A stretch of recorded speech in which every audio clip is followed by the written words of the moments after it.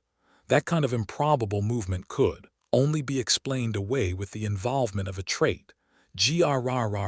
The troll got annoyed as one of its meals, Yun Duhan, managed to disappear, and it began to growl even more aggressively than before. Fu. She took one deep breath.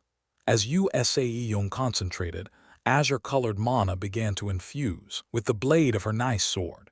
That was one of the most famous mana utilization skills employed by the knights, the mana blade. That isn't going to work. Sae-Jin knew that was not enough for this monster, and he noticed that the girl's slender arms, holding the sword, were trembling ever so slightly. It was a sign that she was already affected by the fear of the enemy even before the battle, and soon that would lead her to an inevitable defeat. Even though he wanted to lend a hand here, without a weapon, it was just impossible for him to intervene. The steel mace he praised so much was currently nicely asleep in the corner of his cave. At the moment, as he was planning to hunt as a wolf today, time to run. Out of ideas, Sae-Jin was about to run with his tail firmly between his legs when, condition complete, encountering an overwhelmingly stronger monster. The host has encountered a monster with near 0% of victory. All stats will rise 1. The Orc Warrior form is available for the host instead of the Orc form. All stats for monster forms will be adjusted accordingly. The skill Warrior of Reversal has been unlocked. Active skill Warrior of Reversal, current skill level, F. Available during all monster forms. For 5 minutes, strength increases by 200%, endurance increases by 100%, and resistance to pain increases. During human form, the time is reduced to 1 minute. When activating this skill in human form, the stats will be based off on the Orc Warrior form. Calculated from the current strength and endurance stat, the skill can be activated for 1 time during a 24-hour period. Just like that, another one of those evolution message windows rose up before him. Chapter 9. Sae-Jin's eyeballs busily rolled around, trying to take in all the words appearing on the various message windows. At a cursory glance, they all sounded pretty dang great. However, what was up with this seriously bad timing right now? He couldn't even let out an exclamation of happiness for this unexpected evolution. That's not a bad skill at all. The fact that the Orc form evolved into the Orc Warrior form was great, but his attention was currently with the new skill, Warrior of Reversal. It was truly a wonderful skill since he could use it, even in the human form. And just as its suggestive name implied, the skill could change the outcome of any situation. In other words, a situation exactly like this one here. Now, what should I do about this girl, really? He looked at Sae-Young with complicated eyes, even though she was facing the troll with outwardly overflowing confidence. She probably knew better than anyone that it was nothing but a false bravado. Really, anyone with eyes could tell that this troll was in the ravenous state. What with its appearance of falling gobs of drool from the lips and all. Plus, this monster was most likely a low-mid-tier threat now, judging by its huge size and the tyrannical aura oozing off from it. Nominally, a low-tier knight should be able to deal with a low-tier monster alone. To be ranked a low tier at that young age, her talents were something to be really proud about, but unfortunately, it was still way too much for her to fight a low-mid-tier monster by herself. Sae-Jin let out a grand sigh. It'd take at least 1 minute for that other dude to arrive at the nearest Knight's Order base, judging from his running speed. However, what about the time needed for the help in the form of high-ranked knights to arrive here? Wang, taking time to think things through was an unaffordable luxury at the moment.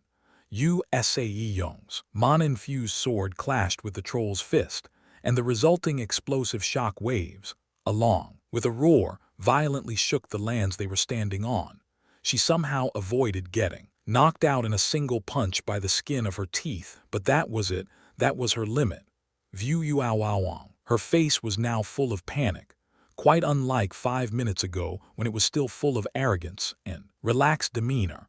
But trolls knew no such thing as mercy. The huge fists of Troll created a dark shade as they rained down on top of her head, like a torrential rainfall. Sae-Jin clenched his teeth. He still felt fearful no matter how his burning emotions egged him on to face the B*******D. He wondered if this was what the firefighters felt when trying to step into a maelstrom of an inferno. Quang. While he was hesitating, Sae-Jing's body got struck by the troll's fist and was flung away like a thrown baseball. Her fine sword got disintegrated into equally fine powder, and her cool overcoat, like battle armor, became an ugly, twisted wreck, losing all its effectiveness in the process. Kung. The troll made a huge racket as it advanced forward, and when it got near the downed Sae-Jing, the B****D raised its huge hand up. What the? Quietly and weakly staring at this unfolding spectacle, Sae-Jing couldn't even think about closing her eyes anymore. She just couldn't believe that this was happening for real. This crazy situation, this incredible pain that didn't even allow her to voice out how much it hurt. All of them felt like a bad dream to her. She just wanted to run away from this terrible nightmare. Only if she could wake up from this dream right away. The troll's huge hand slowly descended. It was a trick of her mind, the slowing down of the time itself. Every thought fled from her head, leaving it completely blank. It was at this very moment, Wang, a man causing a whirlwind to kick up, appeared out of nowhere and blocked the fist of the troll, only with his body. Nothing more than his 2 pairs of arms and legs, and strangely no emission of mana coming out of him at all. This guy had stopped the troll's advances simply with his own physical prowess and nothing else. His clothing got torn apart due to the troll exerting a massive, awesome pressure, and the ground supporting him caved in, but his stance didn't crumble one bit. He was truly taking the troll head-on. Sae-Jing observed this improbable spectacle completely speechless. This was an unreal scene that flew in the face of common sense.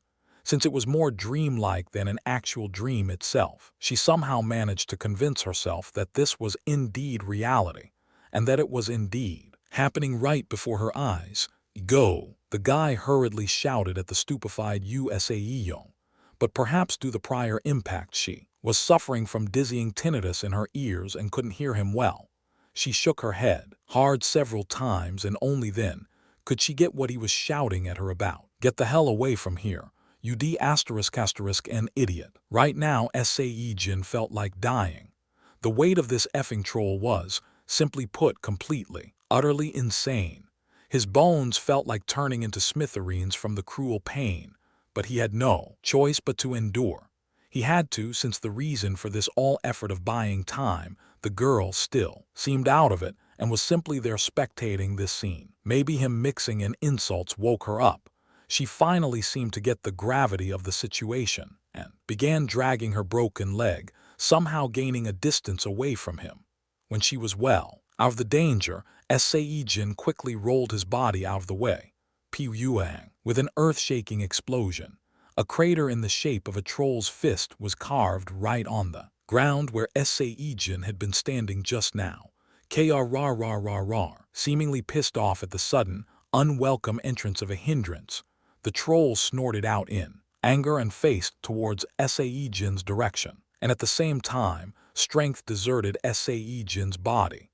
Indeed, 1 minute was a really short amount of time. Weirdly, though, he didn't feel any pain, even after the skill had ended. Most likely, bones in both of his arms, as well as the nerve endings, got badly damaged in the encounter. He couldn't feel his arms at all, as if they weren't there in the first place. Miss Yu, that son of a *ch, hey, stop right there. But like the timely blessings from the heavens, a booming, powerful and manly voice resounded from a distance. When the troll heard that domineering lion-like roar, it showed signs of pure panic and hurriedly turned its head. "You foul creature!" A baldy exploded out like a bullet from the tall grasses, splitting the air with his mighty sword that gleamed with a sharp metallic sheen. Then towards the troll he shot forward a crescent-shaped sword aura that was keen enough to tear out the sky. The supersonic aura didn't even give the monster any time to take evasive actions, and it penetrated the torso of the creature unopposed. And soon after, the troll's body split in half and fell in a heap as if it was nothing to begin with. Sae-Jin, are you okay? The knight that made all of Sae-Jin's death-defying efforts look meaningless by killing the troll in one shot, hurriedly ran towards Sae-Jin, who was lying sprawled on the ground with broken legs and her body utterly incapacitated. Sae-Jin, this can't be. How did your beautiful face get so? The man raised a huge fuss and gently hugged Sae-Jin's body. My body won't move. Out of the blue, Sae-Jin coughed out a clot of blood. Oh my God, what the hell, Sae-Jin? Sae-Jin tilde. The man's face turned red and pale all at once as he cried while fussing over her. But at the moment, Sae-Jin's thoughts were focused on something else. So what this guy was doing only ended up bothering her. Her face had become swollen up in the meantime, and it was difficult to keep her eyes open. But she still forcibly pried her lashes open to take a look at one specific person, a man. His clothes were torn to shreds, revealing the hidden ripped, hard muscles like that of a Greek statue underneath. The limp arms on his sides were darkly discolored beyond the purplish hue, his legs shaking uncontrollably, as if he'd falter at any moment. The man who had saved her, she didn't even know his name, but it seemed like he did mention it. Before, she must have forgotten it. She found herself pathetic realizing this. She should have remembered it. It was then.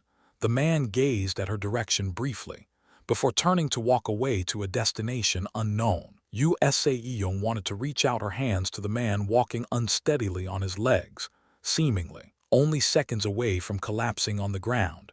But her body would not move. She just wanted to ask him to wait for a second. But she seemed to have lost all feelings in her mouth, too. So the only thing she could do for now was to engrave the back of the man as her heavy eyelids slowly closed down on her. Fighting the urge to give up and fall down, he continued to push his body hard. Finding his bloodied and damaged body bothersome, Sae-Jin promptly changed into the wolf form as soon as he couldn't sense the presence of people. The wounds and the weakening consciousness remained the same, however, but he forced the two okay limbs to run as if his life depended on it. To lose his consciousness in the monster field was the same thing as dying after all. He ran without a rest until he finally arrived at the cave. Changing back to his human form, he hurriedly drank the potions he brewed earlier on. His arms couldn't move, so he had to pop the lid of the bottle open with his lips, but fortunately, his wounds recovered almost right away, so that was that. But it was another matter altogether for his wavering consciousness. It seemed like this was one of the backlashes of using that skill. Sae-Jin passed out on the ground and fell into a deep slumber. The greatest night order in Korea was, nominally, the Raven Night Order, but if the Knights' orders were grouped separately into the privately run entities and the government-owned ones, then the story became slightly more murkier to tell. Of course, the Raven remained as the example for other Knights' orders to strive for, But when discussing the private night orders, the matters became complicated somewhat. There were 2 orders considered to be in the top flight, 9 orders in the mid-tier, and further 12 smaller orders out there, with all these numerous organizations busy competing against each other. One of those 2 top dogs were called Sae-Jin Knight's Order, which was in turn owned by a very powerful global conglomerate Sae-Jin. When the order opened its doors, people regularly disparaged it for being a lowest-ranked order, with only a wealthy patron supporting it like a personal plaything. But thanks to the rapid development brought on by that absolutely enormous wealth, the popular consensus had reversed, and they were now treated as the very models of modern miracle. If the question of who the top knights' orders were came up, the names of the Raven, Goryeo, and Sae-Jin would have been mentioned. And of course, Sae-Jin orders financial treatment was incomparably better than all its competition. Sae-Jin literally means a dawn. Sae-Jin is a moon appearing at dawn.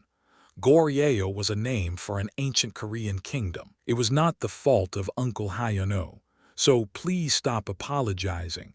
It's actually all my fault, and you Sae-Jin just so happened to be the granddaughter of Sae-Jin's chairman, one of the world's biggest corporations, as well as the daughter of the current master of the Sae-Jin Knight Order. She was an incredibly giant existence, a child born with an unobtainium spoon firmly stuck in her mouth, and was important enough to make a famous high-tier ranked knight like Park Hyun. Oh, to fret over her like this. No, that's not it. Whatever the case may have been, I should have been right there watching out for you. Not only her background was very impressive, her talents were just as perfect, however, as she received the official government acknowledgement as a low-tier knight at the young age of only 17 years and 45 days. This was only a month off from what Kim Yoo-rin had achieved, a low-tier knight at 17 years and 6 days, which only served to showcase Sae-Jin's amazing talents that were basically without equal among her peers. Enough with the self-pity, seriously, and I hope you have already uncovered the information I asked you about. That. The very first thing Sae-Jin asked for after waking up from the 2-day-long coma was about the identity of a certain man. A mystery man that Park Hyun couldn't recall as he was far too focused on saving Sae-Jin at that time. But she insisted that this mystery guy was the one who saved her life. Wait a minute, you haven't even bothered to check, have you? Sae-Jin's eyes grew sharp enough to give chills at the sight of Park Hyun's hesitating appearance. No way. Honestly, even I thought it was unlikely. I seriously thought that maybe you were seeing things. I mean, it's plainly impossible for a low-tier hunter to stop a troll all alone. However, he stopped speaking for a second as he began rummaging through his pockets before he fished out a bronze-colored hunter license. Here it is for real. Even I was surprised, found it among all the shredded clothing on the ground. Since Sae-Jin couldn't move her body due to the paralysis, Park Hyun had to bring the license card right before her eyes. A heavenly gifted hunter, Kim Sae-Jin. Wait a minute, a heavenly gifted? Yeah, that's right. It's been a long time since I saw one of those titles, but hell, if you think about it, it makes perfect sense. I mean, all the hunters with that crazy title were a bit abnormal, weren't they? You can find him, right? Of course. Already began looking for him. It's only a matter of time before he's standing right in front of you. Oh, right before that you are not. Suddenly, Park Hyun narrowed his eyes and intensely stared at Sae-Jin. Unlike her age, her actions were very grown-up, but in the end she was still a child. She was at an age where it wouldn't be strange to find her head full of unrealistic fantasies and useless ideas of romance. So, what if, in that dangerous life or death situation, she had developed a crush on the man that rescued her? No freaking way, that's not it. Me, I'm not a child. It's just that, it's like what Grandpa always have said. If it's a favor, repay it as soon as possible, and if it's a grudge, grind it out as long as possible. I've deeply engraved that teaching into my heart is all. Sae-Jin carried an assured smile of denial before she remembered something important and asked with her brows raised high, That's that taken care of, but more importantly, can I be fully healed? I've heard by accident that my current paralysis is pretty serious. Park Hyano stiffened up momentarily. You heard that? I thought you were asleep. Yeah, you guys did say it's really serious. Only 10 years ago, paralysis like you Sae-Jun's would have been a very painful and incurable condition, but that wasn't the case anymore. With the advent of alchemy and its continued research and development, nowadays it only took a single potion to cure it. But her paralysis was more severe than the usual case, so it was determined that a powerful potion, with an upper mid-grade or higher, was needed to heal her. Don't you worry about that. I just got a news that there's an alchemy house in Gangwon with a supply of upper mid-grade potions that can heal and regenerate. The effects of Gangwon's output has always been good, and since the chairman made that very generous deal under the table with the house, will get the first dibs when they get the stuff. Is that so? That's a relief. Sae-Jin nodded her head without showing much interest. What's the name of the potion, though? Is it a product from one of the workshops on the eastern seaboard? I did hear they were still on strike, but did they end it? Nope. They are still doing that industrial action thing. This is a new product, and I do mean like brand spanking new. I hear it's from a totally unknown personage who just appeared out of nowhere and left a seriously incredible product behind just like that. The people handling the stuff apparently raised a huge ruckus, saying that a new genius has appeared or some such. Okay, fine. Just tell me the name, will you? Well, yeah, the thing is, it's something of an untrustworthy name, you see. Park Hyano hesitated somewhat to say the name out aloud, but under the sharp gazes of impatient Sae-Jin, he finally relented and stuttered out the name. I did ask a few times if it was real. Well, the potion is called A Goblin's Kindness. Chapter 10. A Goblin's Kindness. What kind of a name is that? Sae-Jin frowned a little as she spoke. It was just too weird a name to place her full trust in. You think so too? The credibility was everything to a potion, and so it would be named accordingly to reflect the assigned grades and its medicinal effects. Take the reputable, widely recognized Drent series of potions, for example. For the shallow exterior wounds such as cuts and bruises, there was the potion called Drent's Emergency Treatment for the Job. But if you were looking to cure something more substantial, say, like a serious disease, then there was the upper mid-grade potion named the Miracle of Drent. On a side note, the Drent was the name of the legendary tree of life from the elven myths that could supposedly revive even a dead person with an elixir concocted with only a single leaf. But there was this insurmountable gap between the credibility and that of a goblin. Instead, it'd be 100 times more correct to argue that there was a deep mistrust and hostility between the two. Despite all that, the alchemist still chose to stick with goblin as the name of his potion. I was thinking the same thing initially, but when I heard the explanations, it all kind of makes sense. I mean, goblins' abilities to make potions are something else, right?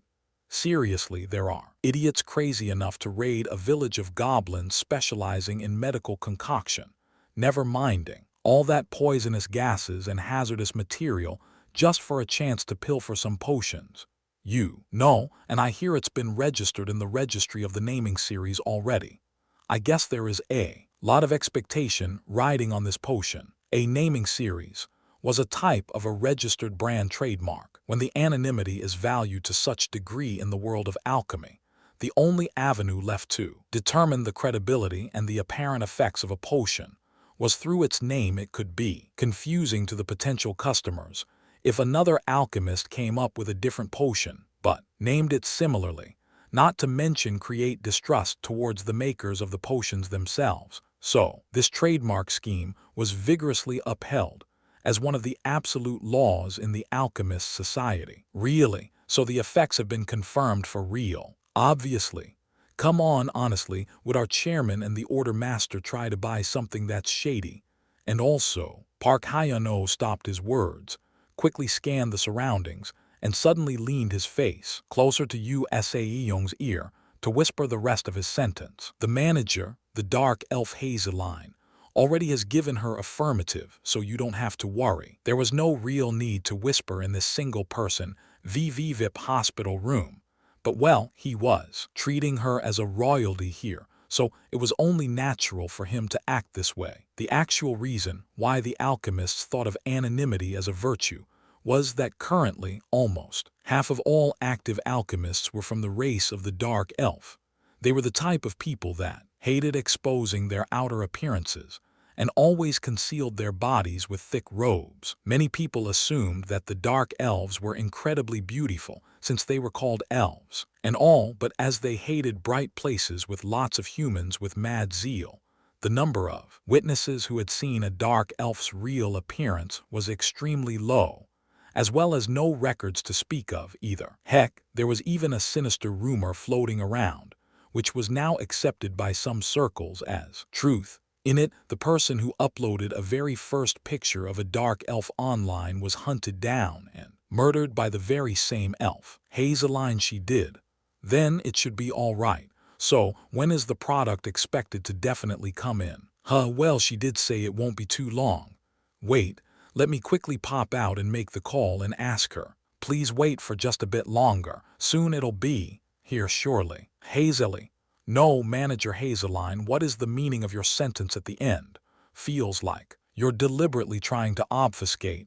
You're mistaken. Fuhu, Manager Hazeline. Our little miss is a knight of only 17 years young. She should be out there training and enjoying her life, not confined to a sick bed and doing nothing. Yes, I'm well aware of that.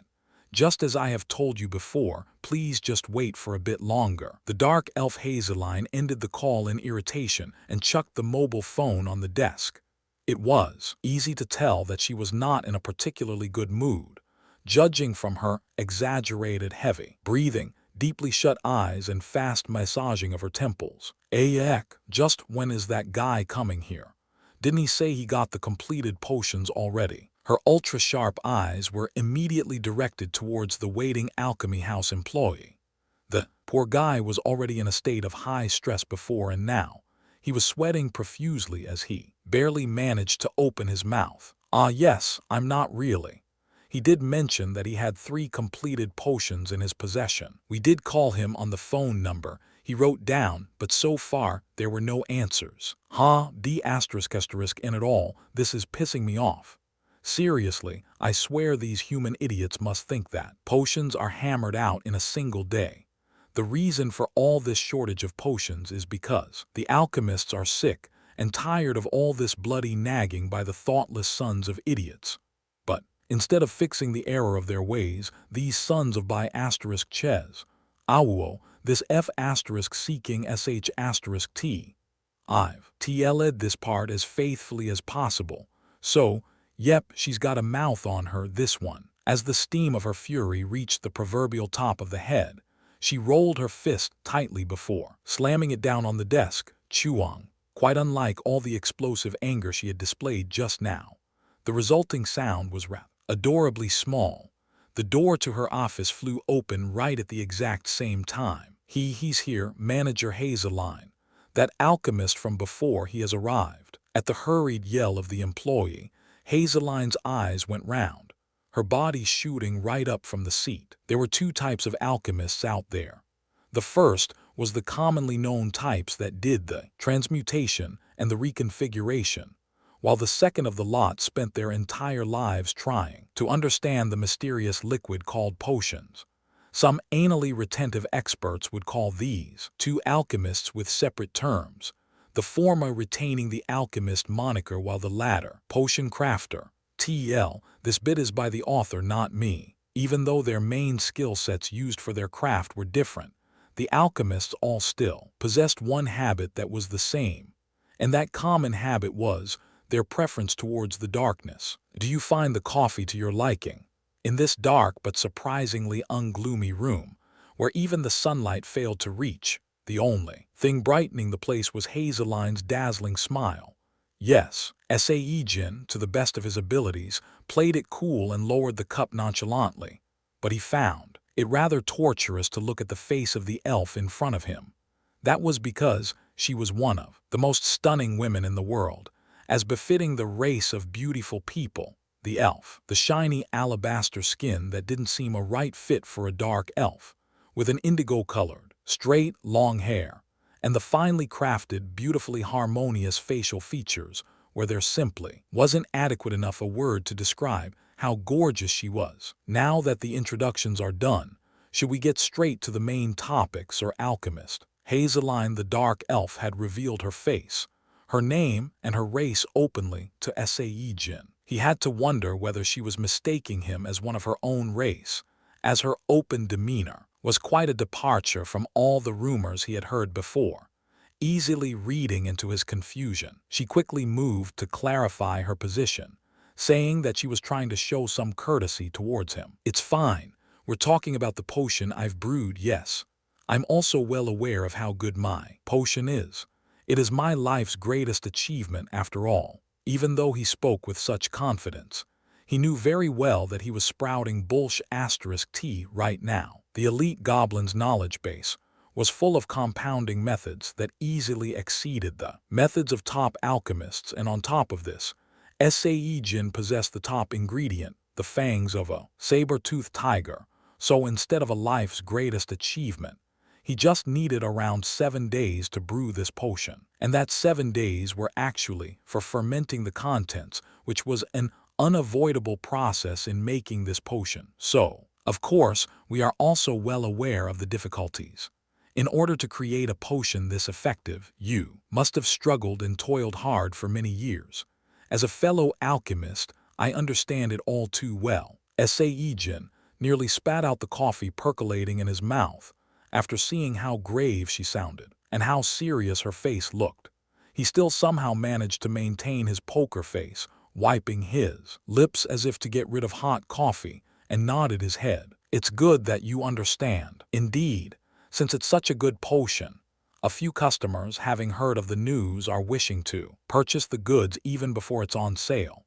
And these here are the letters sincerely requesting you to sell it to them." Hazeline pushed forward 5 stiff papers towards him. On them, there were instantly recognizable names of knights' orders, big corporations, and famous wealthy individual written in large fonts. "How many zeros are there?" $360K, $440K, S623K, and the numbers written below each name was the kind of amount Sae-Jin wouldn't even dream of seeing in his lifetime. "These are the legally approved sales commissions. There's a policy allowing an alchemist to deal directly with private individuals or entities, provided the amount of products sold is less than half of your current stock. Of course, the government takes the cut in the tune of 48% as sales tax, but since the potential customers add something a little extra on top of the market price when buying the product, in the end, it just doesn't matter at all." "Sounds good." When Sae-Jin nodded his head in satisfaction, Hazeline, who was observing his reactions, carefully continued with her words. "The thing is, though, in order to secure commissions like this, not only the efficacy of a potion, but the role of the alchemy house is also very important. So we would be obligated to take a certain percentage as well. If a house with no connections receive goods like this, they would just put it up for sale in the markets without thinking too deeply about other matters. That is why." Hazeline slowly swallowed her saliva. Even though this was a normally accepted part of the alchemy house's modus operandi, she was feeling nervous at the moment because of the incredible potion this person had brought in. In a sales commission like this, the house usually takes about half of the agreed amount.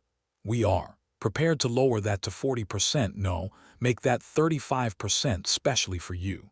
Any lower than even other alchemy houses will find it difficult to match. If you don't believe me, you can ask others. It's a pre-tax deductio."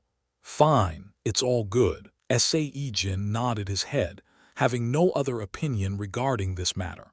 Whether it was a dark elf, a regular elf, or a high elf, he had not heard of instances where elves defrauded the other party. And on top of that, the stuff she said matched with what he found online, for obvious reasons, relying only on the information gathered on internet for something of this much importance would be foolish and undeniably pathetic. But that kind of thought was applicable only if when one didn't know of the dark elves and alchemists' natures. They all pursued anonymity, Once that was secured, these people communicated and acted more lively than before. And let's not forget, the internet was the perfect place to communicate anonymously. Stories of half the alchemists being gaming addicts didn't just come to life out of nowhere after all. When the conclusion came so easily, Hazeline couldn't help but stare dumbfoundedly. But like she quickly regained her wits, and before Sae-Jin could potentially change his mind, moved to put the finishing touch to the deal. If that's the case, then all you have to do is to stamp your jijang on the sales request form with the highest amount written on it. The corporation Seabukdal is offering the highest amount, with $623,000 US. Wait, where did the stamping ink disappear to? As she raised a royal ruckus while fetching the ink pad, Sae-Jin watched her and floated a mysterious smile. It was a deeply satisfying sight to behold, to see another person losing their marbles over him, something a socially underprivileged like him wouldn't get to experience under normal circumstances. Here it is. When Hazeline hurriedly handed over the ink pad, Sae-Jin leisurely studied the contents of the form once more before stamping his jijang on it. Phew, by any chance do you have the finished products with you at the moment? You did mention that you have 3 bottles back then. Yes, we need the minimum of 2. The law says we must put the half of the stock on the open market, so the other can be sold through the sales commission. Oh, well, I have brought all of them here with me. Hazeline's eyes shone as she stared at the sight of Sae-Jin, rummaging through his bag. A total of 4 bottles, all with the same medicinal effects. Finally. The 4 bottles of potion emitting the exact same brilliant light as the samples revealed themselves to the world, and on Hazeline's face an uncontrollable wild grin broke loose. But, remembering her stations as the manager of the alchemy house, she quickly erased the ungainly smile right off her face. Of course, by then it was already too late though. It's perfect, all 4 of them. What a relief, tilde. She couldn't prevent her sentence stretching out at the end from the unbridled happiness, however. Hazeline picked up one of the bottles. Then she shook it, smelled it, studied it from several angles, before putting it down, nodding her head in satisfaction afterwards. We don't need to test them. Oh yes, they are perfect. She then asked Sae-Jin very cautiously, while staring at one part of him that wasn't covered up by his robe, his lips. Well, there is something I'm slightly curious about. Just from where did you study this level of alchemy? If it were any other normal alchemist, they would usually send in incomplete potions as examples to get a verdict on. It's your first time and the product itself is beyond reproach, so, even though I know I'm out of line, I still wish to inquire you.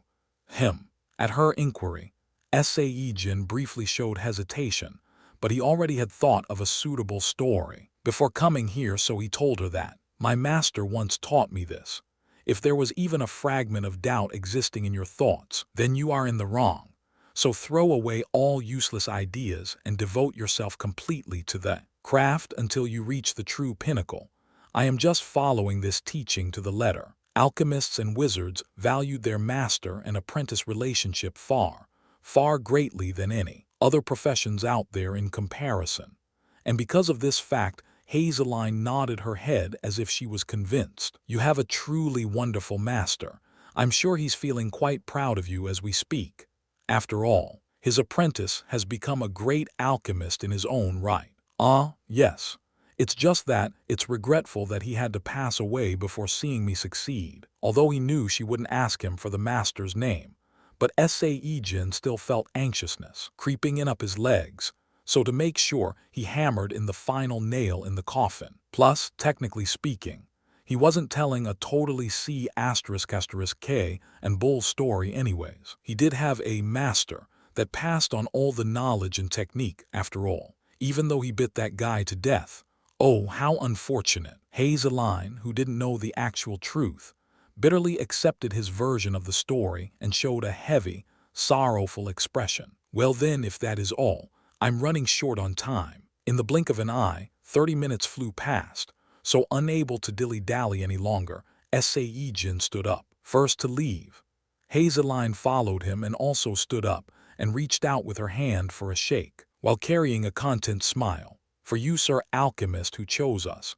We'll definitely make the Goblin series known as the best potion brand in the world.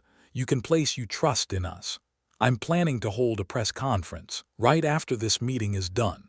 Nowadays, playing up the mass media is an important marketing strategy, you know." "Ahaha. Well, thank you." Sae-Jin faced her gorgeous smile and shook her hand firmly.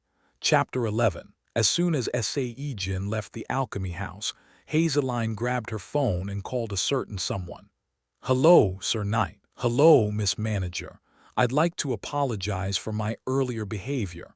I just happened to see the poor little miss lying in the hospital bed before the call, so I just ended up losing my cool for a moment." His voice wasn't all that apologetic, but never minding that, Hazeline spoke in a rather leisurely fashion. "Oh no, it's fine. You see, the product came in just now." "Oh, really?" Right away there was a loud yell. She could already imagine the sight of Park Hyun-oh shooting up from his seat, his eyes bulging and yelling at the top of his lungs on the other side of the line. A slight sneer formed on Hazeline's lips. "Fuhut, yes. However, as I've mentioned just now, the product has only arrived here recently, so even though I'm planning to give it the highest grade myself, the Central Association must test it, too, in order to issue the sales permit for us." "Ah, there's no need. What kind of a fool would question Miss Hazeline's discerning eyes? In any case, I shall be there shortly. Please wait for me." "Foot, all right. Please be careful on your way." Disconnecting the call, Hazeline let out a breath of satisfaction and leaned her body against the back of the chair. For her, it's been 3 years already since she took a step back from the world of alchemy after feeling intense dislike at the effing corporations and the foolish men and women of the Knight's orders. Of course, even though she was no longer on the front lines, the overconfident bastards still continued to harass her. But right in this moment, she felt good enough to soar high up in the sky. A brief moment when the dynamic between the moneyed halves and those who serve gets turned on its head, like when perfectly concocting a potion, or a well-made potion coming in through her doors. Since he said shortly, so maybe he'll take 5 minutes tops, the high-ranked knights of the Sebiuk order could utilize private jets that burned mana stones as fuel source. It was indeed a clear waste of resources to fly a supersonic jet to come to Gangwon province from the capital city of Seoul, since this wasn't an emergency situation. But taking into account the identity of the patient, he probably couldn't delay the matter any longer. To greet the incoming guest, Hazeline put on the previously discarded robe and pulled up her hood. "But I won't hand it over that easily." The idiots weren't aware of the fact that the alchemist had already left his jijang on their sales request letter. If that's the case, then she'd wring them out for all they're worth and make their innards boil with anxiety until they had melted into nothingness. This was the kind of a light revenge only she could do, but when seen from the perspectives of those on the receiving end, it was probably the cruelest, evilest form of habit there was. Ah, that's right. She nearly forgot to do something else before all that. Hazeline hurriedly grabbed her mobile phone and called another person. "Hello there, reporter Yun Hui Jiang. It's been a while." "Oh, it's nothing special, it's just that a noteworthy potion is finally available here after a really long while." "Oh, we've got a quite a stock, 4 bottles. It's amazing, yes. Even for me, handling 4 bottles of a potion this incredible is a first, yep. Oh my, thank you so much. I shall send over someone with all the necessary info. I'm expecting to receive the sales permit in 3 days. So when the time comes, please write up a nice piece for me." The very first output of a genius that appeared like a meteor, the high-grade potion, A Goblin's Kindness, hits the market. From Gibyuk Daily, written by Yun Hui Jiang, a staff reporter. 8 o'clock this morning. A potion with a unique name called A Goblin's Kindness, brewed by a certain alchemist, was issued with the sales permit from the Central Alchemist Association. The very first thing that grabs the attention is, of course, that name. It is said that the reason for the alchemist who brewed this potion borrowing the Goblin moniker, which could be seen as a minus, was because of a simple, yet hard to imagine hypothetical case of what would happen if goblins showed kindness towards humans and used their potion-making skills. And to surprise us even more, his potion was deemed to possess perfect healing and regenerative properties by the association, and was assigned the high grade, as if to imply that the alchemist must have had perfectly replicated the craftsmanship of a real goblin. What's more, this potion, a goblin's kindness, just happens to be this alchemist's very first creation. This potion will go on auction, which is scheduled to commence at 12 o'clock 8 days from now, on the premise of Yosian Alchemy House located in the city of Wonju, Gangwon Province. With this potion, a goblin's kindness, appearing like a sweet relieving rain in the times of seemingly unending drought, this reporter hopes that this event can perhaps inject some sense of life, even if it's small, to the market that has fallen into doldrums of late. The mood in the headquarters of the Raven Knights Order, located in the suburbs of Jongro, Seoul, was in somewhat heightened state, with the appearance of a high-grade potion after more than half a year of shortage. The Raven Knights Order that set its sights beyond the borders of Korea and competed for the top spot in the global stage, regularly battled the rare monsters ranked upper mid-tier or above, or those bastards that suddenly appeared and started attacking without a warning. The thing was, these upper mid-tier monsters each possessed unique special powers, making them true walking disasters, and when confronting these creatures, the knight's abilities proved to be rather inadequate most of the time. In all honesty, rather than calling it inadequate, it'd be far more correct to say fear had crippled them. After the unchecked, uncontrolled development of the Earth's environment, the healing magic had currently all died away, leaving the treatment of injuries caused by the monsters to potions and the modern medicine. However, even though the modern medicine could reconnect severed limbs, it was not possible to regenerate what was lost, so the knights ended up trusting and depending on potions over that of the modern medical technology. But for the past half-year, the supply of upper mid-grade potions that allowed the knights to battle higher-tier monsters without hesitation had dried up. Not only the potions with healing, regenerative capabilities, but also elixirs that boosted the physical strength for a brief period of time had vanished too. So, when the news of the appearance of a higher-tier monster spread around, the situation had devolved into a point where knights couldn't relaxedly choose to go out and hunt them anymore. Did you hear the rumors? Yeah, got a weird name though, but can our order secure it? Come on, why not? And I hear it's 40 ml per bottle too. On top of that, 2 bottles for sale in one go. 40 ml should be enough for 6 people. With that, maybe, we can now finally hunt down that newly hatched basilisk, right? The interest shown by the Knights of the Raven Order towards this high-grade potion that had appeared out of nowhere was rather understandable. In the front lobby of the Knights Order, Kim Yurin was sighing out while reading the information sheet delivered from the alchemy house for the new potion's effects and the expected prices. Even though there should be a lot of competition to secure this potion, brought on by the long absence of one, she knew that if it was the Raven Order, there would be no problem acquiring the product. At the end of the day, 2 bottles. That means another 2 was sold through private commissions already. Kim Yurin was crumpling her face in dissatisfaction. The alchemy houses gave out information, first to those entities holding a favorable relationship with them, in this kind of private sales commissions. In other words, the Raven Order that hadn't received the heads-up wasn't enjoying a cordial relationship with this particular house. If it's Yosian Alchemy House, then it must be Hazeline's doing. Kim Yurin slowly massaged her aching temples as the mug of Hazeline floated up in her mind. Hazeline and Kim Yurin. These two shared a bond that was thicker than blood of siblings, stretching back for almost 20 years. However, that powerful friendship became twisted real fast, thanks to a certain single incident, which happened to be a stupidly, unbelievably simple misunderstanding.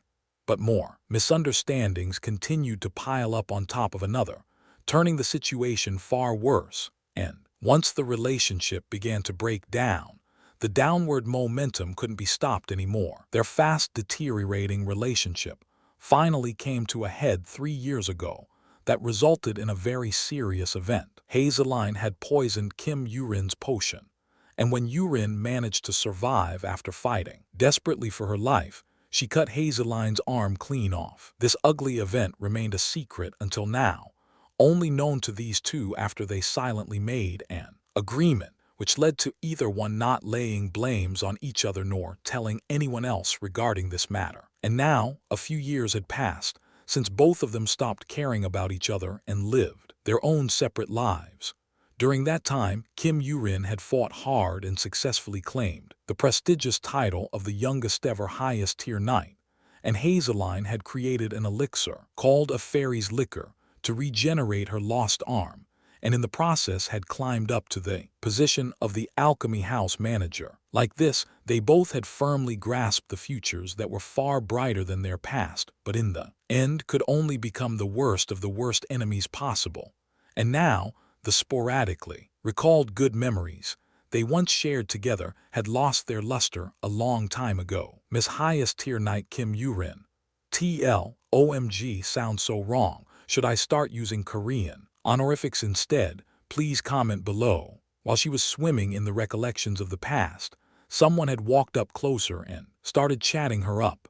When she turned her head to see who it was, she saw quite a number of knights gathered there. What seems to be the problem? When she replied in her usual deadpan expression. The group of knights consisting of 5 men and 3 women smiled brightly and presented a simple square box to her. It's a congratulatory gift for you, Miss Yurin. Congratulations on your ascension to the highest tier. Acting as the representative of the group, a male knight with a cute enough face spoke. He was Kim Sae-Jin, a junior knight that served as a direct apprentice working under Yurin for 2 years while she was still a mid-tier knight. Oh right, thank you everyone. Yurin lightly patted the head of the male knight that was as tall as her and received the gift. Kim Sae-Jin acted shyly at her touch and swallowed his saliva. Please open it. Their strangely flushed expressions seemed to indicate that the present inside this box must have been a very nice stuff indeed. Seeing their excitement, Yurin's own expectations rose as well as she opened the lid of the box. She already knew it was useless to expect much though. Surprise! Yurin confirmed the contents of the box and observed the faces of the knights in front of her with the corner of her eyes. Theirs were full of expectations. She didn't want to disappoint them. This, I really needed this. Thank you so much everyone. Befitting her reputation, she didn't jump up and down in joy but instead just made an expression that displayed her gratitude. Thanks to her prior experiences, her acting skills were rather exceptional. No, in reality it shouldn't even be called acting. She would have been happy with just the sincere words of the fellow knights congratulating her. I'm really sorry about this. If it's a product of Zenobis, then it must have been really expensive. She spoke apologetically as she picked up the pair of gauntlets painted jet black. They were light, but incredibly sturdy pair of armored gloves, with the brand Zenobis stylishly carved on the sides. Since Zenobis was an exclusive workshop that only dealt with rare, high-grade metals as the bare minimum requirement, the price of these gauntlets must have easily exceeded hundreds of thousands of dollars. No, not at all. We're just sorry that we couldn't get something better to show how grateful we're regarding everything you've done for us until now. I haven't done much though. Right, by the way. Yurin carefully observed the reactions of the knights before asking them in a cautious manner. Did they only have the color black? No way. They had only the bright colors for the ladies' use. So we specially requested for a custom paint job and had gauntlets painted in black. The color definitely won't fade, so you don't have to worry. Yurin thought that the bright colors would have been better, but she couldn't make a retort at the smiling face of Sae-Jin and instead ended up weakly smiling as well. Kim Yurin, in her 27 years of life, every single gift she had ever received in her life was all battle equipment, exactly like this. Around the same time, Sae-Jin came to the monster store to unload the materials but was now staring at the TV projection with a deeply satisfied expression. It's been half a year, but finally, a high-grade potion is available for purchase in the market, named a Goblin's Kindness, and coming in 40 ml bottles. The price for this potion has been set to around the $350,000, which is on the upper side of the range, but regardless, the influx of requests for purchase has been coming not only from the local Korean organizations, but from international entities as well. And ever since the Yoseon Alchemy House registered the brand trademark, Goblin, people have been eagerly waiting to see if there would be other potions with different medical effects than a goblin's kindness that appeared in the market. Excuse me, I said excuse me. The government worker became fed up with Sae-Jin, who was concentrating only on the TV and ended up raising his voice at him. Oh, sorry, my bad. Here, please take this. Mr. Kim Sae-Jin has successfully increased his rank from a low tier to a mid-low tier after accumulating over 60 days' worth of hunting experience. Sae-Jin couldn't focus on the procedure for long, and his entire attention returned back to the sound coming from the TV. And when it became known that this was the alchemist's first product, a huge amount of attention from the Korean and international community chat rooms has been solely focused on him, going as so far as to nickname the mystery alchemist as the Goblin Alchemist, or even the Genius of Alchemy. But the alchemy house responsible for the circulation of the potion, Yoseon, has strongly suggested to curb the excessive attention focused on the mystery alchemist as they worry this sudden unwarranted scrutiny placed on the person in question might negatively affect him. Chapter 12. Will it really remain as a series of potions? It kind of looked like our honored genius alchemist is working alone without a workshop. But how could he meticulously craft this kind of potion all by himself? Looking at things like this, you can really feel that geniuses do exist in this world for real. Right now, they were taking a short break from answering the endless deluge of phone calls. When the employee spoke in admiration, Hazeline let out a sigh and leered at him. What will I do when even you start referring him as a genius? That's just an empty shell of a praise tacked on the guy to make the mass media. And the knight's orders sweat extra hard for a bit. So what do ya mean he's a genius? Just give it a rest already. A genius, a greatest, a maestro, a virtuoso, none of those words should mix up with our profession. And neither should we try to use them. Aye. But it's all coming from the community chat room sites first. Right now, even the Alchemy Cafe is in an upheaval. They are asking if they could meet him. TL, a cafe is not a physical coffee shop but an internet forum a la Discord or Reddit. Just your everyday Korean slang term. Feeling good in the knowledge that this great sales result would lead to fat bonuses for everyone. The male employee was chatting away in a high enough spirit, but he calmed right down the moment he came in contact with inexplicably icy gazes. He had stepped onto a potential landmine without realizing it.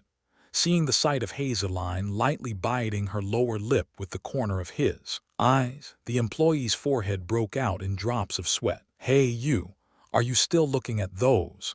Didn't I repeatedly tell you not to waste your time in those D*****in gossip sites? Because that's where the F*****seek up bastards hiding behind the veil of anonymity spread around vile, baseless rumors. I'm truly sorry. The employee apologized in earnest, as he knew the manager deeply hated excuses and hasty explanations. No need to apologize. Instead, just go and do your job. I'll make sure to ask what our genius alchemist's deepest thoughts are or what the plans of his future happen to be. Yes, the employee left her side, and as soon as all signs of people around her were gone for good, Hazeline grabbed her mobile phone. She was acting complete opposite to how she'd been coldly treating her subordinate just now, her demeanor currently full of respect. Ring.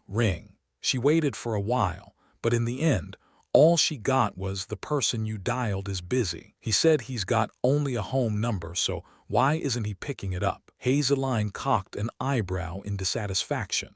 She's been calling the number 10 times already, but for some reason, she couldn't even get a single answer. PPEI. Please leave a message after the tone. Hello, Sir Alchemist. This is Hazeline speaking. I'm the only person who knows this number, so please relax.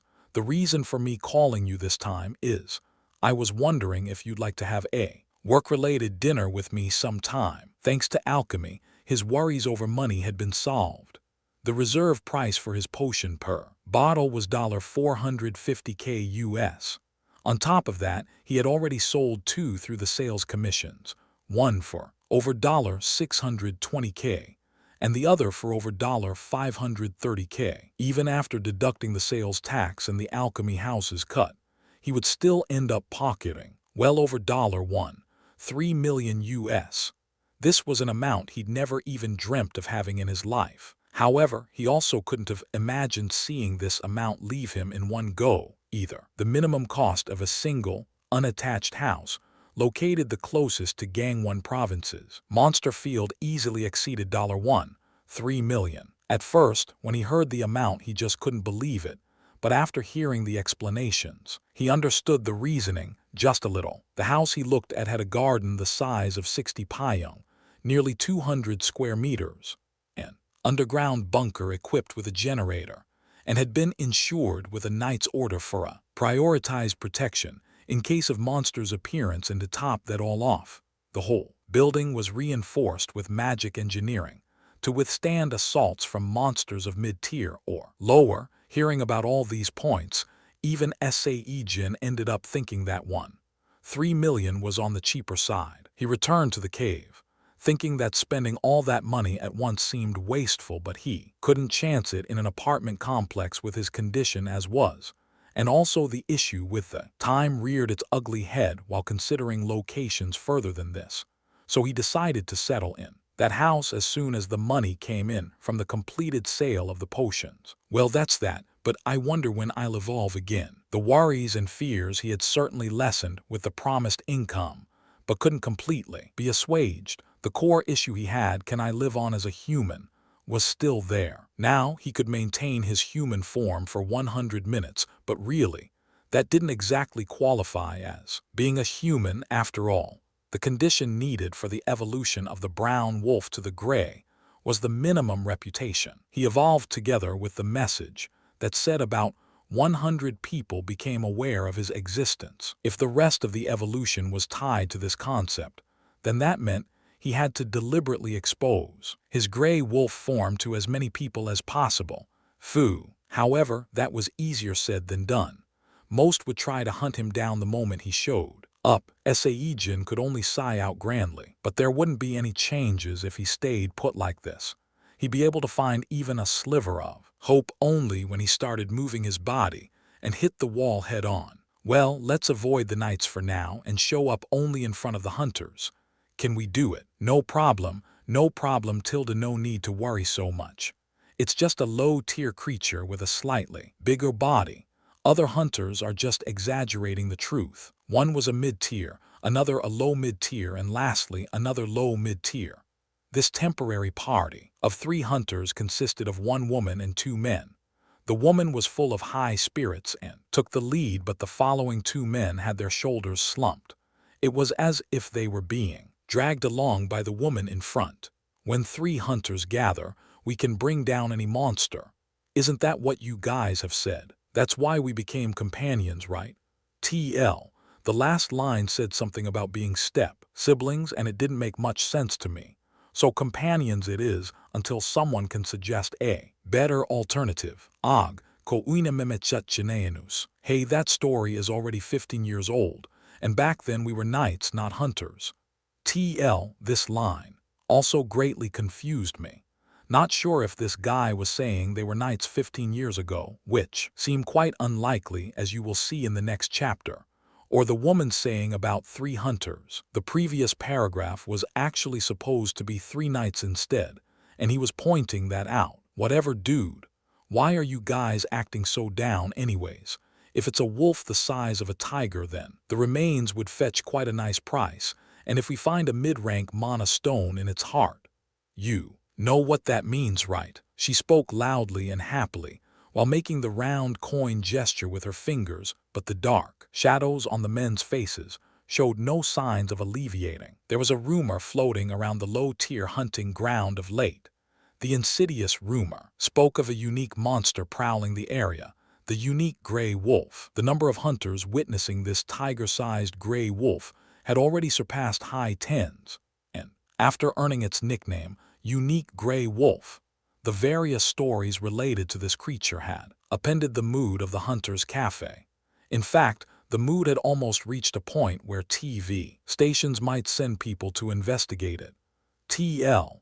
Again, the cafe here is not an actual shop but an internet forum. But quite unlike any other hunters who would have prioritized their safety first, this woman had dragged these two guys along while raising a fuss. I said, no problem at all tilde. The unique monster, or possibly a mutated one.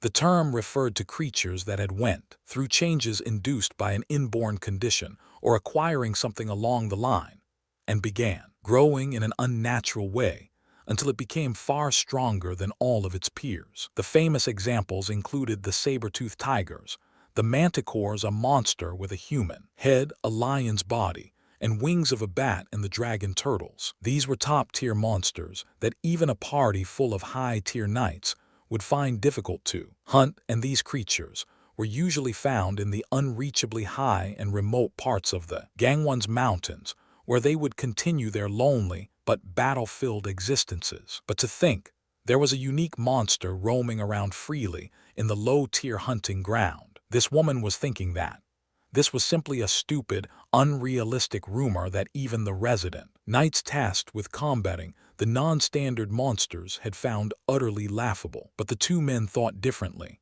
A gray wolf with the size of a tiger, they definitely saw its bright and fearsome eyes.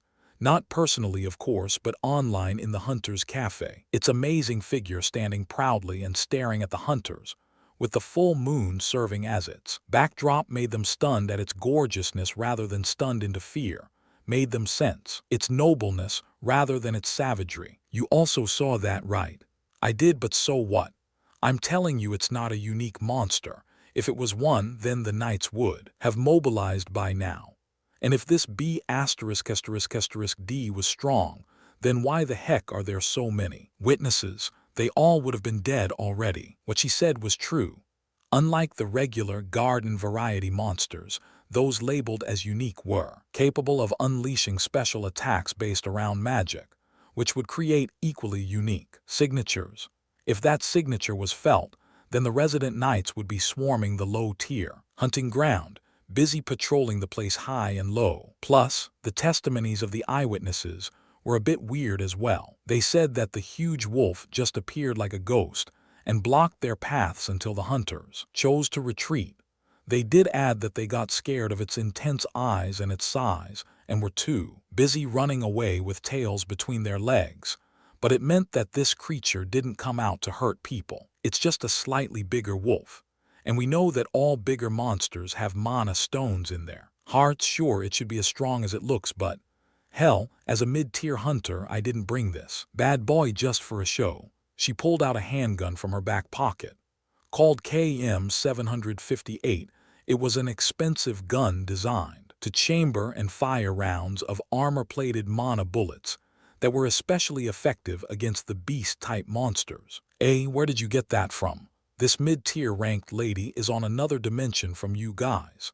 I bought it from the cash I earned by participating in hunting with various other parties. With this bad boy, as soon as we find this wolf, it's as good as a dead meat. At the entrance of the weapon that was far more trustworthy than her words, the men began to regain some of their former courage. However, as soon as they gained some confidence, a powerful fear assaulted them right away. The howl of the wolf piercing the night sky easily swallowed up the budding seeds of courage in their hearts. What was that? Gray wolves never howled. It was because not only their vocal cords were deformed, the tactic of hiding in the shadows then stealthily assaulting their prey was their most preferred method to hunt, and also the reason why these creatures could still live in the low-tier hunting ground. In other words, they wouldn't deliberately make a noise to spoil their hunting opportunity. If that's the case, then just what was making that howl? All three of the hunters, even the woman who was so full of bravado, ended up sticking very close to each other, their bodies shaking like leaves. Awuo. The fear that struck them once more came from a lot closer than before. In the end, all three hunters fell on their butts while holding hands and their bodies planted against each other's. Even though it was simply a cry of a wolf, they just couldn't recover from the assault of the fear on their senses that made their bodies go numb. These poor fellas could never ever had posited that there was a magical effect applied in the howl itself. I've already loaded the gun, so no need to worry. She grasped the gun with her shaking hands. At the same time, the shivering men recalled with some difficulty the rules of hunters. They must never surrender to the encroaching fear. The moment they fear the monster, their lives would be forfeit. One man brought out a rifle, the other a shotgun. With the sounds of firing pins being cocked, all three of them finished equipping their weapons. Rustle. They heard the sounds of grasses covered in descending darkness being disturbed. The tightening, dreadful anticipation suppressed the fear and terror, and the three briefly regained their cool-headed hunters' appearances. They placed their index fingers on the triggers and took aim towards the direction of the sound. A minute that felt like 10 passed by, and finally the monster revealed its face. But the hunters couldn't find the right reaction to this totally unexpected appearance. Growling. The sight of a green skin, a crude metallic weapon held in one hand, and a bone necklace hung around its neck stopped their mouths from operating. Was this an orc warrior? No, it couldn't be. An orc warrior lacked enough self-awareness to decorate itself. The creature that overtly showed off its body and busy sending combative gaze over at the hunters, it was an orc jaguar, a confrontational individual that possessed strength surpassing an orc warrior. It was a low mid-tier monster that loved bloody battles. Yep, the raw definitely, said a jaguar, Kooku Chekua Inus, a low mid-tier creature. Something that shouldn't even be here in the low-tier hunting ground. I think maybe the machine dividing up the tiers is malfunctioning again. Because of its natural inclinations towards combat, orc jaguars went around searching for enemies to fight, but one of them coming down to the low-tier hunting ground was extremely rare. There was a machine installed between the low-mid-tier and the low-tier hunting grounds that was designed to stop monsters from getting all mixed up, but it could only lead the monsters to behave a certain way, and was not what one would call a foolproof system, so every now and then there were accidents like these. I'm really sorry. We came to catch a wolf, but something seeking worse showed up instead. We ain't dead yet, and didn't I tell you to fix the way you speak? How come for the rest of your life? Ghoa. Their conversation got interrupted by the orc jaguar's roar. The three hunters exchanged several knowing looks. If two of them bought time, then one would be able to survive. So, you want alive? Nope, what about you? I don't want to. As expected, the camaraderie built up over the past 15 years was unshakable. All three of them said no and just grinned, and finally they decided to just work together. So this 15 years bit is here again, I wonder. Maybe I read wrong, Bang! The male hunter with the rifle took aim at the orc jaguar's neck and pulled the trigger first. But the mana bullet designed for the low-tier monsters couldn't pierce the thick skin of the target. The monster got enraged by the attack that managed to tickle it and pounced towards the hunters. Next was the hunter with the shotgun. Blam! The scattering mana buckshot struck all over the body of the orc jaguar. But again, there was no effect. Finally, only the handgun was left. But she knew this orc wasn't a beast type. This gun was them just struggling uselessly, rather than her own death.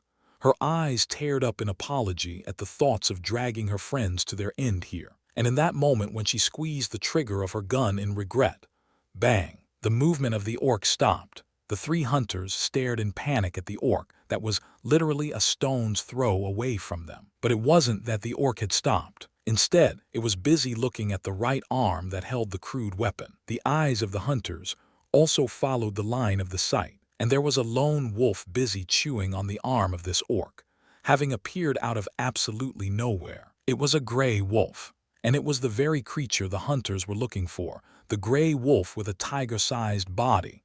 Chapter 13. At first, Sae-Jin howled in order to warn them of the incoming danger.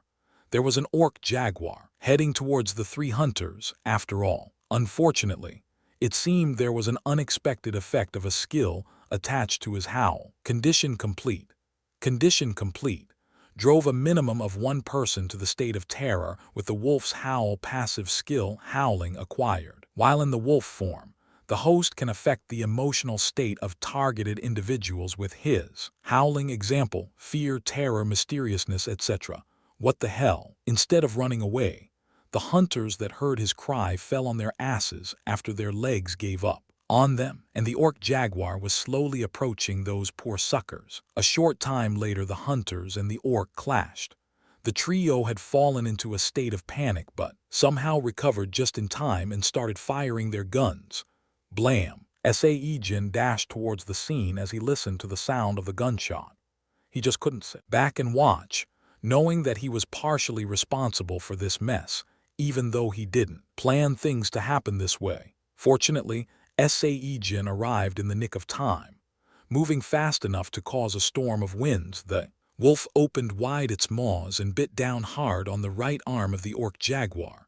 Quajik. But what he got was a sensation of blockage, the lack of the satisfying penetration.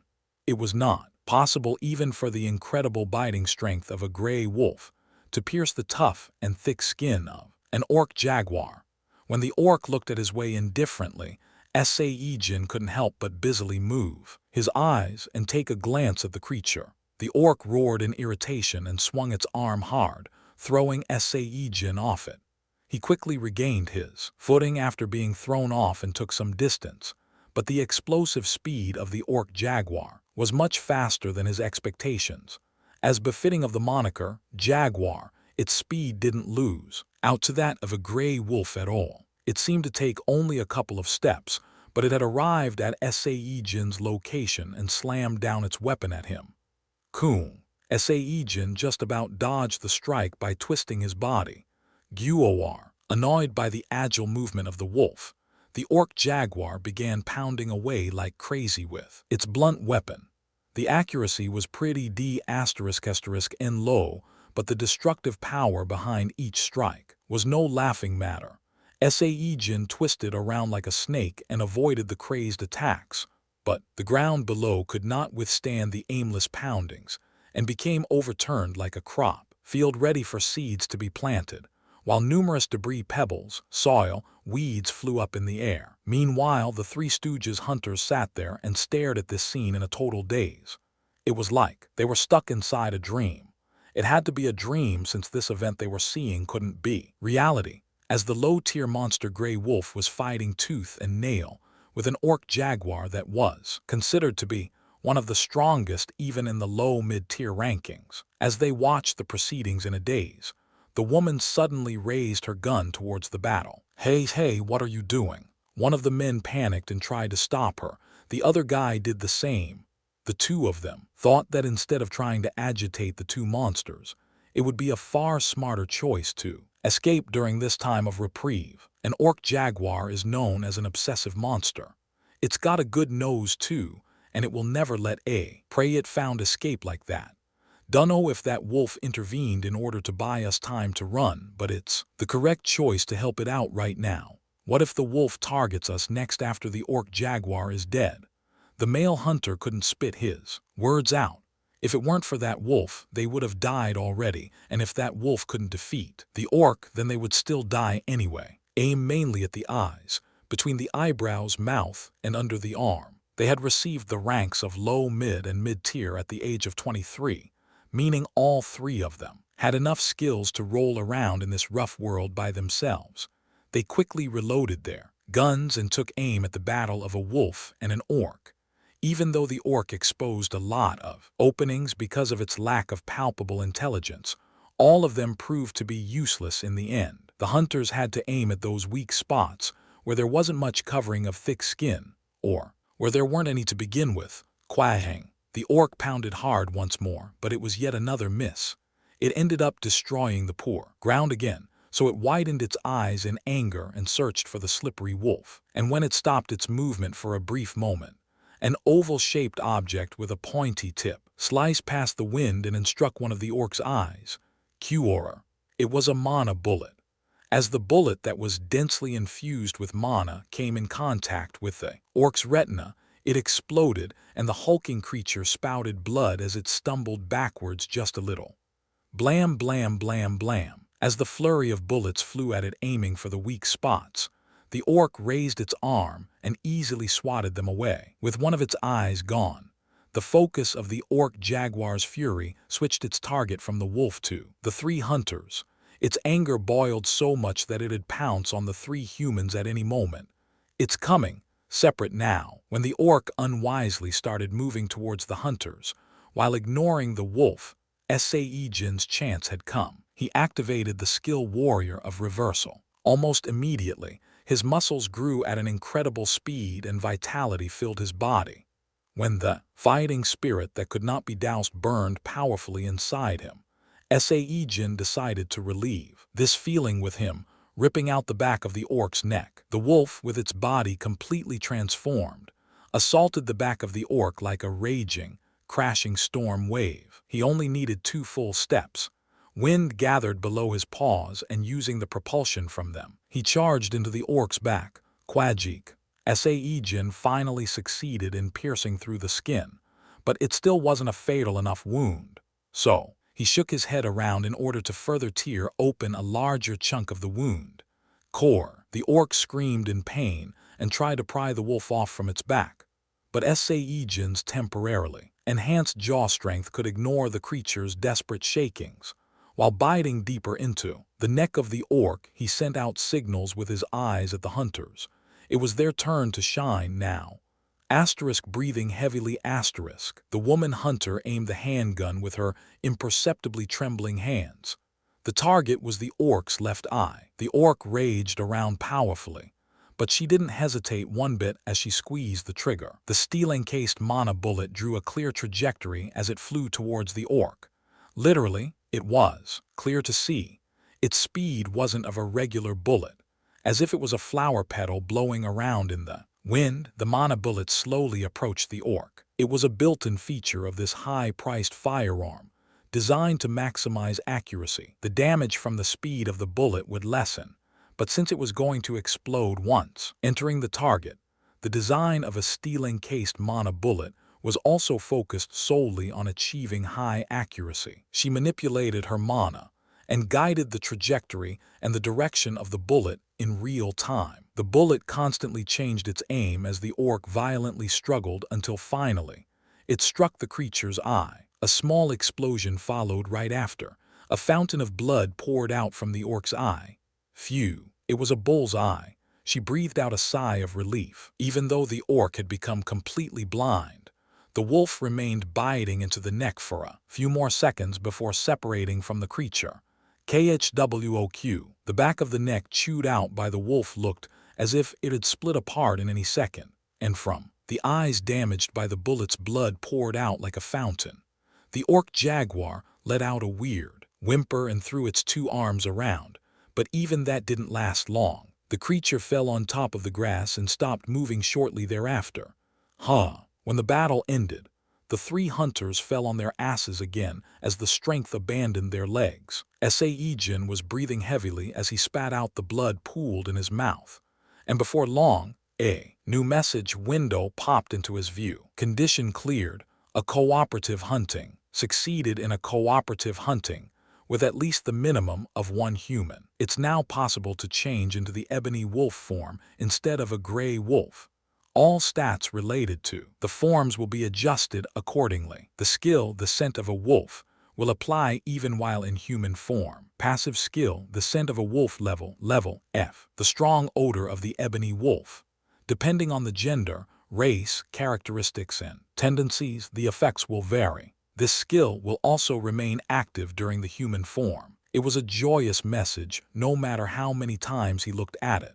But just like before, he couldn't shout out in happiness, as the timing proved to be a bit wrong as well. Hey, look at that.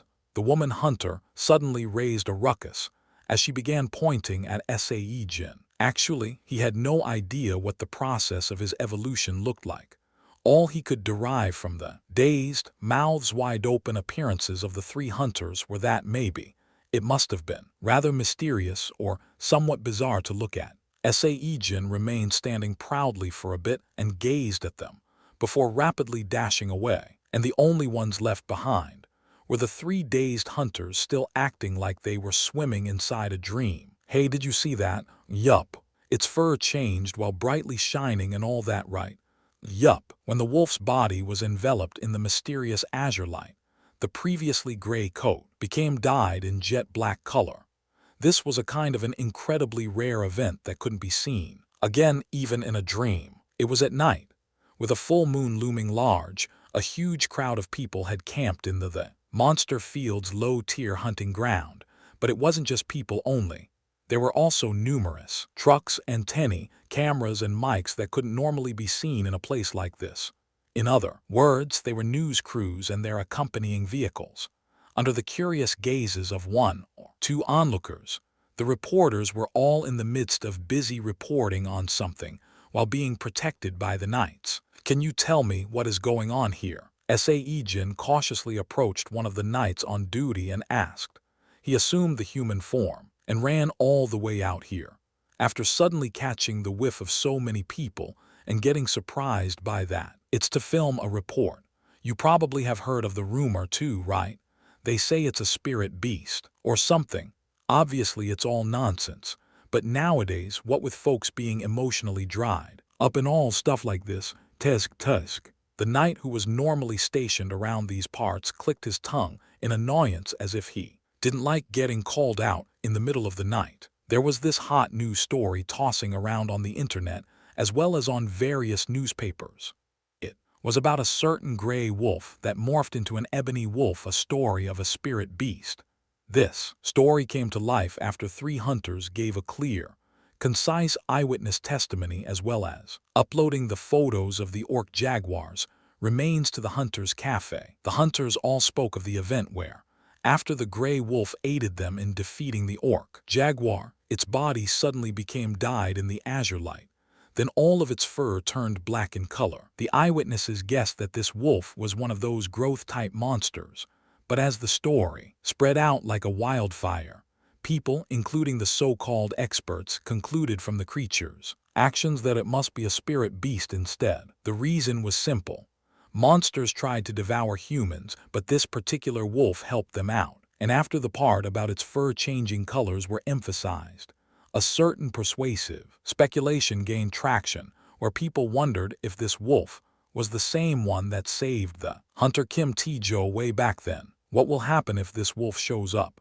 Sae-Jin carefully asked again. Probably nothing more than getting shot at by the cameras. So it's not going to get hunted down. Phew hut. Hey, Mr. Diligent Hunter, I get your dedication to your work, but if we try anything here, the public will crucify all of us. But man, between us, aren't these news reporter people dumb as hell? I mean, a wolf is a very skittish creature, so why raise so much fuss as a group? The knight stopped talking and looked around. The hunter he was talking to just now had suddenly vanished. Where did he go? He just dropped the matter and switched his focus back to the guarding duty. 5 minutes passed, and then 10 minutes flowed by. The original aim was to film the approximate location where the spirit beast had appeared while expecting nothing much to happen. So, when that was all done, the reporters got ready to pack up and leave. But it was at this very moment, "Awuo," a cry of a wolf resounded loudly in the air. The cameraman busy loading the van with the equipment and the lady reporter climbing aboard the passenger seat all stopped in utter shock and quickly turned their heads towards the origin of that sound. And they saw a lone wolf, framed by the full moon on its back atop the nearby mountain peak, gazing back at them. The dignified stance that couldn't have possibly belonged to a wolf, the majestic body overflowing with confidence, the black fur coat that seemed to shine softly under the moonlight, and a pair of golden eyes that burned brightly. And finally, a mysterious howl that could shake their souls. A wolf was not a tiger, but everyone gathered here could definitely feel the same thing. The wolf that was proudly surveying the ground here was definitely the Sangun. TL. It's a Hanja word that means a few things. One, meaning the guardian of the mountains. Two, literally a fierce tiger. And the MC from a Naver webtoon, Brother Tiger Bar Khan. I thought the author meant the first two, so left as is. Hey, wake up, start filming already. The dazed members of the press began to move in a hurry. They hefted the cameras and began hunting for the best angle to capture the view of that proud creature. The knight who sneered in contempt just now was left speechless as he stared at the distant wolf. He scoffed and said there was no such thing as a spirit beast, but even he couldn't call that creature a monster. Certainly not after seeing this unexplainable aura of divinity wrapped around the wolf. Hey, what the hell? There was a sudden collective cry of shock. Not content with just the appearance alone, there were several blue-colored blobs of mana rising all around the wolf, like the ghostly flames of the underworld. Did you get that? Hey, I said, did you film that sh*t? It'd be a huge scoop if captured on film. A guy that looked like a producer or a director yelled loudly while making a shocked expression. At this shout, the cameraman nodded his still dazed face, but at the same time, hey, where did it go? As if the previous event was nothing but a passing dream, the wolf's presence had disappeared completely. Chapter 14. What the hey, did you get that? Oi, I said, did you film that sh*t? The loud shouts of the TV crew could be heard. Were you able to witness that? Around the wolf, several strange ghost lights have started, appearing one by one, as if the creature can manipulate mana. Next, it was the turn of the reporter to shout out, aloud beyond the scope of the camera lens. But not minding that, the wolf turned around and lightly hopped down from the mountain top. The camera hurriedly chased after it, but by then it was gone without a trace. Sae-Jin frowned slightly as she watched the hologram display projected from her mobile phone. A spirit beast, the divine creature. A being of mystery that a person may or may not get to see, even once in his or her entire lifetime. When she was 25, she got to see a spirit beast, the black turtle. Even though it was massive, because of its laid-back nature, it didn't enjoy moving around too much. Found originally in eastern China, it was a creature that would have lived its days in a lazy stupor and barely moving one of its legs. But in the end it was murdered because of a child of some wealthy personage from the Middle East who suffered from a deadly illness. The child suffered from the mana overflow. To cure this worst kind of mana-related inflictions that couldn't be cured by any known potion to man, and subjected its sufferers to a hellish torment before killing them. The black turtle that had lived for 400 years or more in various worlds out, there was turned into a medical ingredient in a single day. Knock knock asterisk. The sound of knocking on the door brought Sae-Jin back to the present, from the reminiscence of the past, and she took a glance at the watch to confirm the time. It was now 11:50. It was also the time for the appointment with that alchemist after finally getting one phone call through to him. Please come in. The figure entering through the gap between the smoothly opening doors was a robe-wearing man. Welcome back. Yes, it's good to see you again. The two shared a handshake and sat down on their seats while gazing at each other. Have you been well, you? Sae-Jin tilted her head in confusion. Something was different about him. Soon, she was able to figure what that difference was after she sniffed the air. I see you bought a perfume. The subtle yet pleasant scent coming off of Sae-Jin tickled her nose. Not too light, nor too gaudy. The odor settled in the air rather wonderfully. She ended up unconsciously closing her eyes and savored this scent before regaining her senses, and made a fake cough. It's nice. If it's not much trouble, can I inquire as to where you purchased this perfume? Sae-Jin possessed a very sensitive nose, making her very interested and knowledgeable towards the topic of perfumes. It'd be difficult for her to ignore this wonderful new scent at all. She just had to have it ready in her home, or she'd never be satisfied. I didn't use one, it's all natural. Sae-Jin just smiled and shook his head. Sae-Jin's brows wiggled a tiny bit. There definitely wasn't a scent like this the first time they met. At the time, he had no body odor. So why was he trying to sell such an unconvincing lie? Is that so?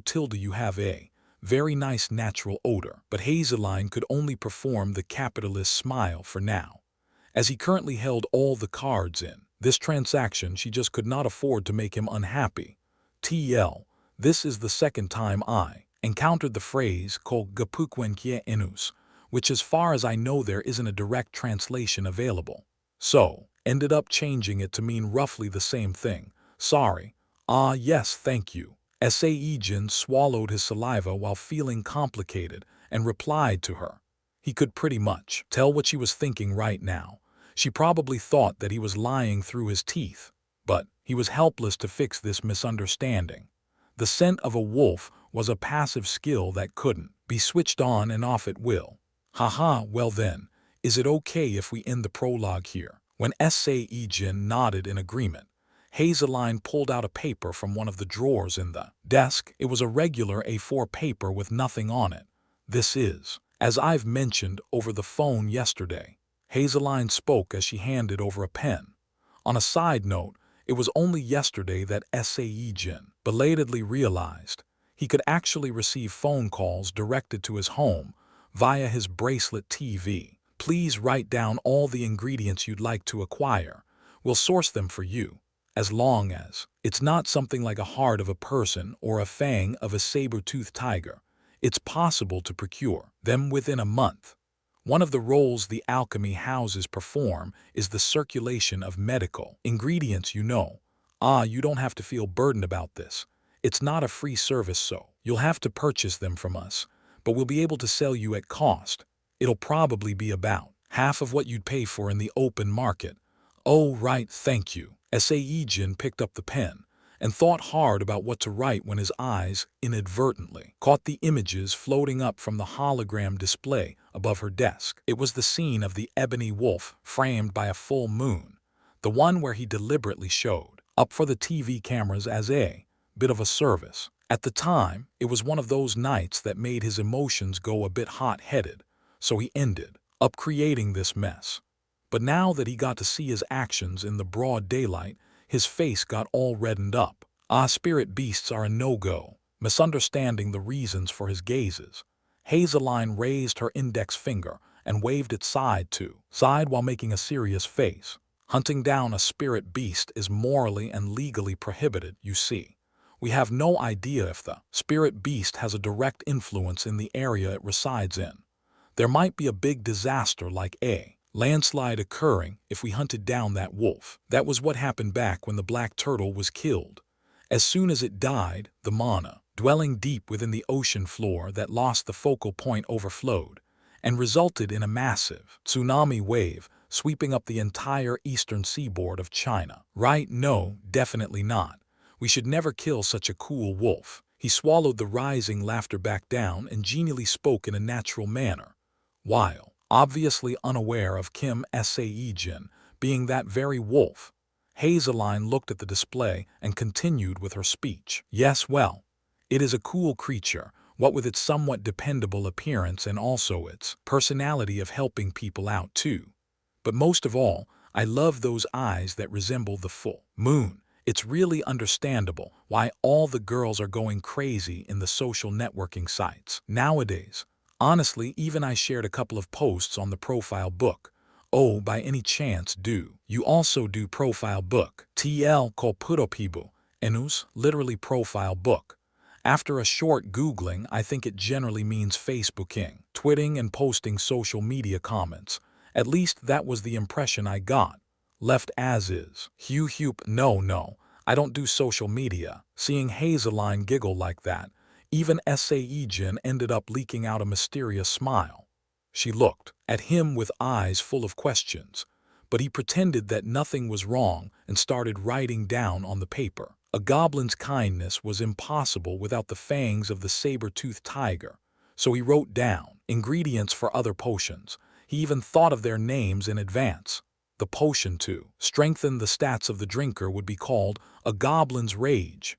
And end. If you can find these, I'll be grateful. When he handed over the paper, she studied every word in detail, even though she was acting disinterested by the contents. It was a normal list of ingredients that didn't seem to differ from what other alchemists would have asked for. All right, as soon as we procure them, I'll give you a call. Oh, and if it's okay with you, will you be partnering us on your next batch of potions as well? Yes, let's. Sae-Jin spoke without a hint of hesitation. In all honesty, he couldn't really go anywhere else. Anyway, because he could only remain as a human for 2 hours a day. Wah, really? You truly are wonderfully decisive, sir. Normally, other alchemists would be reluctant to choose, but Sir Alchemist doesn't. It's Kim, Sae-Jin, he told her while studying her eyes. He could see the surprise in her jewel-like eyes at his sudden self-introduction. And my race is human. Sae-Jin reached out with his hand. Hazeline stared at the hand for a moment in a daze before breaking out in a smile and shaking it. Yes, Sir Alchemist Kim, Sae-Jin. I'll do my utmost best to make sure you won't regret choosing Yosian Alchemy House. As the handshake ended, the two stood up from their seats. It's just about lunchtime, but have you eaten yet? Yes, I have already. If that's the case, why don't we together? At Sae-Jin's reply, Hazeline tilted her head in confusion, wondering if she'd heard wrong. An elf like her was not at all accustomed with rejection such as this, and from a man, no less. It was obviously the first time in her life, even if it was a gentle no. I already had lunch, but it's only now 12. I usually eat my meals a bit early. My apologies. Of course, he had his own unfortunate reasons for doing this, but the deeply shocked Hazeline could only nod her head after blinking repeatedly, in disbelief for a while. Yes, well, of course.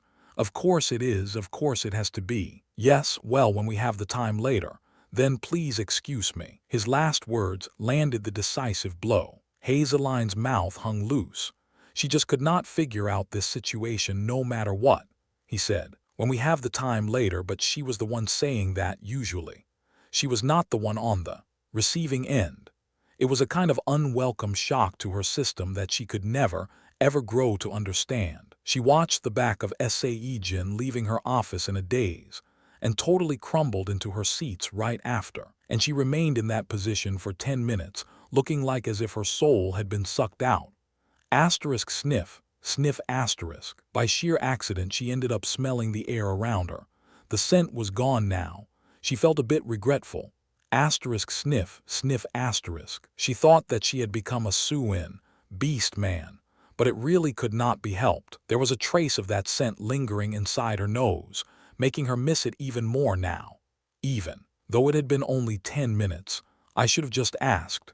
If it could make someone miss another with only its scent, then it was without a doubt an excellent perfume. If it was at this level, then she should have found out what it was even at the risk of annoying him. She muttered slowly, her face full of regret. She continued to sniff the air for a while, before finding herself browsing the internet for men's perfumes. Sae-Jin could often overhear people talking about the spirit wolf beast everywhere as he walked. Students' nights, even magicians. It seemed like every resident living near or on Gangwon province had talked about the wolf at least once, and more flesh was getting added to the story of the spirit wolf beast just like that. Since now he could remain a bit longer as a human, Sae-Jin chose to walk into the monster field, the official way, through the reception area by the entrance. This was the place where the hunters and knights could take a short respite before going on a hunt or after completing it. It wasn't originally a quiet place to begin with, but now, with the numerous reporters mixed in, trying to get more stories on the spirit beast, it was a lot more chaotic than usual. Now that I think about it, that thing's cry was like, "There's a monster up ahead, so don't go tilde." That's what that meant, right? It was a real smart thing to turn back then, after feeling uneasy of that howl. Does that mean you, Mr. Hunter, also got to see this spirit wolf beast? Tilde, well, no. But I really did hear it with these 2 ears of mine, I did. It was going, awoo and everything. You also know well that wolves in the monster field never cry, right? Seriously, when I was thinking, did I go in too deep, tilde? This wolf cries out and I got so surprised, I just bolted right out of there. Does that mean this spirit wolf beast has helped people out before? Yep, that's right. I'm telling you right now, you really can't see a cleverer creature than that guy. "Oi, that man over there, that's the hunter who got help from that brown wolf. Hey, Mr. Kim. Joe, come over here. This reporter wants to ask you something." Sae-Jin smiled in satisfaction while hearing all these conversations. To him, it looked like the momentum of the story would continue to gather for a while longer as those people wanting some attention ended up telling tall tales and outright lies. Chapter 15. On top of the cold stone floor, Sae-Jin opened his eyes. He could see hunters in the far-away forest, while the noisy chirping of birds disorientated him. A wolf could look a little further away and hear a little bit more. He got up from the spot. His 4 black legs moved. Before he knew it, it felt like he had completely adapted to using 4 legs instead of 2. Because of this, a whole bunch of swear words suddenly rushed out of his mouth. The amount of time available for the human form was 2 hours a day.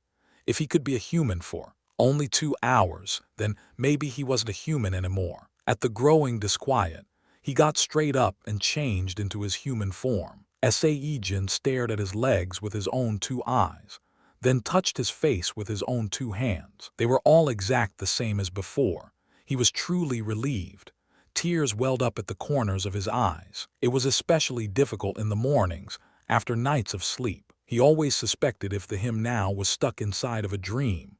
Oftentimes, he wished he was, as a dream would have been better. It was very painful living as a monster. The taste of blood and flesh was still stuck between his teeth, the sensation of ripping away lives whole with a mace. He just couldn't get used to them. If anything, all those things just served to wear him down to his bones. Sigh. Sae-Jin let out a deep sigh. But his tight chest and ominous feelings wouldn't just go away like that, and the unusually drab, gray morning sky was making him feel even more depressed than before. At least to somehow cheer himself up, he switched on the micro TV. With a soft whir, a hologram projection spread its light on a wall of the cave. Pant. An orc jaguar was on the run from something. A creature like the orc jaguar, possessing such a deep desire for battle and victory, was on the run. That was simply nonsensical. But right now, this very orc was beset with terror even from the sound of rustling grass behind it. The smell of a wolf, the odor of a predator, was making this once brave orc scared out of its wits. The orc's eyes hurriedly searched behind its back. It couldn't see anything back there. But that accursed smell was still lingering there. So the orc spared no efforts and put strength in its legs to run away. Awuo! A howling dipped in magical power tore through the sky and grabbed hold of this fleeing orc's legs. It felt like all the muscles on its body were going numb from the sheer terror. The orc intuitively sensed the encroaching death, and as it turned its head around, a huge shadow of a jet-black wolf rapidly descended down on it. Quack! With its throat grabbed tight, the orc couldn't even let out any particular scream, only a small whimper before its life was snuffed out. Khrng. After clearing its nose, the wolf pierced into the heart of the orc with its razor-sharp claw. When the hard tip of the claw penetrated past the soft tissues of the heart and touched something solid, the wolf closed his eyes. Then something mysterious happened. An azure aura slowly rose up like a smoldering veil and began covering the wolf from the claw, buried in the heart of the dead orc to the rest of its black body in a thin, nearly imperceptible layer. This blue light lingered around for a moment before entering the creature, causing him to open his eyes in satisfaction. You have absorbed the low-grade mana stone of an orc jaguar. Physical strength and endurance rise by 0.5. Agility rises by 0.2. Energy manipulation rises by 0.05. If more stones are absorbed, the native skill of the orc jaguar can be acquired. That's quite a lot. Was it because I got an orc jaguar, even though it was still a juvenile? Sae-Jin, now in his ebony wolf form, grinned slyly. He discovered this way of utilizing mana stones rather coincidentally. It truly was through a completely lucky chance. Around 10 days ago, Sae-Jin watched a documentary on his TV inside the cave. And in this particular documentary, the makers were explaining why the predatory monsters, such as a troll in ravenous state or a two-headed ogre, became stronger after eating other monsters. At the end of the program, the experts concluded that these monsters possessed special digestive system that could absorb mana stones. Those words ended up rousing his curiosity. So Sae-Jin picked up a lowest grade mana stone he planned to sell later on and promptly swallowed it. Just like that, an alert window popped up into view at the same time. Condition complete. Condition complete. Absorb a mana stone. The passive skill, a growth-type monster, has been acquired. Skill proficiency level. Skill proficiency level, F. When coming in contact with the mana stone of a monster, the host can now absorb a minute percentage of its abilities. A greater percentage of the monster's abilities shall be absorbed when the skill proficiency level increases. He felt like he just hit the jackpot. Sae-Jin then quickly went and ate all 10 mana stones stored in the cave. All stats ended up rising by around 6, but unfortunately, the most important one of them, all the energy manipulation, only rose by a paltry 0.6, but he wasn't disappointed at all. He did find a new way to increase that important stat. That was why he then really focused on hunting afterwards. He would kill at least 7 to 8 monsters in a day and absorb their mana stones. The stronger the monster, the higher his stats rose. As to which stat rose when, that depended on the monsters he hunted down. Following the traits of monsters, if it was an orc, then his physical strength increased.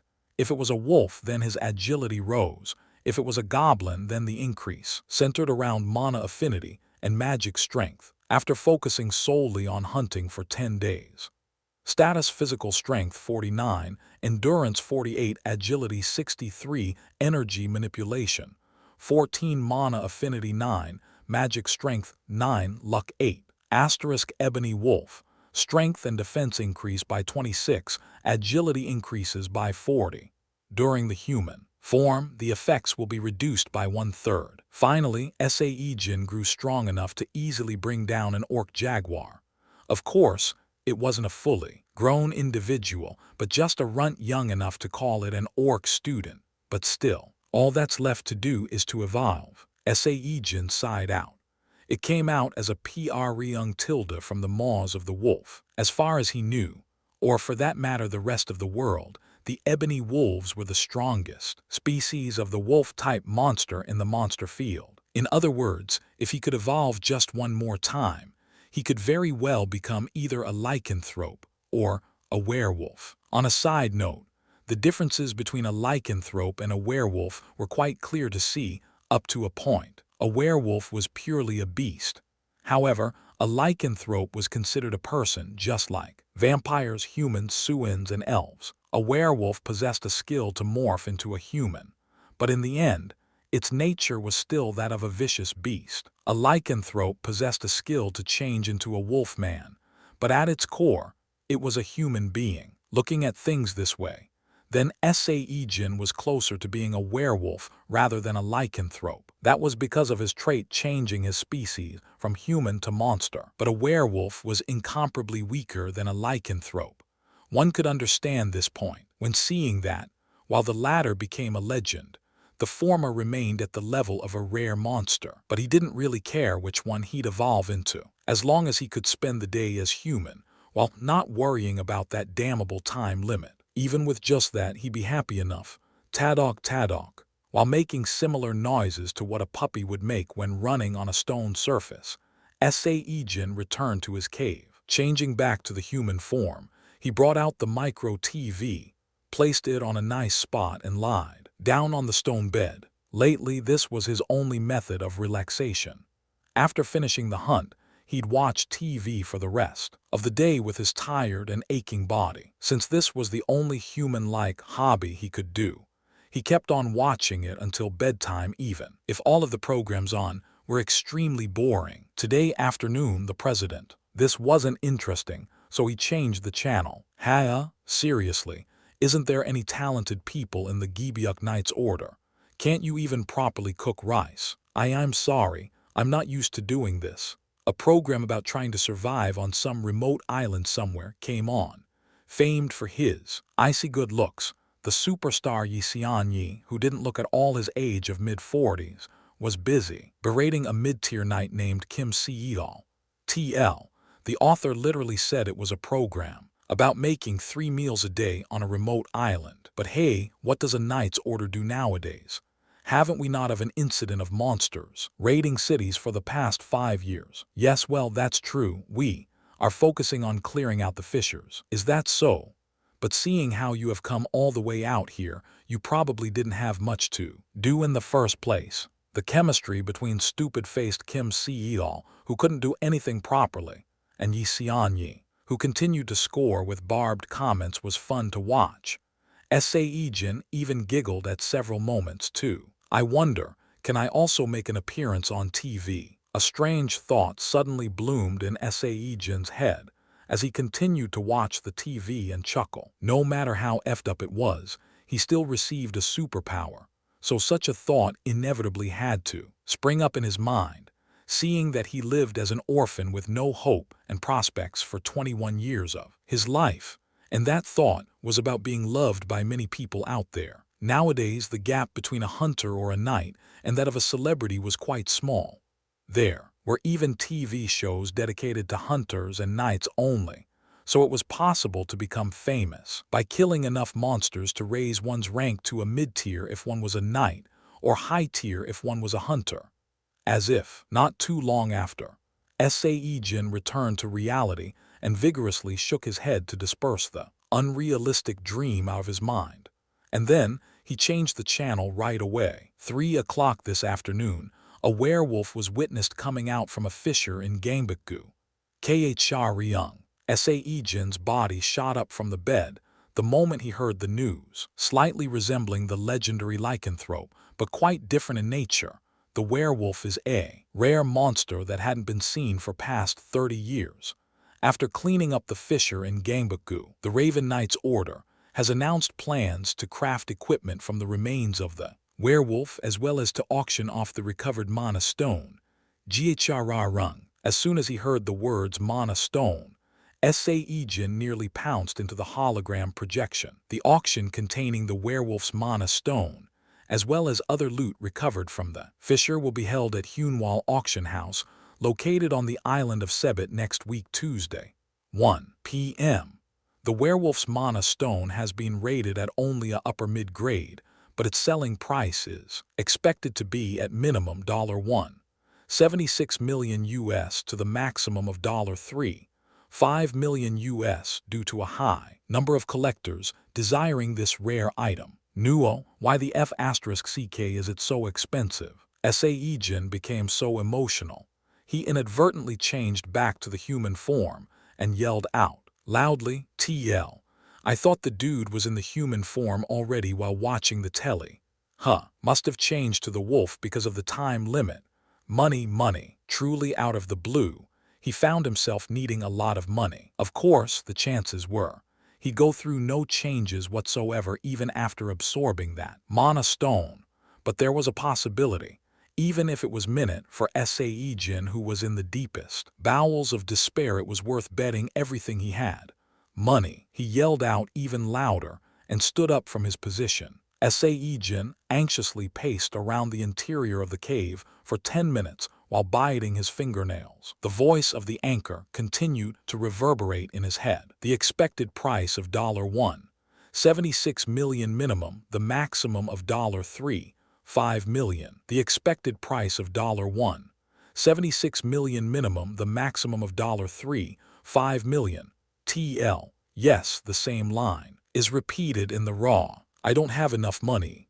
Sae-Jin bit his lower lip hard. Then he spotted the micro TV's call function. There was only one number showing up in the list of the recent calls, Hazeline. They only saw each other twice now, and the amount he needed to borrow was at least $1.76 million. Any sane person would know not to make that call. But for a guy with a pair of bloodshot eyes and his thoughts stuck in despair, such a thing as sanity had imploded a long time ago. Ring. His breathing became harsher every time there was a ring. He didn't want to miss this opportunity. The werewolf's mana stone from a rare monster that had not been seen in the past 30 years. If he missed this chance, then there may never be a next time for him. Hello, this is the manager of Yosian Alchemy House. Miss Hazeline, this is Kim Sae-Jin speaking. Sae-Jin hurriedly shouted out her name in an urgent voice, causing Hazeline to answer in panic. Hello, Sir Kim Sae-Jin. Is there something wrong? I need to apologize to you beforehand, but may I ask you for an important but selfish favor? Why yes, why so suddenly? Yes, it's possible, if it's you, Sir Alchemist. Hazeline made a calm reply. She was probably thinking that it couldn't be something big, or even if it truly wasn't something big as she suspected, she could have figured that having Sae-Jin in her debt may prove beneficial in the further development of their business relationship. Can you borrow me some money? I will definitely, without a doubt, work hard and repay you with my potions. It just so happened to be that she was right, and he dearly wished to get into an enormous debt with Hazeline. A short sound of incredulous shock leaked out from the receiver of the phone. Chapter 16. What are you talking about out of the blue? First, please calm down, take a deep breath, and then talk to me. I'm not going anywhere, Hazeline carefully admonished him.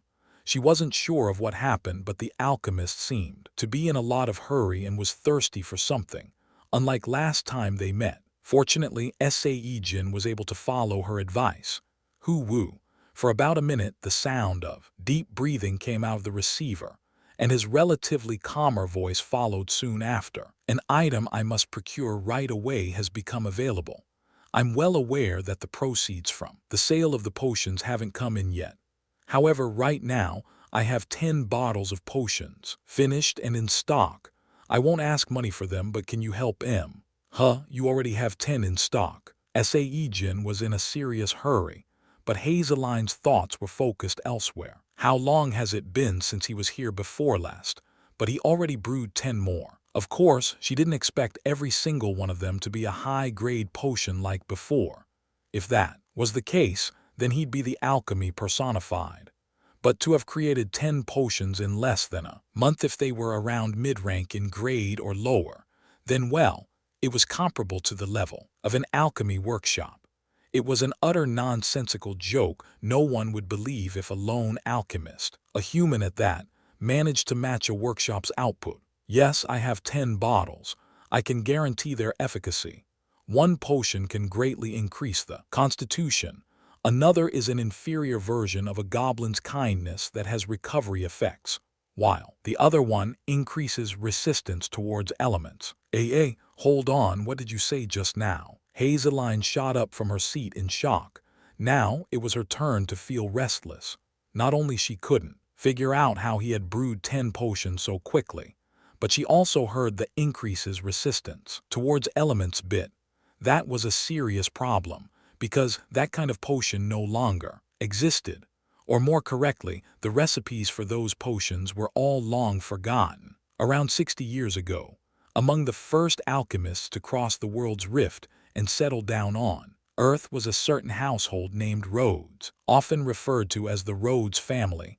Their alchemy skills were truly peerless, and it was not wrong to say their alchemic legacy became the forefather of the modern alchemy. And just like the modern-day alchemists, the Rhodes family was very secretive and never shared their formula with anyone.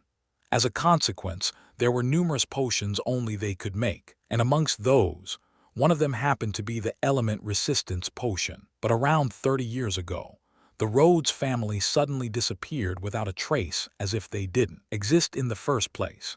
So, all the recipes and formulas for the Rhodes family potions also vanished along with them. Not only the Rhodes family left behind an indelible mark on the world of alchemy, they also left behind a mystery that could not be solved by the current level of modern-day alchemists. They were seen as a source of inspiration, as idols for adulation, and a great motivational factor for many alchemists, thus becoming a legend in the process. And now, this one guy was busy saying that he had created a potion that only a Rhodes could have made. Wait a minute.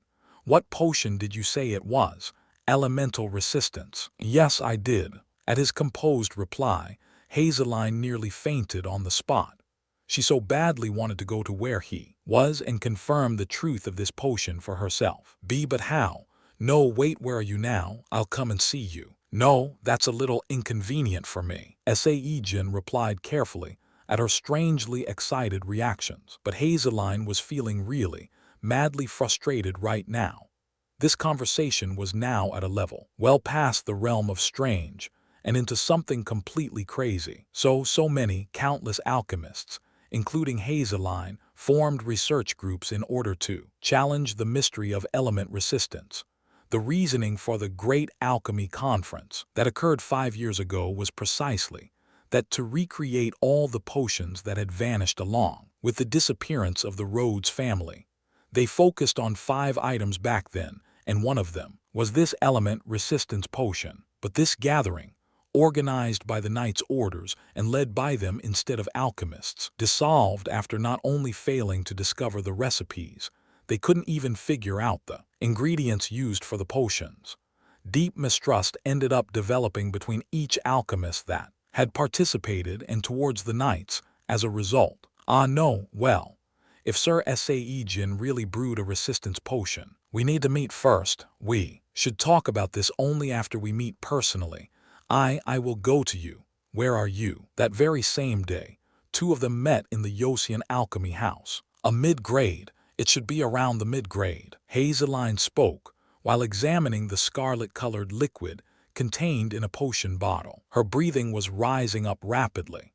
Using her 17 years of alchemy experience, she confirmed it. This looked exactly the same as the illustrations of Rhodes' element resistance potion she had seen. It was really the element resistance potion. Even though it was rated at a rather lowly mid-grade, there was little doubt Knights' Orders would go mad with desire for this potion. The elemental attacks of the monsters rated upper mid-tier or higher were very difficult to deal with after all. The physical damage could be negated with armors, but these armors couldn't protect the body underneath against the attacks of flames and ice spewed out by, say, a dragon turtle or a wyvern. So the knights had to defend using only the mana barriers. But unless one was a high-tier knight, it was difficult to endure the incredibly high mana expenditure. Even those amazing highest-tier knights didn't dare to casually engage monsters that used innate elemental attacks without a recovery potion. However, the story changed a great deal with the element resistance potion in the picture. This was a potion used exclusively for the subjugation of the top-ranked monsters, following the standards set by the Rhodes family. A mid-grade could negate as much as half of the damage from the innate element attacks. That meant a high-tier knight would have a far easier time fighting the monster as the amount of mana devoted to maintaining the barrier would decrease. This potion, did you make it alone? Yes, it was difficult to brew them, so I could only brew 2 bottles worth. Sae-Jin nodded his head. This element resistance potion had a painstakingly exacting compounding requirements. Not only did it require over 20 different types of ingredients, it also required him to be very careful when combining the said ingredients. Hell, even with the goblin's craftsmanship skill, he ended up failing numerous times. Actually, the reason why he made this potion was to increase his proficiency with that very skill. The thing was, he received more skill proficiency points when he failed making potions, compared to when he was successful. At this very moment in time, the 2 people gazing at this potion were thinking 2 very different things. Hazeline was momentarily speechless after hearing him say, could only brew 2 bottles. She became hopelessly curious to the identity of the man in front of her. How could he drag the recipe of a potion now long forgotten back out of the abyss all alone? Just how could he? Maybe it was his master. That was when a light bulb went off in Hazeline's head. The Rhodes family hid away from the view. Some said they were murdered by other jealous alchemists. Some said they simply had returned to their original world. But they were all just theories. The only real fact remaining was that they just vanished into thin air like blowing dust. What if the reason why they disappeared was because they felt sick and tired of alchemy? It made a certain amount of sense. Great things were expected of the Rhodes family, and thus they received huge product orders compared to other alchemists, and the burden and the enormous pressure created by those demands would be like an axe hanging over their heads. When a famous alchemist had enough of all things alchemy, there were two avenues left to tread for this person. Either he or she start raising a successor, or like Hazeline here, become a manager of an alchemy house. But a Rhodes would never, ever choose the latter.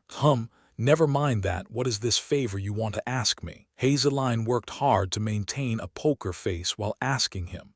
As things began falling into their her logic place rather quickly. Alchemists highly valued the master and apprentice relationship above all else. There was no need to ask about an uncertain matter and potentially sour their current relationship, after all. By any chance, have you already heard of the werewolf's mana stone? The story came out this morning. Sae-Jin too did his best to maintain his poker face.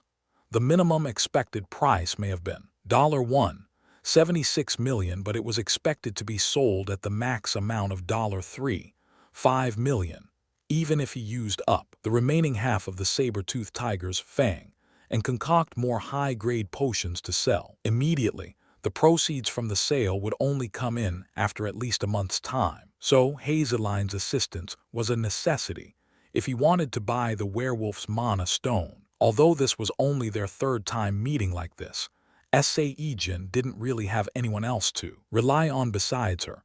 Plus, he was feeling confident as well.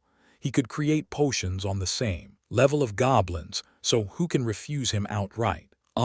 Yes, I saw it, but why would you, perhaps? Yes, I truly wish to purchase that mana stone, but the problem is, I don't have the money. Sae-Jin just couldn't say that out loud, so he pushed forward the potions that were as good as money towards her. Hazeline was busy punching the numbers on the calculator in her head as she gazed at those potions. The element resistance potion.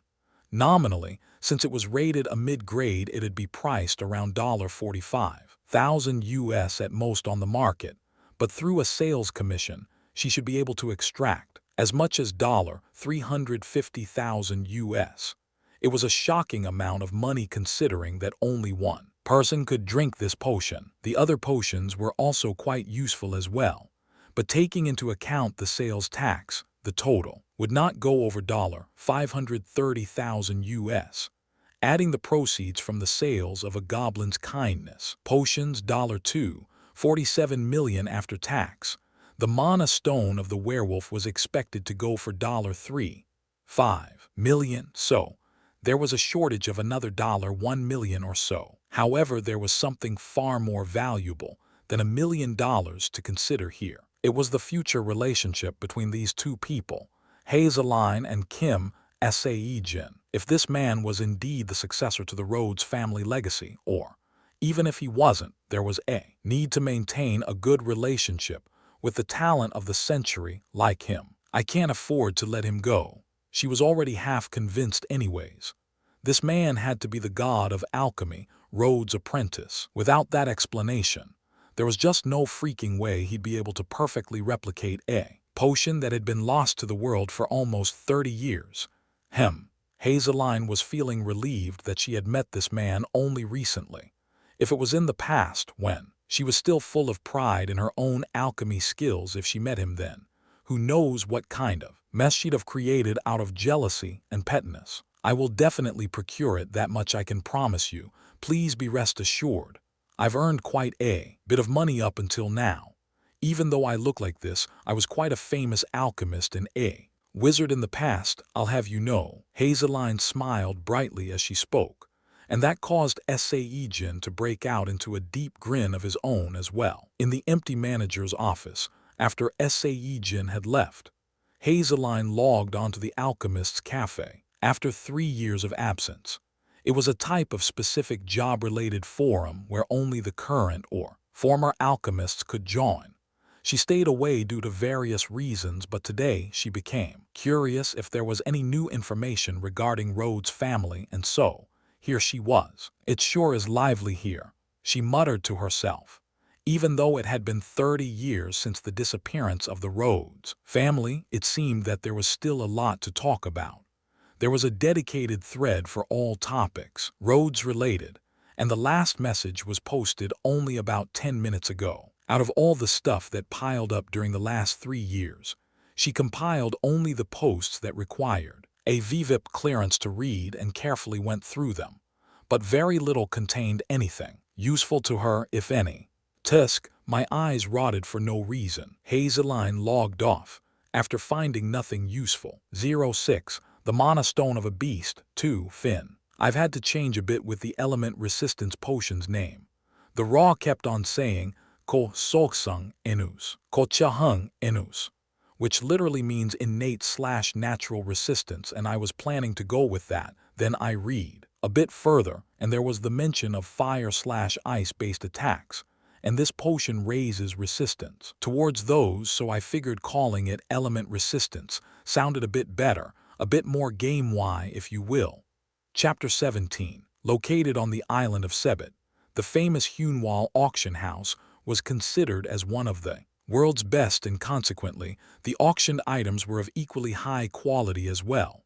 They only dealt with rare loot, dropped by the monsters defeated by the Knight's orders based around Seoul. They also selected only the uniquely named, branded goods out of all the equipment submitted by various smithies around the country. It had been 5 years since Hazeline's last visit to this Hunwall auction house. She didn't feel all that much different, however. If anything, she felt like swearing out aloud, thinking about how she'd have to tolerate all these people and all that noise they would make. It's still the same useless showing off of wealth. TL, author lit, said useless money party, just like a party on a boat. There were plenty of colorful lights brightening up the night sky up above the auction house building built on the island. We welcome you to Hunwall Auction House. An employee bent his back to greet Hazeline. Every employee working in the Hunwall auction house possessed quick wits, fast enough to easily determine the high value of the robe Hazeline was wearing. As soon as Hazeline handed over her VIP ticket, she received a mini computer and a numbered card from an employee behind the counter. The number on it was 77. It was a number that made her feel somewhat confident. Happy at this lucky occurrence, she walked into the auction premise. Mr. Sae-Jin, can you hear me? She spoke softly to Sae-Jin, who was listening from somewhere via the bracelet on her left wrist. 10 seconds of silence later, he replied back, Yes, I can hear you well. I've just arrived at the auction house. The auction itself should end in about 3 to 4 hours, and the exchange of ownership will take place tomorrow. I will give you the certificate of transfer, as you need to come in person to collect the item. As we've spoke before, that is something I can't do. The werewolf's mana stone was the item put forth by the Raven Knight's order. Even if Hunwall was commissioned to hold the auction for the items, during the transfer of ownership, the seller, sometimes a representative, and the buyer had to meet face to face, and she could easily guess who the Raven Knight's order will send out as their representative. One of only 41 highest-tier ranked knights in South Korea, Kim Yurin. Hazeline would rather kill herself if it meant seeing that woman's face. No, scratch that. If the two of them did meet, then one of them would die for sure. Although she wanted to help Sae-Jin out, they've only met 3 times. She wasn't willing to brave that kind of danger for him. The process won't take long, yes, it'll take an hour max. Since I'll make the payment today, you can simply pitch up in 2 days' time and fetch the item. At Hunwall Auction House, if one wanted to bid for an item, then that person must possess on their persons at least half of the bidding amount, and also must make the full payment within 4 days of the successful bidding attempt.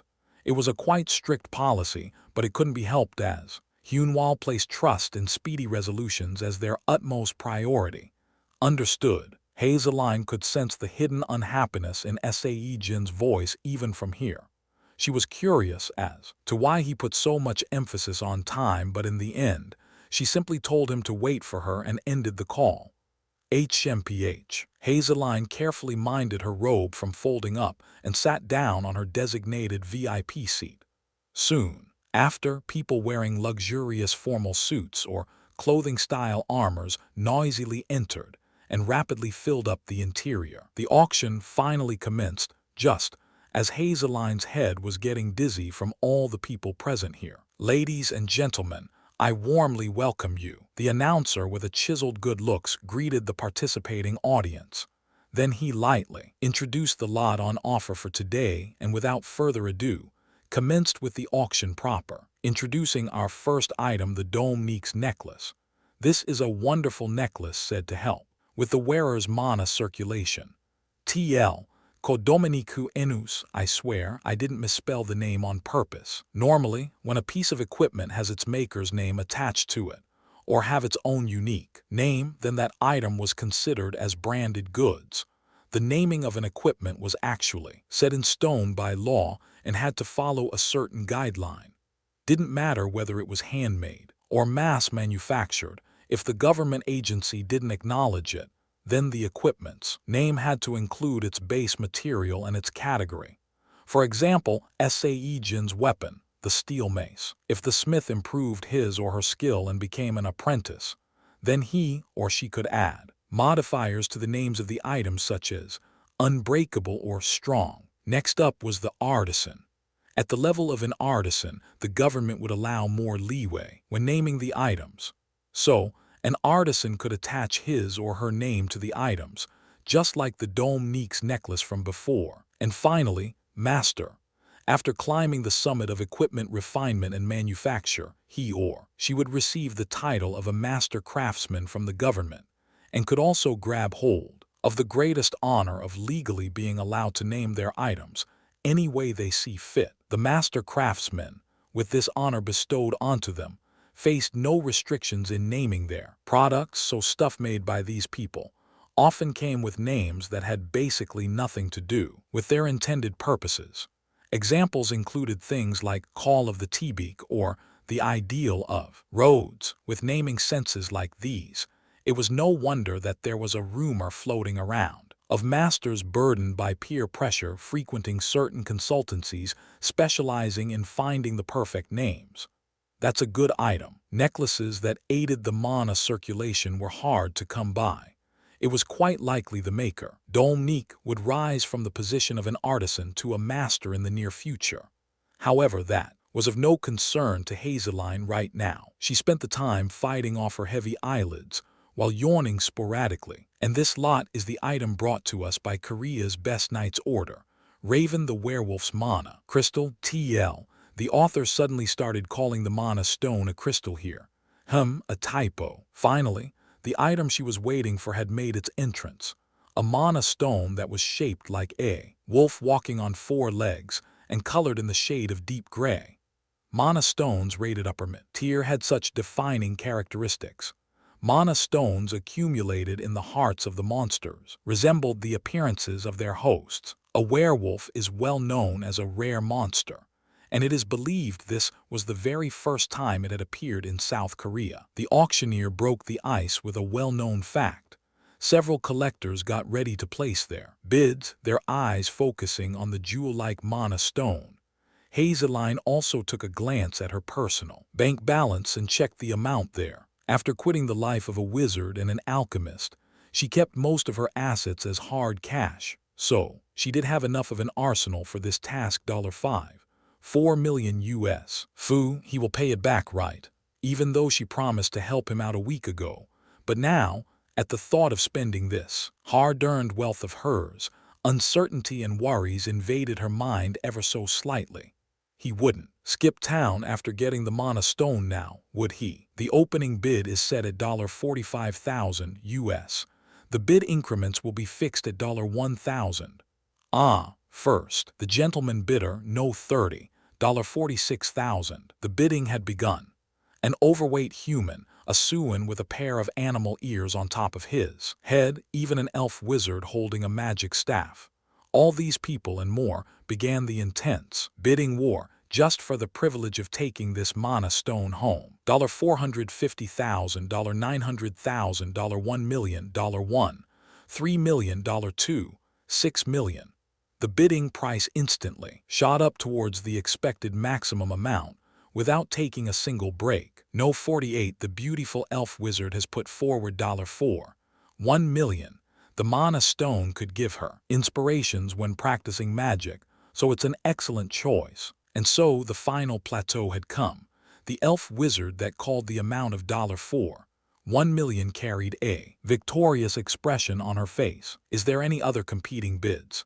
The werewolf's mana stone with near unlimited potential. Uses, you may never know. You could gain enormous power of the werewolf from it. The auctioneer spouted a load of bull C***P. Hazeline could only chuckle at his audacity. She was still feeling somewhat regretful at the fact that she had to spend more than half of her wealth to buy a totally worthless trinket.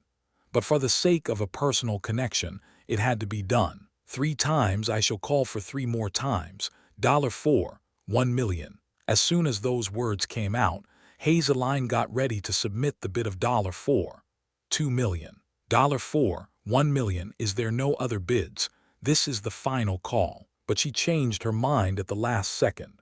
Oh, number 77, a mysterious lady with $4, $5 million. The auction hall grew noisy, and Hazeline grinned deeply. I've got my pride as an elf, so how can I waste time raising my bid by only $100,000? I've deposited the money. Yes, thank you very much. We've confirmed the payment. Behind the auction stage, Hazeline was conversing with the agent from the auction house regarding the item she had bought. 2 days. Please set the schedule for 2 days later. Oh, and also provide me with a certificate of transfer as well. A certificate of transfer. Yes, it's a gift for someone. Hazeline spoke as if it was nothing much. Although it was a debt and not a gift, but still, calling it as such made her appear more wealthy. A woman making a $4, $5 million gift. What a cool person. Oh, of course, we understand. The agent nodded his head and summoned the employees. Fu. Sae-Jin wetted his dried lips as he exited the Seoul station under the bright glare of the sunny afternoon and climbed aboard the pre-booked taxi from the Seoul station to Sebit Island. 10 minutes of ride in the high-class taxi that burned mana as fuel. As soon as he disembarked in front of the Hunwall auction house, the security guards there blocked the robe-wearing Sae-Jin's path after thinking that he was a suspicious person. I'm here to collect the item bought in the auction. The promised time was 1:10 p.m. Currently it was 1:05 p.m. After checking out his certificate of transfer, the security guards guided Sae-Jin in a respectful manner. He was brought to the front of an elevator used exclusively by VIPs, and as he waited, a sales agent approached his side, and while smiling she entered the lift alongside him. Are you an alchemist? Wizards usually didn't hide their faces with robes. She asked him out of respect, but Sae-Jin didn't reply back. He simply waited stiffly for the elevator to take him to his destination as quickly as possible. When he coldly didn't react to her, she became abashed and her ears and tail stood straight up. Tail because she was a canine-type Suin. TL. A Suin is a beast man. 2 days weather is nice, yes. It's the middle of a winter, but it's like an early summer day. I wonder if something's going to happen. She bravely continued to chat him up despite the risk of offending him. The sole reason for her behavior was that she was a canine-type Suin. The ideal type of mates for a canine-type Suin who possessed a powerful sense of smell was a man with a nice body odor.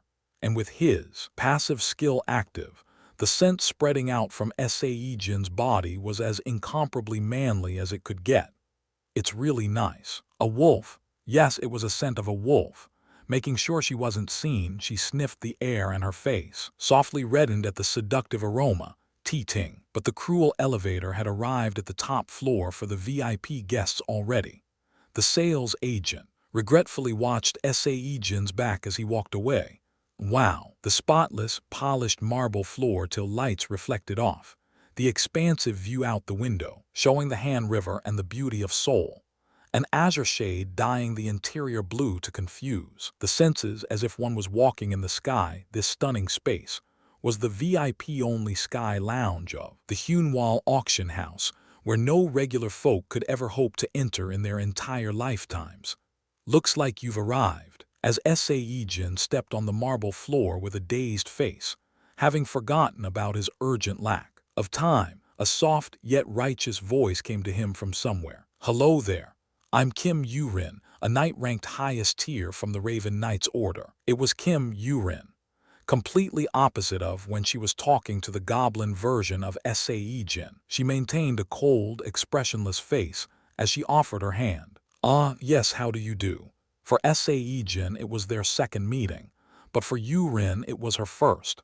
Whatever the case may have been, the two people faced each other and shook hands. Chapter 18. Please confirm that it is the right item. Kim Yurin was still beautiful, subtly different from back when she was lively and refreshing, though he still found her current robotic and cold mannerisms just as alluring as before.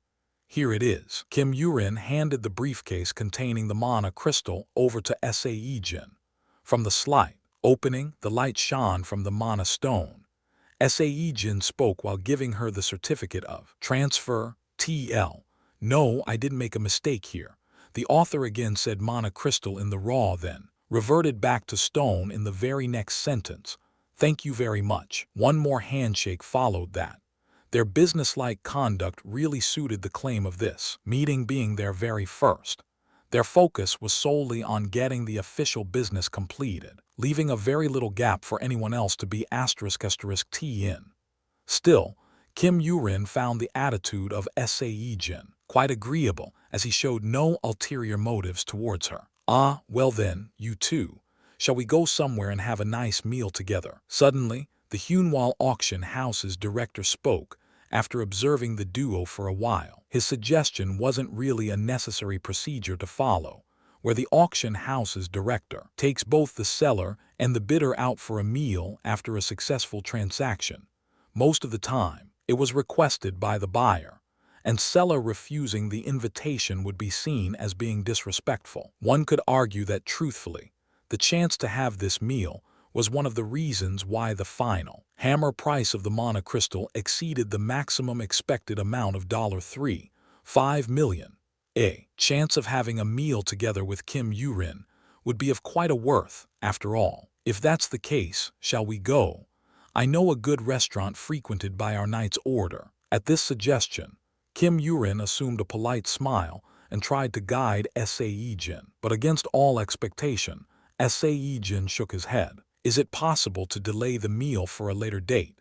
I'm currently running short on time." Kim Yurin's body stopped dead, still in her trek towards the elevator. Sae-Jin couldn't see it, but her face was strangely distorted at that moment. A profession that was busier than a highest tier knight would be rather difficult to find. She worked hard to straighten her face and turned around to stare at the lower half of his face before opening her mouth. Because of the robe's hood pulled low, she could only see his face's lower half. "I apologize, but if it's not today, then I won't have enough time as well. Another date is a little. If that's the case, then let us forget about the meal. Apologies for my lack of time." Sae-Jin was adamant in his position. In that moment, as she was opening her mouth to say something, Sae-Jin had already walked past her and was entering the elevator.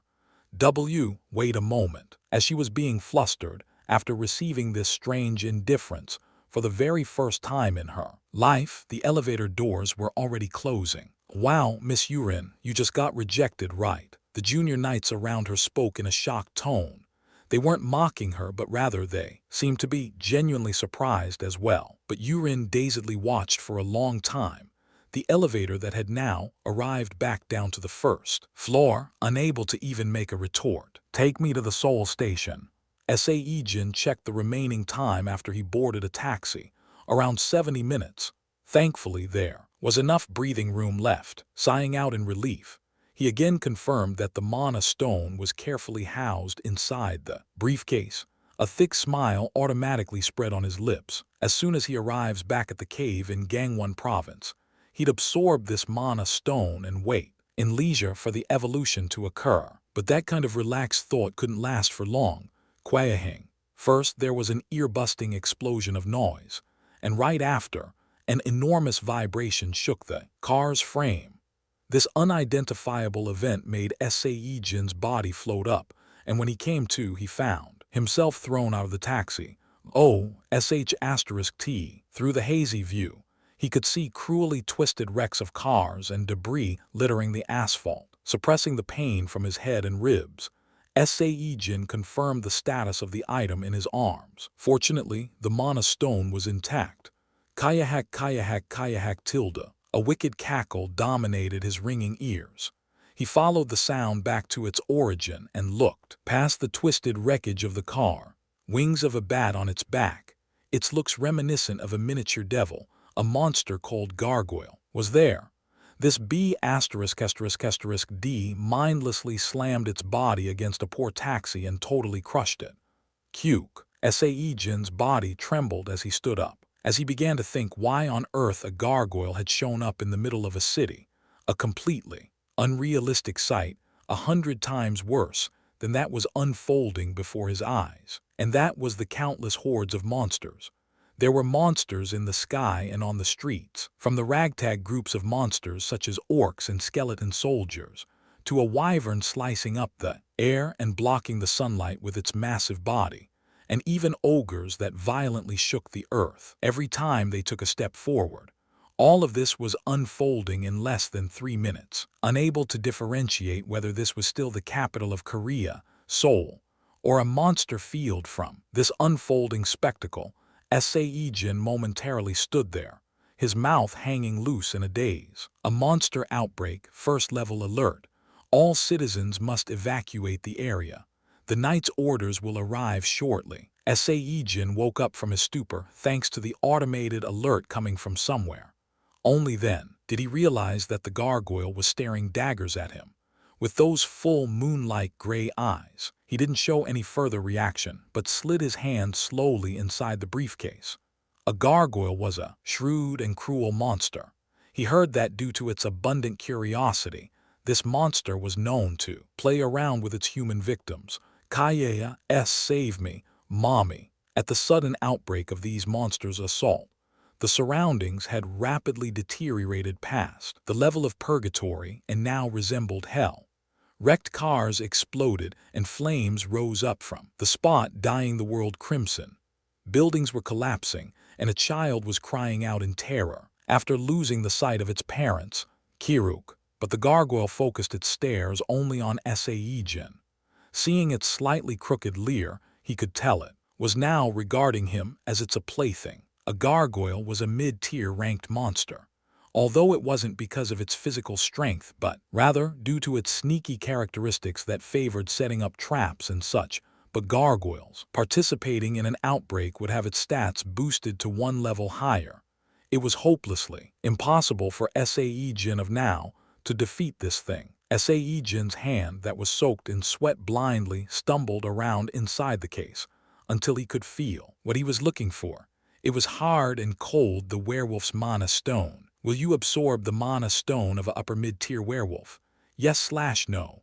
Warning, currently this monster is much stronger than the host, Ike. At the same as the message window popped up into his view, the gargoyle flapped its wings and took flight.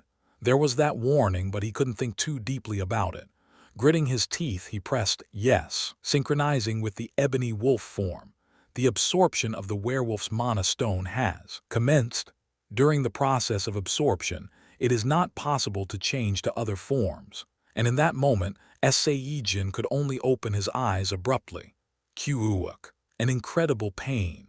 From all over his body, bones began growing uncontrollably, tearing his flesh and internal organs apart.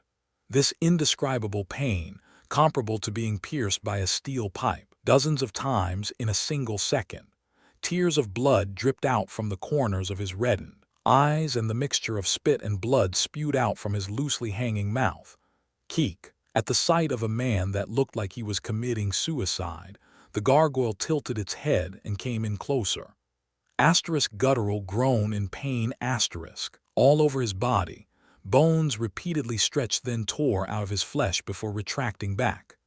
Sight of him vomiting out a bucket of blood with a pained whimper every time that happened was enough to make the gargoyle break out in a grin. Keek, keek, keek. The gargoyle slowly flew up and landed on Sae-Jin's back after he collapsed on the asphalt. It poked his head with its finger for a moment or two, then as if it found this amusing, the monster cackled again. Keek, keek, keek. Unfortunately, a gargoyle was a type of monster that got bored rather easily. The ugly creature raised its sharp claws with a smile on its face after having instantly lost all interest in him. The claw that could easily rip apart a person's body, like cutting a radish, gleamed icily. The B*****D's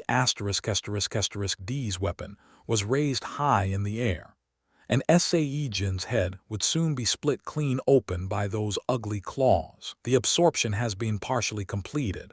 From now on, Beast Mode can be utilized. Beast Mode will automatically activate when the host's life is in danger. It was also at this time when Sae-Jin's eyes glowed in deep yellow. Right when the claw reflecting the sunlight descended down on his head, the claw seemed very slow. Also, it looked weak, as if it just might break into pieces after he shook it around a couple of times. Maybe this was what a predator must have felt looking at its prey. Sae-Jin lightly swung one of his arms and threw the creature away. Massive noise of destruction, but the end result couldn't be called light at all. The claws of Gargoyle did break apart and scattered in the air, and its body was flung away into distance with a loud, explosive noise as if it was exploding drum barrel. Heavy breathing.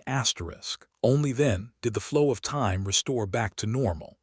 Sae-Jin tried to grasp his boiling heart as he heavily breathed in and out. Unfortunately for him, the idea of feeling relieved was as distant as it could possibly get. What the? His hands had become larger and sharper like that of a beast, and his body was being covered in fur. A tail was coming out of his rear, his jaws were extending, and his teeth were becoming more horrifying. Sae-Jin dazedly stared at his hand, now covered in black fur. This was the appearance of the werewolf in the beast mode. He hurriedly scanned his surroundings. Fortunately, in this hellhole, there wasn't anyone with enough leeway to pay attention to his sudden transformation. The human form. Why can't I change back to the human form? That was his first question.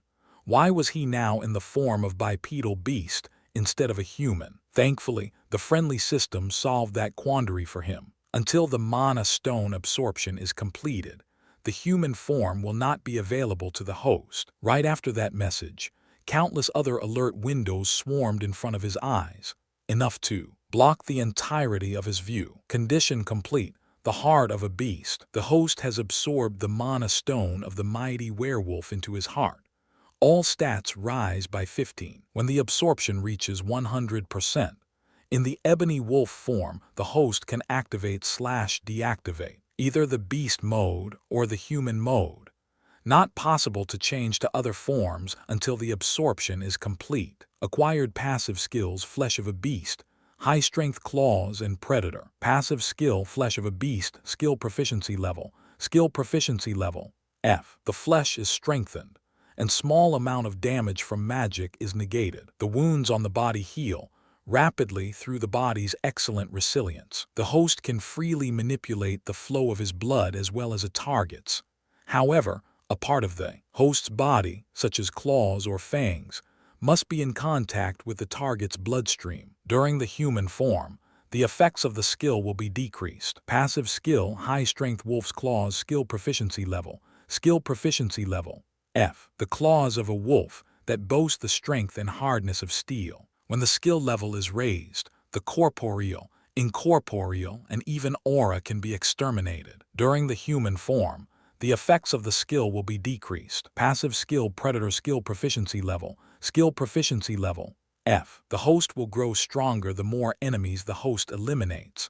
When a stronger enemy is killed, the rate of growth will be greater. The prey can feel fear towards the predator and could surrender/wish to submit under the rule of the host. Too bad, there just wasn't enough time for him to sit down and properly go through all these messages. Take the ogre first. Leave the wyvern to the highest tier knight. Knights were already approaching this place. Sae-Jin hid from their eyes and moved as stealthily as possible.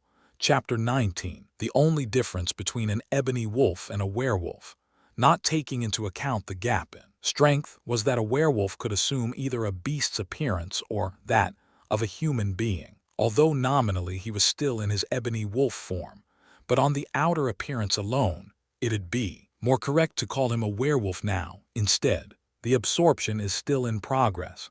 Impossible to change to a beast form. Sae-Jin gritted his teeth hard. His current form, a bipedal wolf beast werewolf, was just 2D **n, eye-catching. That's why he wanted to change into something that moved on 4 legs, but even that was impossible. Make one mistake and I'm dead. Right now he was without a doubt a monster. He was the one target for extermination by the knights or even the hunters. Sae-Jin lowered his body as much as possible and also used his arms as well to move. Thankfully, his exemplary sense of smell helped him to find back alleys with no knights or hunters present, plus an ebony wolf was very much specialized in being stealthy. No matter how stuck he was in this beast mode, the people busy fleeing the scene couldn't sense his movements that had blended into the shadows. Breathes a sigh of relief, animal style. After walking for a while, Sae-Jin sensed that he had escaped the initial bloody battlefield between monsters and knights and let out a breath of relief. But the surrounding situation still wasn't really safe just because there weren't any knights nearby. Low-tier and mid-tier monsters were attacking buildings or were busy killing citizens while mowing down the boardwalks. A monster fell on top of a car parked inside a damaged building, and the flames erupted from the exploding car. A child fell over as the explosion nearly engulfed her, but Sae-Jin couldn't do a thing. For his own survival, he had to disregard everything and run. In other words, he had to disregard the child's cries entering his ears. "Mama Yi, Soo-young." At the child's cries, the mother's voice called back. The face of a woman who must have been the mother was dyed black, and there were debris from the building falling on top of this child, who was collapsed on the street with her legs bruised. He didn't hesitate for long. His legs moved first. He used the whirlwind dash, covering the distance of more than 500 meters in a single breath. Sae-Jin hugged the child in a protective embrace. Immediately after, a terrifying amount of building materials and steel beams crashed down on them.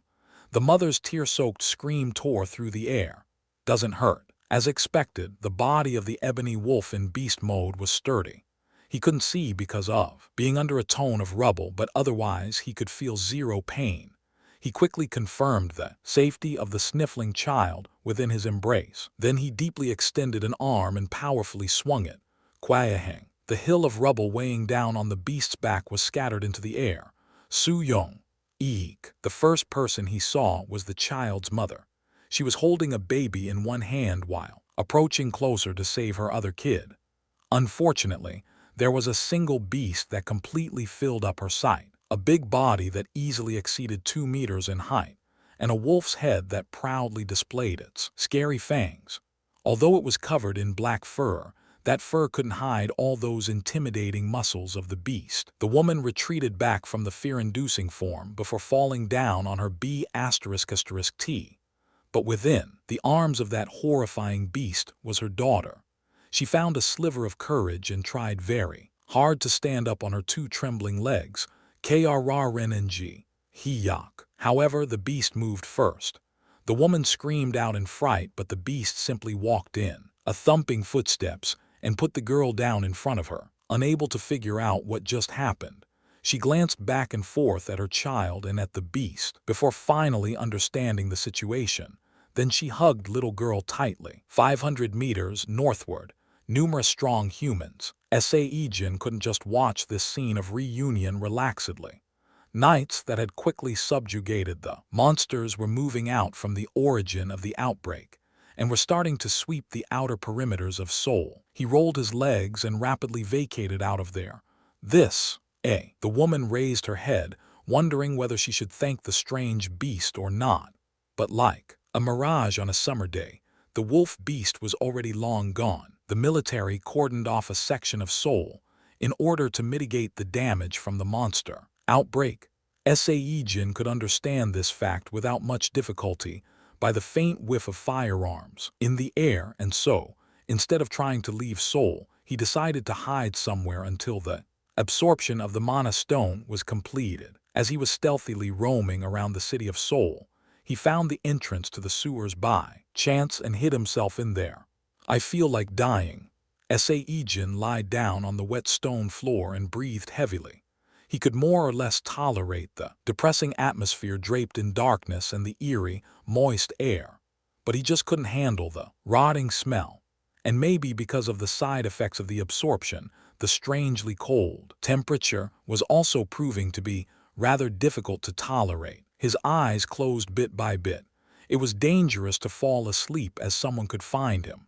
But the sleepiness caused by the side effects of the absorption easily defeated his worries, since they are too busy exterminating monsters. So hopefully they wouldn't think of coming down to the sewers. Hoping this was true, Sae-Jin slowly fell into slumber. A fissure appearing near a nameless church located in the suburbs of Banpo burst open before it could be erased, and this event caused a great disturbance in Seoul, as the credit rating of the Republic of Korea is expected to suffer from the first monster outbreak in 5 years. The citizens are bitterly voicing out whether the knight's orders, who were caught unprepared by the fissure bursting open, are to be blamed for this. Pay no attention to that. Right now, after subduing the monster outbreak to some degree, tired and injured knights were taking breaks by lying or sitting down on the grounds. The highest-tier knight Kim Yu-rin consoled a worried subordinate knight as he was watching the news. It's always the same story after monsters attack a city, right? Even though it might be tough this time, don't get too discouraged, as it's not our fault anyway. It's not our fault but the private security corporations that neglected the repairs and maintenance of the fissure detection equipment, added Yu-rin in her head. Her face crumpled in irritation at these thoughts. Originally, it was left to Knight's orders to monitor the monsters and possible appearances of the fissures. However, the government took away and handed the responsibilities over to several private security companies after someone argued nonsensically that the burden placed on Knight's orders trying to manage such a high-tech department as well would be too much for them to handle. Truthfully, it was responsibilities only in name, as in all honesty, it was all very unfair type of a deal where they only cared about profits, and the real responsibilities were dumped on the Knight's orders' doorsteps, since it was the Knight's orders that got blamed if monsters rampaged around. Like today, even though it was those F***-seeking bastards that were getting paid to monitor the fissures. Yes, she left behind the still depressed subordinate and headed towards the temporary medical facility set up to house the injured people. But the mood in that place was weird. Of course, there being no horrific injuries like someone losing a limb or something similar like that played a part. But at the moment, knights were huddled together in one spot and were busy making strange faces while watching the hologram projection from a mobile phone. Their expressions were full of surprise and riddle. What are you all doing? Many people lost their lives, and the amount of property damage was difficult to quantify.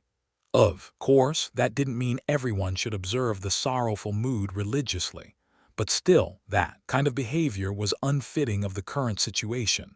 Huh, oh hello there. The knights hurriedly switched off the projection and greeted her after recognizing her face. The knights gathered here were not from the same orders, but would unite under one banner, the country, and act together in case of an emergency. So every knight with lower ranking than Yu-rin had to show her respect, even if they were not from the same order. You don't have to bow your waist that much since you're injured. I'm simply asking you because I'm curious. What were you all watching just now? At Yu-rin's words, the instigator who showed the projections to other knights, a male mid-tier knight from the Raven Order, Yi Su-han answered back hesitantly. There was a strange news coming out during the evacuation of civilians, so... What news? Ah, well, it's just that. Miss Yu-rin, I'm asking this just in case. But we really did kill that werewolf, didn't we? Yu-rin's face crumpled. What the hell was this guy even saying? Of course. Where did that werewolf's mana stone come from otherwise? Right, but the thing is, looks like there's another werewolf out there. A citizen took a picture. Even if it's an emergency situation, there's always someone out there filming stuff.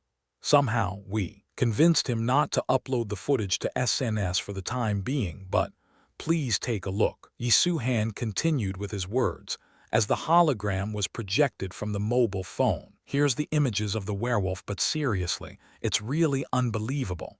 A werewolf is supposedly a rare monster, right? But the thing's even more strange this time around. The first image shown was the fallen rubble from a building, piled up on the ground while a woman was screaming her head out in front of it. Kim Yurin saw this horrifying scene and angrily admonished the subordinate knight for having a poor taste, but Yi Su-han, while sweating heavily, pleaded with her to check out the following image. It was as he said before. The next image was so unrealistic, she had to wonder whether it was photoshopped or something.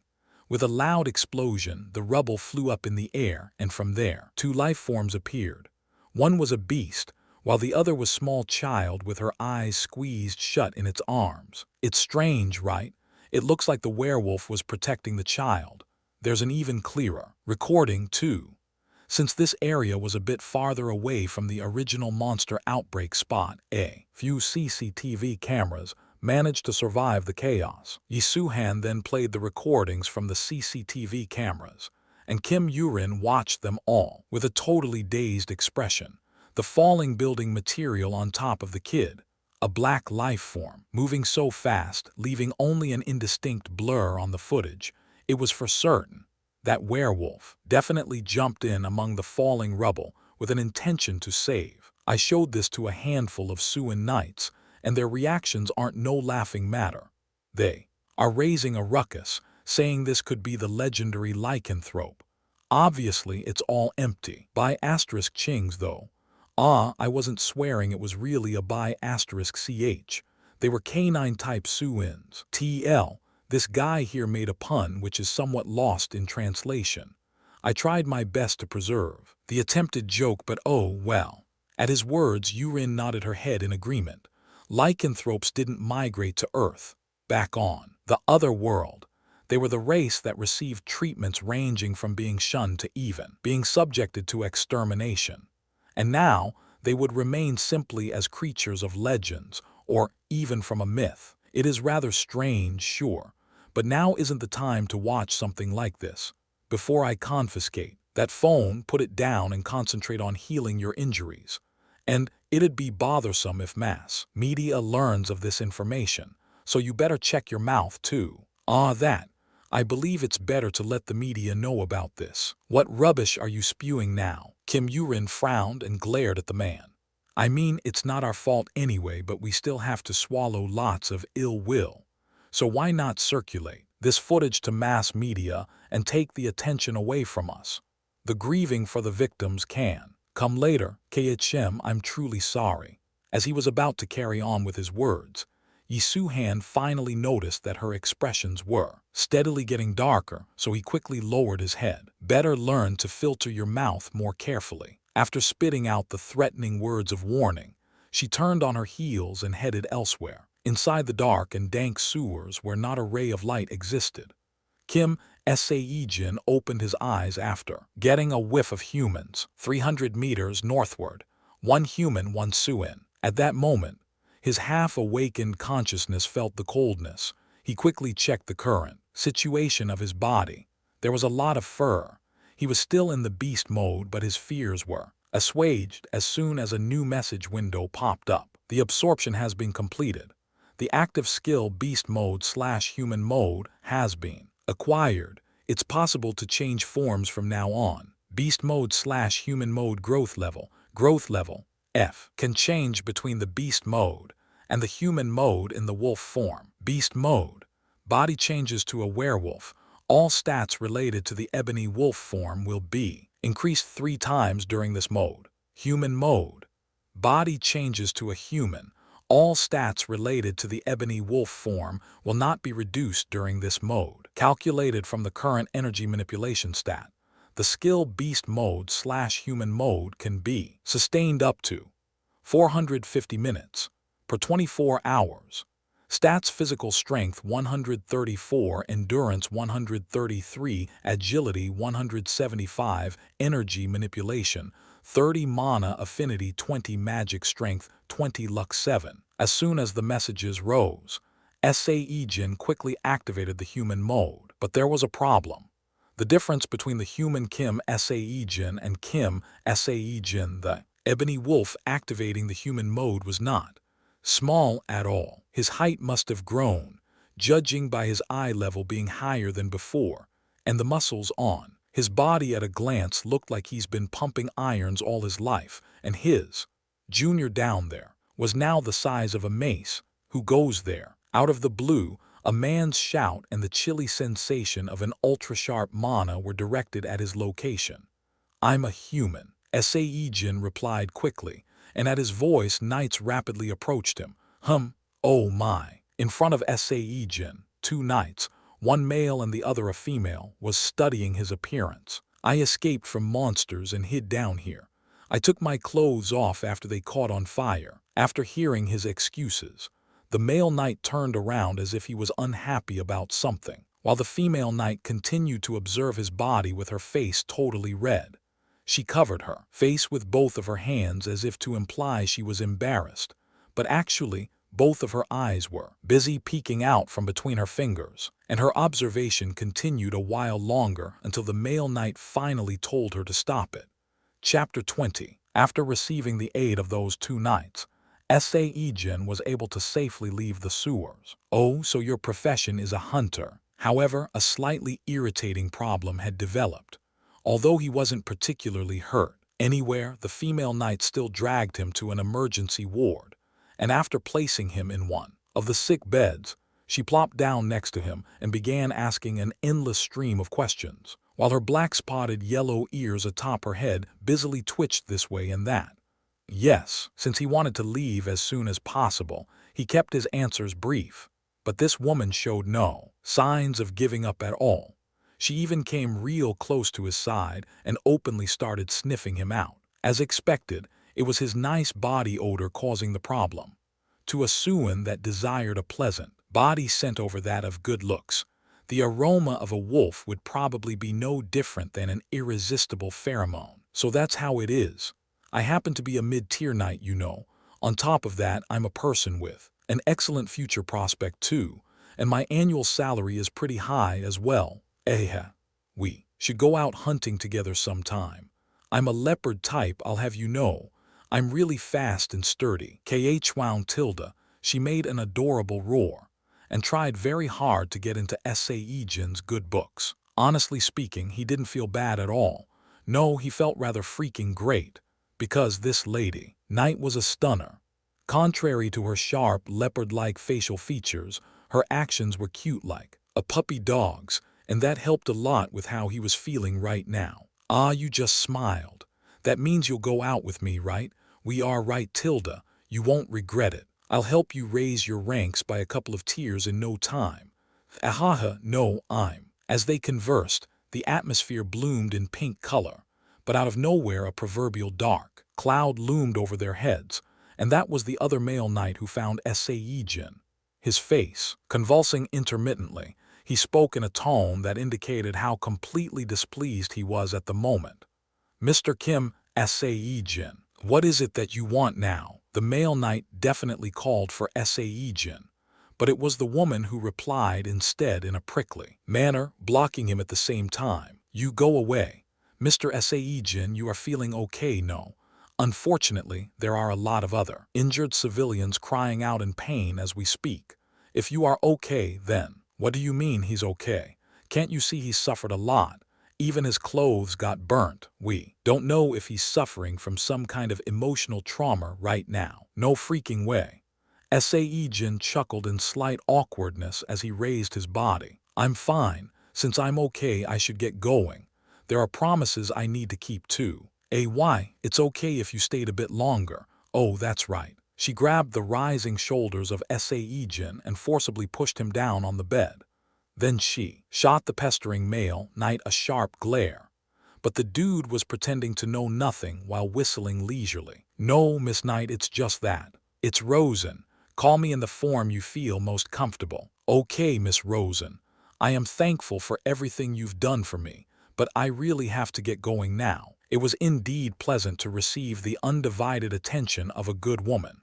But to a person like him that never experienced proper love all his life, Such focus felt a bit foreign and uncomfortable. Plus, there was the restriction of time factoring in his mind as well. If that's the case, then please give me your phone number. Seeing his unshakable resolution, the flustered Miss Rosen grabbed hold of his collars and handed over her phone. Please, please, let's go out on a hunt together later.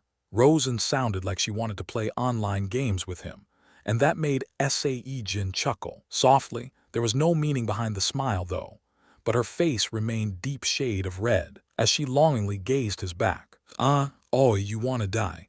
What the heck were you trying to pull? You picking a fight to death with me, a wild leopard or something? As soon as Sae-Jin was far away, Rosen's face crumpled and began throwing sharp words at the male knight, but his lips arched slightly upwards as if he was satisfied about something. What are you on about? I was just following protocol. He wasn't even injured. Why should he take up a bed? You today, you. For a while after that, she continued to spit out non-stop verbal insults at him. Sae-Jin walked past the emergency ward, scanning various injured civilians there. There was a guy with serious burns covering up his entire body, while another had slight bruising on the skin. And as he observed the injuries of the patients, a strange and painful sensation assaulted his eyes all of a sudden. Yuck! Leaking out a soft groan, he massaged his temples while squeezing shut his eyes before opening them. Then the world had changed. It was an illusion brought on by the scope of his eyesight widening to an unrealistic level. A normal person's field of view was 180 degrees, but Sae-Jin could see what was happening behind him as well, and the whole world seemed richer in hue and brighter too. The light from the bulbs stung his eyes, and there were no longer any dark corners he couldn't see. He stopped moving and stood there like a rock, and surveyed the surroundings until he caught a distant reflection of himself in the mirror, mounted on a wall of the ward. The color of his eyes had changed to a hue of eerie golden shade. Condition complete. Sense at least 10 cases of negative aura at once while maintaining the ebony wolf form. Passive skill Eyes of the Wolf has been acquired. The host's eyesight has been widened and not affected by the obstruction from light. Also, the host will be able to discern what is normally invisible to naked eyes. It's possible to activate this skill during forms other than the ebony wolf form. It was another message saying that he had acquired a new skill. Discern what is normally invisible. His query was quickly answered. There were some sort of strange, ominous-feeling strands of aura dancing above the moaning patients. There were so many colors: blue, green, purple, red, even black. Sae-Jin was actually able to discern these strands of light with different colors, potentially denoting severity of each injury. As if he got possessed by a spirit or something, Sae-Jin approached one of the patients, letting out this mysterious aura. He dazedly stared at this light strand before suddenly recalling a message he had read before. When the skill level is raised, the corporeal, incorporeal, and even aura can be exterminated. If that was true, no, he was certain, the wolf's claw could cut away this illness as well. After nervously swallowing down his saliva, Sae-Jin placed his hand at the faintly rising aura and swiped at it with his nails. *SFX for slicing the air and fingers flailing around asterisk. But there was no change. Is my skill level too low? As if to match his thoughts, the system responded once more. The skill proficiency level is too low. He let out a groan of acceptance. That was when a nurse asked him if he was a relative of this patient. Sae-Jin shook his head no, and then he left the emergency ward as if he was making a quick getaway. Until now, he could stay as a human for only 2 hours in a day, but now, Sae-Jin found himself with a huge surplus of time. The first thing he did was to head to the one-room apartment he had rented on the outskirts of the city. For the last 2 months, he was far too busy living as a monster, so he couldn't even tell the landlord he was moving out. It's been a while. A single room in a shabby building, 3rd floor, no, 302. Slightly overcome with nostalgia, Sae-Jin slowly stroked the metal gate. The place's only security feature was a number pad-style door lock, not a fingerprint nor a retina scanner. Beep-bip, beep-bip, beep-bip, beep-bip. The door opened after he entered the 4-digit code, and he stepped over the doorsill, entering the apartment. Ouch! He bumped his forehead on the low-hanging upper frame of the metal gate. In the past, there was enough gap there to pass through the metal gate, but now that his body had gotten sturdier, he didn't feel much pain. He lowered his head and entered the apartment. Sniff, sniff. The condition of his place remained largely the same as the moment he left, but with the exception of dust that had settled down everywhere. Even though it had been empty for only 2 months, sense of a person living here had all disappeared without a trace now. As he was checking out his home, he spotted a blue light leaking out from his home phone, meaning there were recorded voice messages to listen to. Wondering just who could have left him messages, as something like this had never happened before, he soon thought of one reason for them. Sae-Jin. Sae-Jin was asleep for nearly 3 days inside the sewer, and when he asked for the date, after waking up, he learned that already 4 days had passed by. Since there was no way he'd call someone during that time, the only possibility left was Sae-Jin calling him non-stop as he owed her a lot of money. Feeling apologetic, he quickly accessed the voice messages. There was a total of 5 recordings. Mr. Sae-Jin, this is Sae-Jin speaking. I was shocked to find out there was an incident of monster outbreak in Seoul. I perused the list of the deceased but didn't see your name on it. You must have made it out okay. When things have settled down, please give me a call. The first message was comparatively calm, and exactly 12 hours later, there was another one. Has everything settled down? I haven't heard from you yet. The reports say the incident is now more or less under control. I guess you're still busy.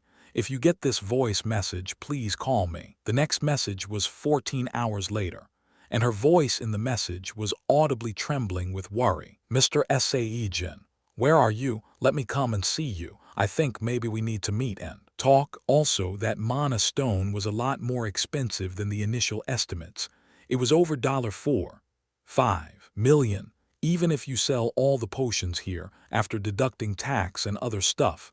It's only about half of that amount. So please, Mr. Sae-Jin, Mr. Sae-Jin, please give me a call as soon as you hear this message. Sae-Jin listened to the next message as sweat drops formed on his forehead. Mr. Kim, Sae-Jin, I hope you are not planning to run away using this outbreak as an excuse. I sincerely wish that you don't even think of entertaining such a foolish idea. You may not be aware of this, but I have a bit of fame in certain circles. Finding a single person isn't even a challenge for me. You even gave me your name too. Wait a second, that is your real name, right? Wait, what if he gave me a fake name? Oh no, that's why. I thought it was weird that an alchemist was giving away his name too easily. Phew, I can still find you. No, I will find you. I will chase you down to the ends of this earth, no, even to hell itself. You better believe that. Now it was rage. Her voice itself was boiling with anger, and somewhere in the middle there were several instances of pronunciation of words being messed up after she gritted her molars hard. Sae-Jin sighed weakly as he listened to the final message. Mr. Sae-Jin, yesterday I was distraught with emotions, so I couldn't help it. I'm sure you can understand where I'm coming from. If you think about how more than half of your fortune that you worked so hard to accumulate in your entire life just flying away, you wouldn't be able to sleep at night. You'd be angry and sad, wondering why your money had suddenly grew wings and flew away. I feel like that. To me, past 4 days felt like 3 years. And you also know this, don't you? Dark elves don't easily trust banks, so we mostly keep hard cash. Me, I don't have any other assets. You must not run away without repaying that debt. I've shed so much tears and blood earning that money. Please, please, just give me a call. Her heavy, emotional voice became desperately tearful towards the end. As soon as the last message played out, Sae-Jin quickly called her. Sae-Jin answered the phone even before the first beep finished ringing. Hello, it's me. Wah. Hearing his voice on the other side of the line, Sae-Jin was letting out a long sigh of relief. She continuously mumbled, "Thank God, oh thank God," several times, so Sae-Jin started talking first. I'm truly sorry. As you have expected, I got embroiled in the outbreak, and I lost my mobile phone. That's why I ended up calling you so late. No, it's fine, it's all fine. No, I'm very thankful instead. Actually, I was expecting the worst at least for about 1 year, to be honest, but you called me after only 4 days. Where are you now? Let us meet. Ah, the thing is, at her suggestion, he studied the reflections of his face and body in the mirror for a moment. Kim Sae-Jin in human form, and Kim Sae-Jin in the ebony wolf's human mode seemed similar, but they were actually like two completely separate entities. The latter's face was similar to normal Sae-Jin's, but there were different points as well. Firstly, the lines of his face were sharper, and the features were now better defined too. To put it another way, his previous puppy dog-like face had morphed into a keener, wolf-like visage. Hell, even the human form Sae-Jin was different from the normal human Sae-Jin before the change. Maybe it was because of the sudden explosive increase in his stats. His bone mass and the overall body size also grew by a lot. Simply put, comparing the numbers of the human form and the human mode went like this. The human form Kim Sae-Jin was 179 cm tall, weight of 77 kgs, and the body in a pretty D** in good shape, while the Sae-Jin in the human mode exceeded 189 cm in height, and all of his 100 kgs were mostly of muscles, making his body no different from a living weapon. There will be problems if we meet like this, of course, since he always wore the hood over his head when he met her, so his facial appearance wasn't a problem, but the issue was his hulking frame. Whatever mode he chose to go with, he became just 2D** and big. Let's meet up at a later date. How about a week from today? There is a potion I'm making right now. I can't vacate the private workshop as I am on the cusp of achieving success. Right now, what potion are you making? He hesitated for a moment or two before wetting his lips and replied to her. It's a potion to become taller. I'm sorry. Hazeline let out a shocked voice, and Sae-Jin ended up biting his lower lip. But it was too late now. No matter how ridiculous the lie sounded, he couldn't think of any other excuses, since he didn't grow by just 3 centimeters, but 7 for one and 17 for the other. I'm telling you this just in case, but I will not sell this potion, no matter what happens. He decided to ignore the speechless Hazeline and just keep at it with a straight face. Chapter 21. Investigators are suspecting the involvement of vampires for the fissure's eruption. After discovering numerous skeletal remains and bodies drained of blood at the abandoned church near the eruption's point of origin, with the first monster outbreak in nearly 5 years, as well as the sudden appearance of vampires that hadn't been seen in recent times, the citizens are worried that he unconsciously held tighter the photo frame in his hand after seeing that news. It contained his one and only family photograph, taken the day before he lost his mother. It was a memento now, stuck in the boundary between nostalgia and an old, unhealed wound. This faded photograph signified the final day of his childhood he had shared with her. When he thought back to that day, perhaps she must have sensed her own death approaching. That day, the one before what they packaged it as an unfortunate accident.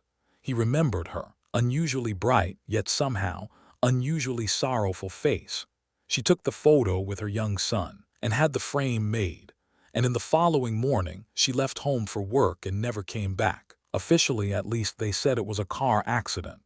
But even in his young age, Sae-Jin suspected something was amiss. If it was indeed a car crash, then her body would not have been that clean, nor would she be that pale. When they were putting her inside the casket, she seemed to be in a deep, peaceful slumber instead. But whatever the case might have been, there was nothing he could do at that time. He was just a 7-year-old, recently orphaned kid back then. Since the government declared the war on vampires 18 years ago, all vampires had temporarily hidden from the world. But this incident serves as a proof that they still operate in underground societies. Sae-Jin bit his lip without realizing it. They were just stinking bats, or maybe just trash, or something much worse than that. Like pieces of excrement utterly devoid of any redeeming qualities whatsoever.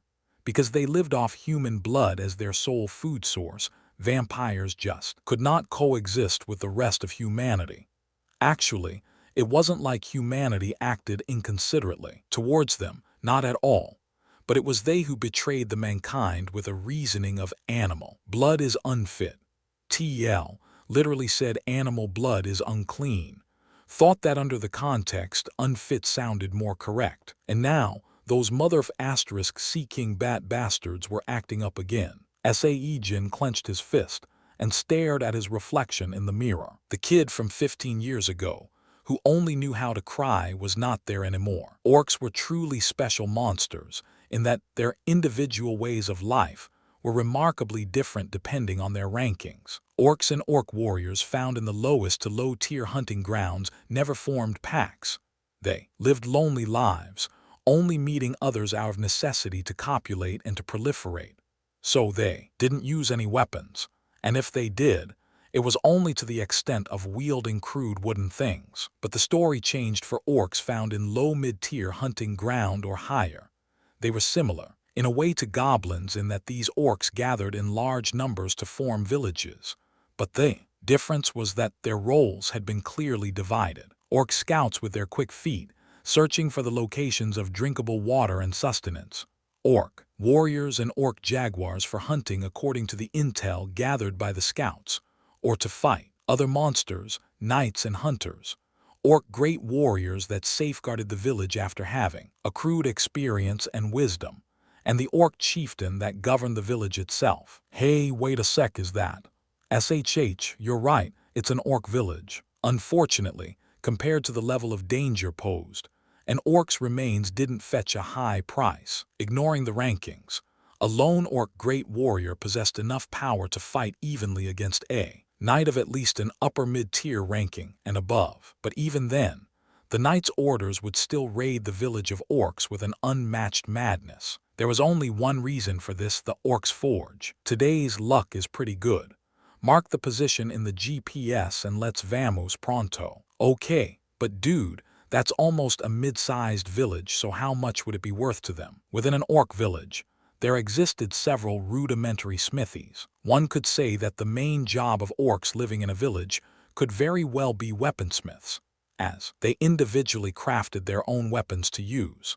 That was the reason why the degree of weapons completion differed from an orc warrior, an orc jaguar, and to a great orc warrior. However, as an orc's smithing skills got better the higher its ranking was, those creatures living without a village down by the lowest and low-tier hunting grounds, as well as those in the villages found within the low-mid-tier hunting ground, where the skill levels weren't as impressive, they did not garner much unwanted attention to themselves. I hear the boys at the Dawn Knights order pay the best. Last time, they paid plus minus $440K. But right now, the orc village these hunters were looking at were located in the mid-tier hunting ground. Weapons wielded by the orc jaguars were far superior than those made by the regular blacksmiths, and the stuff crafted by the likes of a great warrior or a chieftain would be comparable to those made by master craftsmen, or even exceed them in some cases. And so, the knights' orders raided the orc villages in order to acquire these weapons. Obviously, that was because quality weapons were very important to knights, even more so in the case of those possessing excellent magic strength. But it wasn't some selfish, simplistic reasoning of better weapons make you stronger. If a weapon's quality wasn't up to scratch compared to a knight's magic strength, then the weapon wouldn't be able to endure the strain and get destroyed instead. Currently, the number of knights ranked upper mid-tier or higher present in South Korea was around 2,500, but the weapons suitable for their levels were estimated to be less than 2,000. It meant that every time 500 or so knights go out to battle monsters, they would end up being heavily injured after their weapons were rendered useless in the middle of the fight. It was not possible to import weapons from overseas either, since other countries were also under similar sort of situations as well. So most knights' orders placed a fat reward moolah on finding orcs' forges, especially the Dawn Knights' order, as they were in quite a desperate position. They might be flush with cash but, somehow, found themselves urgently lacking in quality weapons. I finished marking it in GPS. Let's quickly. But there existed a definite reason why the knight's orders placed such high bounties on finding an orc's forge. Orcs living in the mid-tier hunting ground placed high importance on the safety of their villages and could pick up on any minute disturbance as if they were equipped with a high-tech radar. The mountainside seemed to faintly tremble at the angry roar. That effing son of a... The two hunters ran hard without even glancing back once.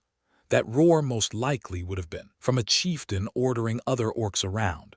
If those orcs were chasing after them, then quang quang quang quang. As expected, the foresight of upper mid-tier hunters proved to be correct. With dust clouds and weeds flying everywhere, 4 furious orcs leapt out of the village and began chasing them down. Unfortunately, since the hunters couldn't utilize mana, it was not possible to escape from their hot pursuit. The author used a term called hyungyunghan enus to describe the state of the chasing orcs. It could mean agitated, boiling, etc., so I went with furious. Incidentally, Google said it stands for bro.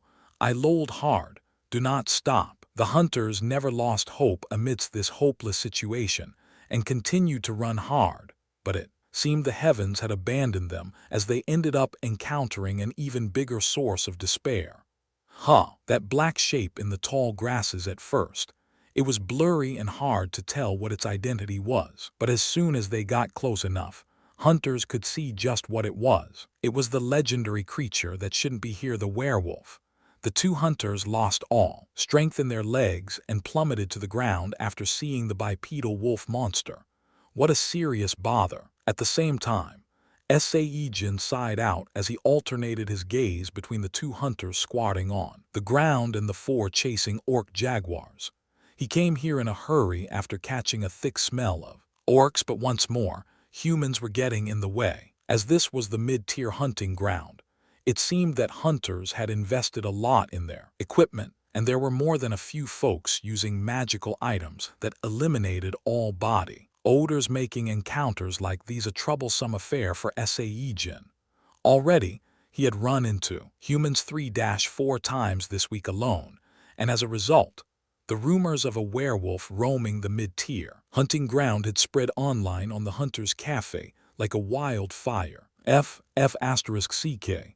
Why a D***N werewolf? Fortunately for him, though, those 4 orc jaguars would be enough to fill his daily hunting quota. Ignoring the hunters drowning in the swamp of despair, Sae-Jin kicked with both of his legs and jumped up in the air.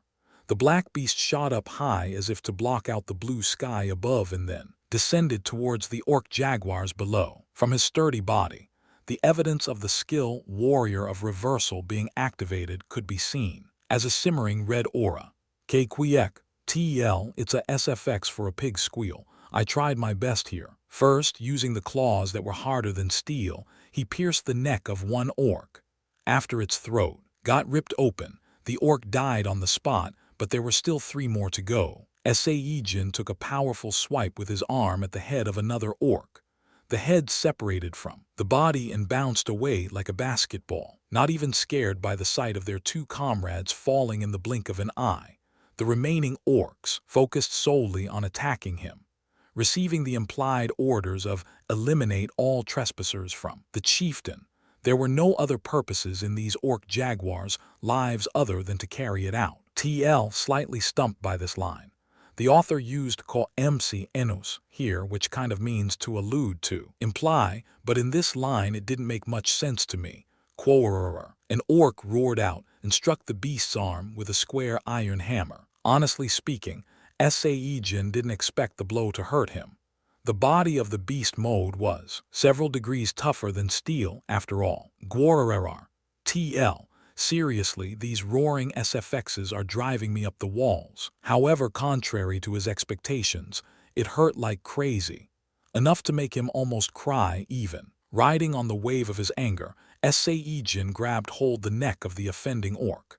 As the blood drained out of its green face, the remaining orc tried to save its comrade and attacked him. P-Puck. simple and powerful sound of impact. Sae-Jin swung the body of the orc in his hand and struck the head of the other one, killing them both at the same time. Still hurts like hell. After finishing the fight, Sae-Jin turned around while rubbing the arm struck by the hammer. He was half expecting to see the two hunters to sit there dazedly looking at him.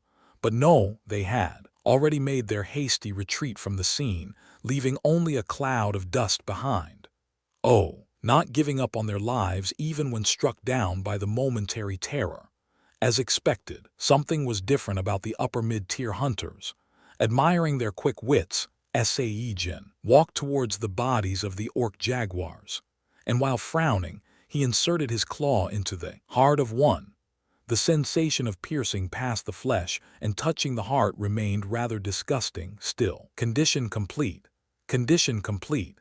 Absorb 20 orc jaguar mana stones. The host can now use orc's innate skill, the smithing technique. Active skill orc's smithing technique. Skill proficiency level. Skill proficiency level F. By synchronizing mana in the host's body with certain metals, rocks, and wooden materials, their shapes can be altered at will, depending on the skill proficiency level.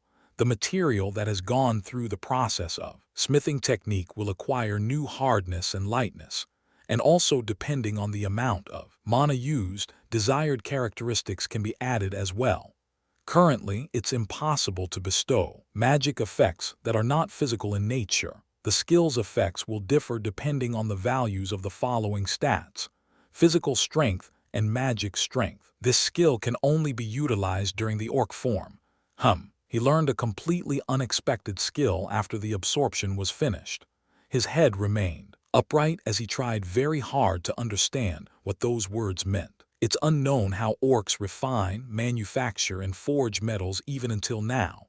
The temperature of flames found in the smithies within the villages were measured to be, at most, around 1,200 degrees Celsius, which is shockingly low, and it is simply impossible to explain how can the weapons manufactured by the orcs possess such high quality by looking at that weak flame.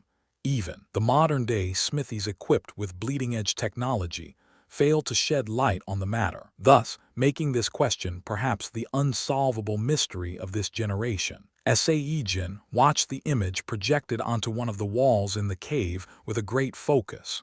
It was a documentary titled The World of Blacksmiths Part 2, The Secret Wonders of Orcs. To get a better understanding of what's what, he even paid a grand total of 50 cents USD to rewatch the program, but hell, he instead ended up realizing that humans knew only a tiny little bit regarding the true nature of monsters. Synchronizing the mana inside my body. Let's just have a go. Although both of his stats, mana affinity and magic strength, had increased a good deal, he just couldn't get to grips with the idea of utilizing mana at all. It was a par for the course, really. In order to wield mana, rather than pure talent, an advanced education administered early on in the life played a crucial role after all. However, even though he might be using mana, this wasn't a technique to utilize it, but a skill activated from the system. He changed to the orc form, picked up a big rock from the vicinity, and activated the skill. Suddenly, the rock was dyed in the mana's blue color. Ho! That was the sound of greatest admiration possible to utter out by the layout of an orc's mouth. Sae-Jin fondled the rock wrapped in mana. Mysteriously, the shape of the rock changed according to his hand movement. It became a spearhead when he shaped his hands into a sharp triangle, and when he rubbed it in between his hands, it became a thick string. At the wondrous sight of the rock morphing into different shapes like clay, whenever he manipulated it, Sae-Jin lost track of time and regressed back to the days of childish innocence and curiosity. Then maybe 3 minutes had gone past like that. The blue mana infused in the rock dissipated, and its shape solidified into the final form he was making, a star. Smithing technique has been completed. Hardness level E. Due to the rubbish quality of the finished item, the skill proficiency level has decreased to F. He was left utterly aghast by this announcement. What was supposedly wrong with his star anyway? Chapter 22. I'm gonna go batch *T crazy here. Kim Sae-Jin was in the midst of busy fondling a rock that had turned into mud clay after he synchronized it with his mana. But then, his anger spiked up all of a sudden, causing him to angrily fling it away. The gap between his imaginations and that of reality was just 2D ***n wide to cross. The human, Sae-Jin's head definitely held an idea on what he wanted, and obviously he meant to do it well, but really with the accursed clumsy hands of an orc, it was simply the mission. Impossible. It sure felt like he was back in the art class during his student days. The image was in his head, and if he drew it like this and that, then it'd work out all right. However, his villainous hands wouldn't allow him to achieve success no matter what. TL. This last line had to be revised as the author simply said his hands were disabled, quite literally. That alone would have made him rather irritated to no end. But the message window that popped up right afterwards made his blood pressure skyrocket, even if it was only for a short while. The smithing technique has been completed. Hardness level F. Due to the absolute worst quality of the finished item, the skill proficiency level has decreased. Uaak. In the end, Sae-Jin reverted back to the human form and screamed out at the top of his lungs while grabbing his head. He wanted to smash apart that stupid message window right now that kept on telling him his proficiency level would fall when it was already at the rock bottom of F. It had been 20 times already. And during those 20 times, only the negative words like absolute, worst, useless, disgusting appeared in the windows. Even though he couldn't get anywhere remotely close to tasting success. His entire body felt lethargic and energyless. It was a signal that his mana supply was beginning to run dry. Sae-Jin sighed out roughly while laying down on the ground, and precisely 90 seconds later, Sae-Jin suddenly shot back right up. He felt like Archimedes sitting inside that famed bathtub of his. His eyes went round as he shouted out aloud. Goblin. He'd activate the smithing technique skill in his orc form and infuse a rock with mana, then change to the goblin form to reshape it. This skill could be activated only in the orc form, but once activated, it was possible to manipulate the shapes of objects in other forms as the duration of the skill only depended on the amount of mana used up for the maintenance of the ability itself. To combine the orc's smithing technique with the excellent goblin's craftsmanship skill, wasn't this the greatest combination like ever? He quickly assumed the orc form and grabbed a nice-sized rock from the vicinity once more. TL. That bracketed sentence in the middle of this paragraph is from the author. I did it. A goblin with a single line of tattoo on his forehead slowly sighed in satisfaction. The smithing technique has been completed. Hardness level E. Due to the excellent quality of the finished item, the skill proficiency level has increased. It was a feel-good message. A deep grin drew up on his lips. What he managed to make this time was a type of a dagger, a small sword made out of stone and its blade fashioned into a crescent moon. As it was crafted from a rock, it couldn't be used as a proper weapon, but still, he was rather pleased with this outcome, as this was the first time since the activation of the skill he did something right. But then he became dissatisfied all over again. Something's not right, Kim Sae-Jin muttered to himself. His satisfaction only lasted for a fleeting moment, and now he wanted to make something even better. This didn't mean blacksmithing was his calling, no. Something inside him went through an inexplicable change after he absorbed the mana stone of the werewolf, as well as seeing the news about the resurgence of vampires. One could call it an ambition, a notion he had never ever held in his poverty-stricken old life. But the mana stone of the beast that had now become a part of his heart desired to make his ambitions into reality. A wolf's ambitions had completely been assimilated with his psyche. The resurgence of the werewolf's irreconcilable enemy, vampires, serving as the trigger. However, he was feeling a little lethargic due to the shortage of mana to have another go immediately, so he decided to take a break first and lie down on the stone bed instead. A week later, Sae-Jin had left the cave and was walking in the middle of the city for the promised dinner with Hazeline.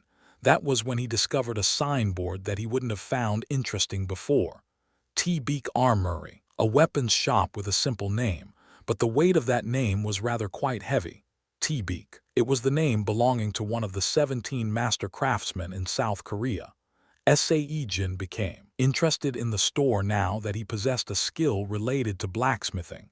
But unfortunately, there wasn't a lot of time left until the meeting with the Dark Elf, an open invitational tournament. So, rather than stepping inside the store, he took a closer look at the poster plastered on the display window. The Fourth Republic of Korea, Blacksmith's Open Invitational Tournament, an opportunity to realize the dream of the talented, aspiring blacksmiths. Application requirements: those wishing to become a blacksmith. However, those with the level of artisan or higher are prohibited from entering. How to participate: physically mail the product to the address provided or visit the premise personally to apply. Possible to participate using an alias or in anonymity. Competition process: preliminary screening, first round of judging, second round of judging, and the final, a total of 4 stages. In the final round, audience may participate in the judging process. New equipment must be presented for first, second, and the final round separately. Content of awards: total prize money of $1 million US. TL. I've rounded up quite a bit here. The original amount was just under $885K. Seems a bit on the low side to me, so. Sponsors: Dawn Corporation, Dawn Night Order, Hunwall Auction House, Raven Knight's Order, etc. We eagerly await the participation of many blacksmiths who are fervently fighting to achieve their dreams. The very first thought emerging in his head after he dazedly stared at the poster was the word debt. The debt he owed Hazeline was $5 million US. And then he thought about the house as, well, now that he could spend nearly half of a day as a human being, he would dearly love to graduate from the caveman lifestyle as soon as possible. He glanced around to see if anyone was looking, stealthily approached the poster, and then, rip. He ripped the poster right off the glass and hurriedly carried it away. Hazeline, who had been waiting for Sae-Jin in the restaurant, didn't even have enough time to get shocked at his increased size. You brewed all these in just 10 days. No, took me half a year. I brought the ones I had stashed for a rainy day. More importantly, how much of the debt would they cover? A total of 10 potion bottles. And among them, 2 bottles of a goblin's kindness made out of the powderized fang of a saber-toothed tiger.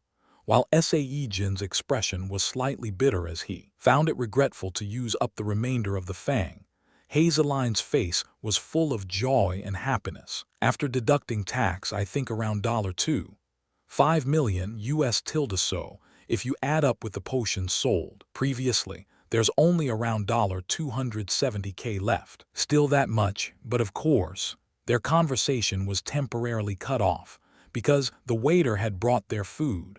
Looks delicious. Sae-Jin spoke as he stared at the thick steak.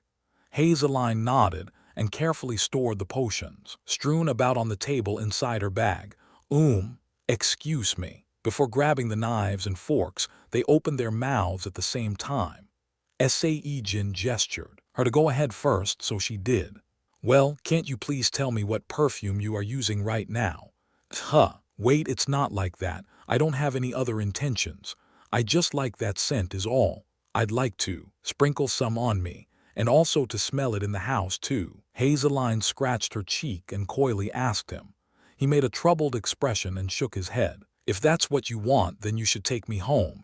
It's really not a perfume but my own odor. Aye. At his words, Hazeline gazed at him with a sly, knowing look.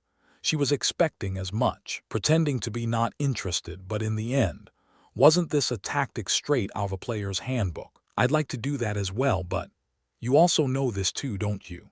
Us dark elves are sensitive towards our privacy. So if you find it a bit inconvenient to tell me what the perfume is, just a small hint would. I'm telling you the truth. Really, it's not a perfume but my own body odor. Sae-Jin was adamant. Hazeline's brows knitted slightly as if she found his unchanging attitude disagreeable, but still nodded her head to show that she understood, albeit reluctantly. I understand. Well, if you insist it is, then surely it should be. Her lips were pushed out in a pout, and anyone could see that she was obviously upset. No, well, if you really want this scent in your home, then you should just take me with you. Sae-Jin spoke jokingly after finding her rather adorable like this. Fu what?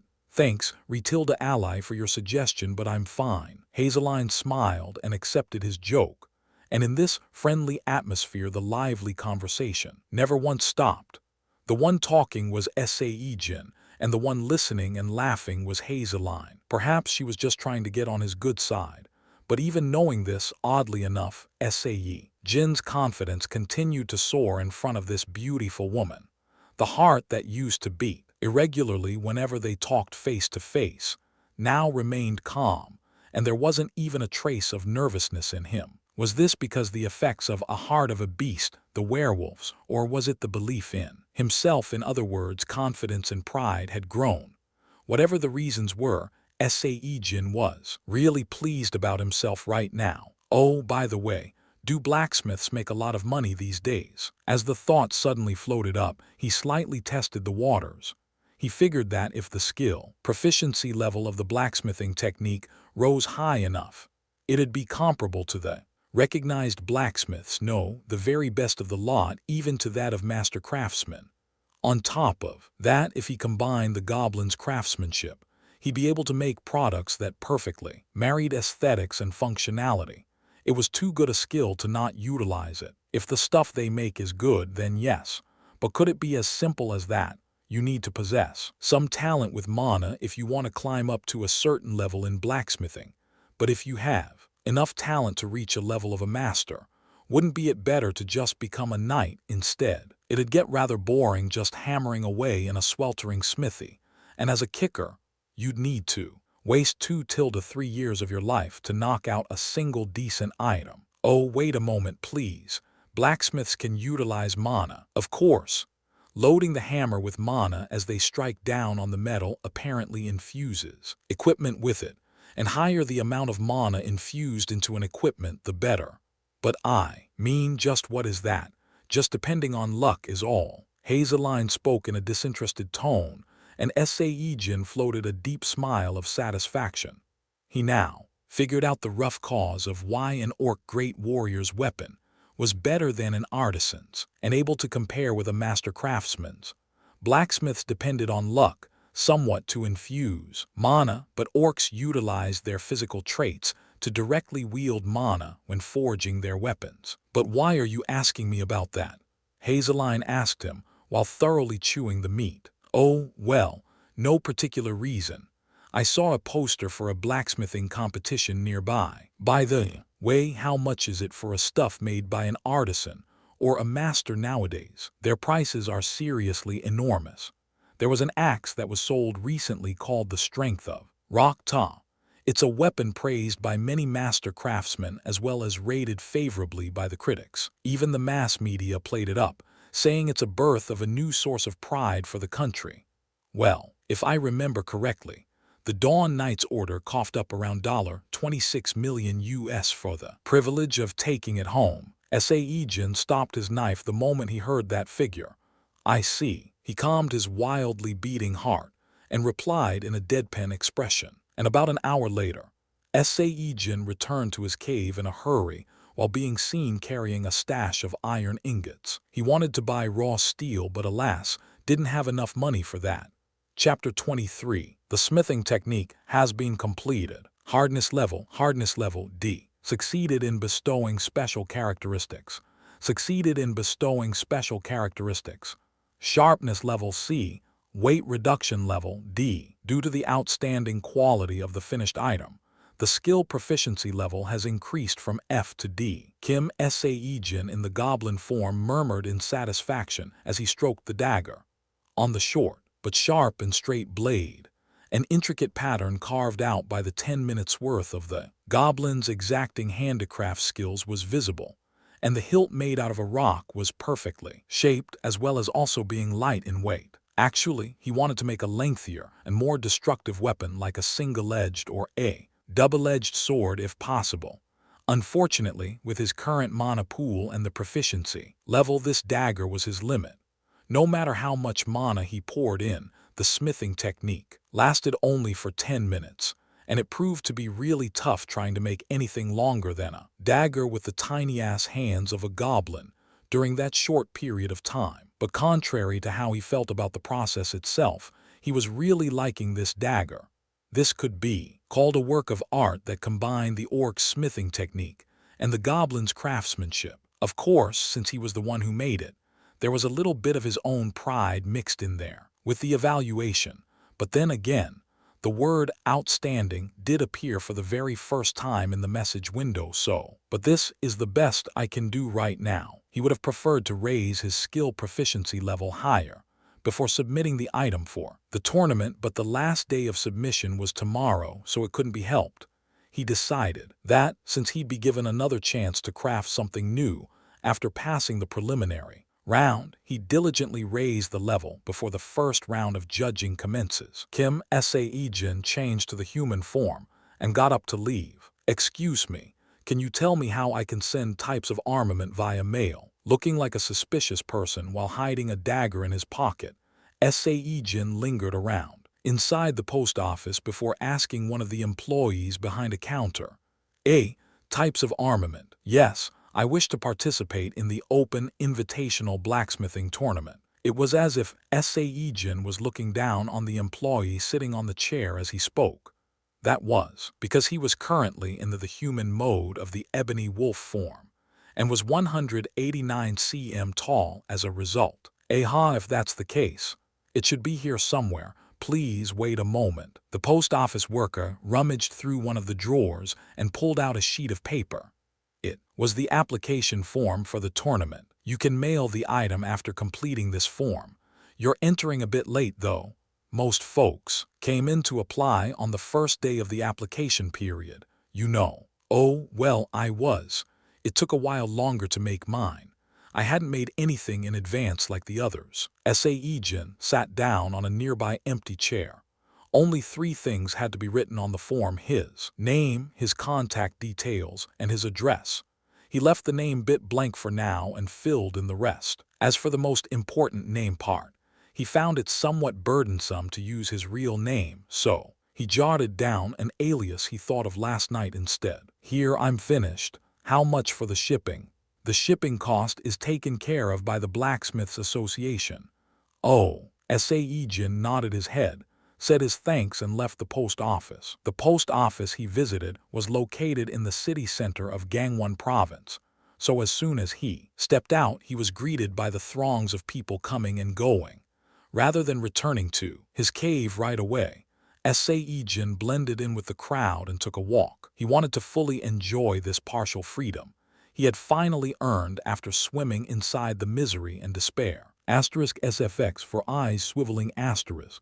He could hear the sounds of people's eyes moving. The freedom earned after the difficult struggle tasted a lot sweeter than he could have imagined, since he possessed an eye-catching athletic physique and a sharp face of an alpha male.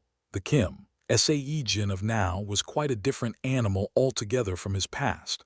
Unlike before, when he had given up on getting the attention of the opposite S*X, all he had to do now was to just walk around, and ladies would send approving gazes towards him. He even saw someone who consciously made a fake cough and flicked her hair back. It was, in a word, fun, really. Then, out of nowhere, a strange scent invaded his nostrils. It was a smell of blood with a faint whiff of brass mixed in that was noticeably different than that of a human being. Sae-Jin turned his head this way and that, trying to locate the origin of this scent. And soon he found it. A normal couple, a man and a woman, outwardly not at all remarkable. But the origin of that stink of blood was definitely those two. Sae-Jin slowly moved his feet. Hiding among the crowd, he tailed the couple. He couldn't understand why he was doing this. Only that he was sure of the need to follow them.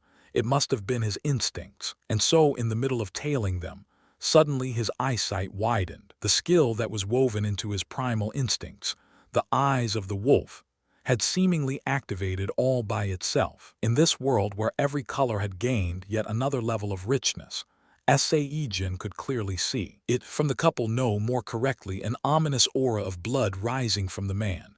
A vampire. The moment he realized this, his sanity wavered. His heart began pounding madly and his breathing became shallow. The murderous desire of the wolf beast tried to rear its powerful head, nearly causing him to rush out and pummel that vampire's skull into mush. But the human Sae-Jin endured it, albeit just barely. Not yet, not yet. Need to wait a bit more. I gotta find the right opportunity to strike. Thankfully, he didn't have to wait for long. The man grasped the hand of the woman and led her into a shabby housing area, to suck dry her blood most likely. Seeing this, Sae-Jin also moved his feet. As humans monitored the activities of vampire species every second of the day, vampires became very cautious when performing the rituals of blood-sucking. Even though it was troublesome, they hypnotized their victims and drank the blood in indoor environments. This had become the unwritten rule for vampires. The male vampire, Sang-hyun, pulled the woman inside his home while carrying a satisfied expression. That was because this beautiful woman under his hypnosis was about to become his own personal blood bank. For a period of 1 year, he'd suck her blood out periodically until her body rapidly withers away. Lie down. As he commanded, she showed no resistance and lied down on a bed. The sight of her wearing only a single one-piece dress was quite alluring, to say the least. He slowly approached the woman and caressed her body, from her toes to her shin, then from her shin to her thigh, inch by inch creeping up ever so slightly. The heightened sense of touch gave Sang-hyun a deep chill down in his loins. He could no longer hold back his desire and was about pushed down on her hard when, knock, knock, there was a sound of someone knocking on the door. For a vampire who had a superior sense of hearing, this was the absolute worst form of hindrance like ever.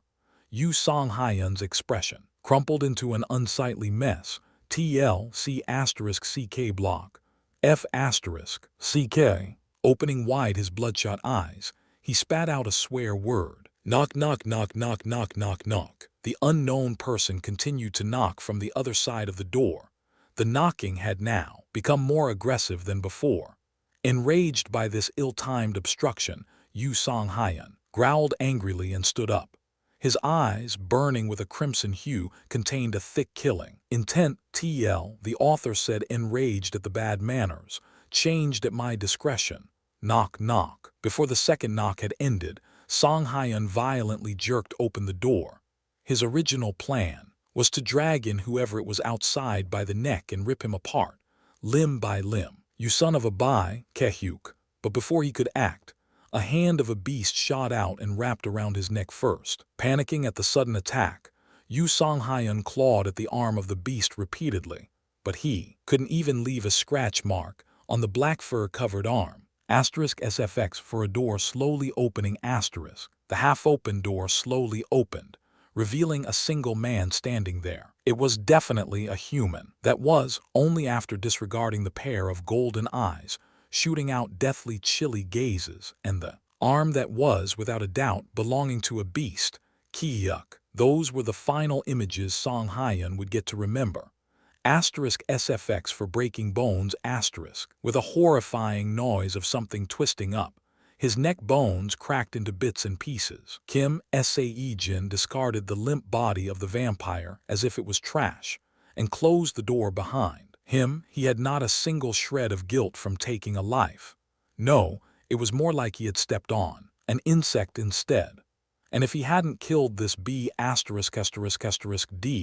the vampire would have committed a murder first, so he felt totally justified for his actions that had saved a human being. He turned his head and checked out the woman still under the hypnosis of the vampire. Fortunately, it seemed like no harm was done to her yet, as she was simply unconscious. Only her clothing was in somewhat of a half-disheveled state. There was no other particular smell beside the dead vampire and the woman in this place, so he reverted his arm back to that of a human's. This was one of the ways to use the beast mode/human mode he had uncovered recently, where he could change a part of his body to that of a beast's. Sae-Jin explored the rest of the house. Whether it was due to the house being so shabby, he couldn't spot any CCTV cameras inside or out. She'll probably call the cops later. Satisfied, Sae-Jin took one last look at the unconscious woman and exited the house. And precisely 3 hours later, waking up from the hypnosis, the woman screamed at the top of her lungs before calling the cops. Located in front of the Seoul City Hall was the Blacksmiths Association. Inside this three-storied, plain-looking building, people were busy sorting out all the submitted armaments for the open invitational tournament. I wonder, will there be anything interesting this time? The best item we got from the last tournament ended up being ranked only around mid-quality tier. The highest knight from the Raven Order, Kim Yoo-rin, asked as she eyed the sorting out process. The association's chairman standing next to her meaningfully nodded his head. It should be okay to expect something good this time around. Firstly, the smithies in the Busan and Gwangju areas are participating en masse, and the direct disciple of the master Kim Tae-beek also sent in his work saying he'd like to enter as well. Perhaps it's too much to expect a branded product, but it's possible that we might find some high-quality goods. Oh, is that true? Master craftsmen were rather particular about choosing their disciples. Several masters didn't even bother to have one, and the others would have no more than 1 or 2 at most. The government begged these masters with the promise of a greater level of support if they even as much as showed a hint of raising a disciple or two, but their stubbornness simply knew no bounds. Of course, we let them go through the preliminary already. I'll introduce you to them at a later date. A direct disciple of that stubborn master Kim Tae-beek, perhaps, is that person who I think he is. Your thoughts are on the money. That hot-headed geezer would have never taken in a disciple, unless it's his own flesh and blood, no. A 19-year-old flesh and blood, that is. Kim Yoo-rin peeked a smile at the dissatisfied voice of the chairman. But didn't he abandon the firstborn, saying he didn't have any talent? I hear he's the last-born. His talent must be quite amazing. The gender of the disciple is not revealed in the raw at this time. Will continue with a he until the author clears that up. That's also true as well. Sent in a sword but few, it's rather quite good. As the two of them conversed, the last day for submission was eventually coming to an inevitable close. This is the last one. And finally, one of the employees shouted as he raised a metal box. Can I take a look too? Not a problem, but it'll be better to not expect much, since products sent in from all the well-known smithies had gone through already. It's probably something not very impressive. Yes, I'm also aware, but still, it is the final one, so I'd like to be there. All right. The chairman smiled magnanimously and nodded his head. Hey, you over there, hold it. Miss Yoo-rin wishes to see it too. The author for some reason wrote the line like this.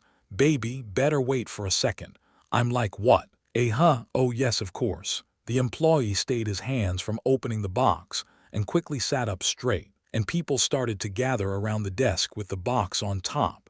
Not because the employees were interested in seeing the weapon with a potentially low quality, but obviously to be around the crazily beautiful knight Kim Yoo-rin's presence. Shall I open it? Yes, please go ahead. After Yoo-rin had spoken, the employee carefully opened the box. At that moment, the box opened. The light from the light bulb got reflected by the blade and stabbed the eye of the employee. Ignoring the employee who was busy rubbing his eyes, Kim Yoo-rin and the chairman took a look inside the box. A stunned gasp leaked out from between the lips of Kim Yoo-rin.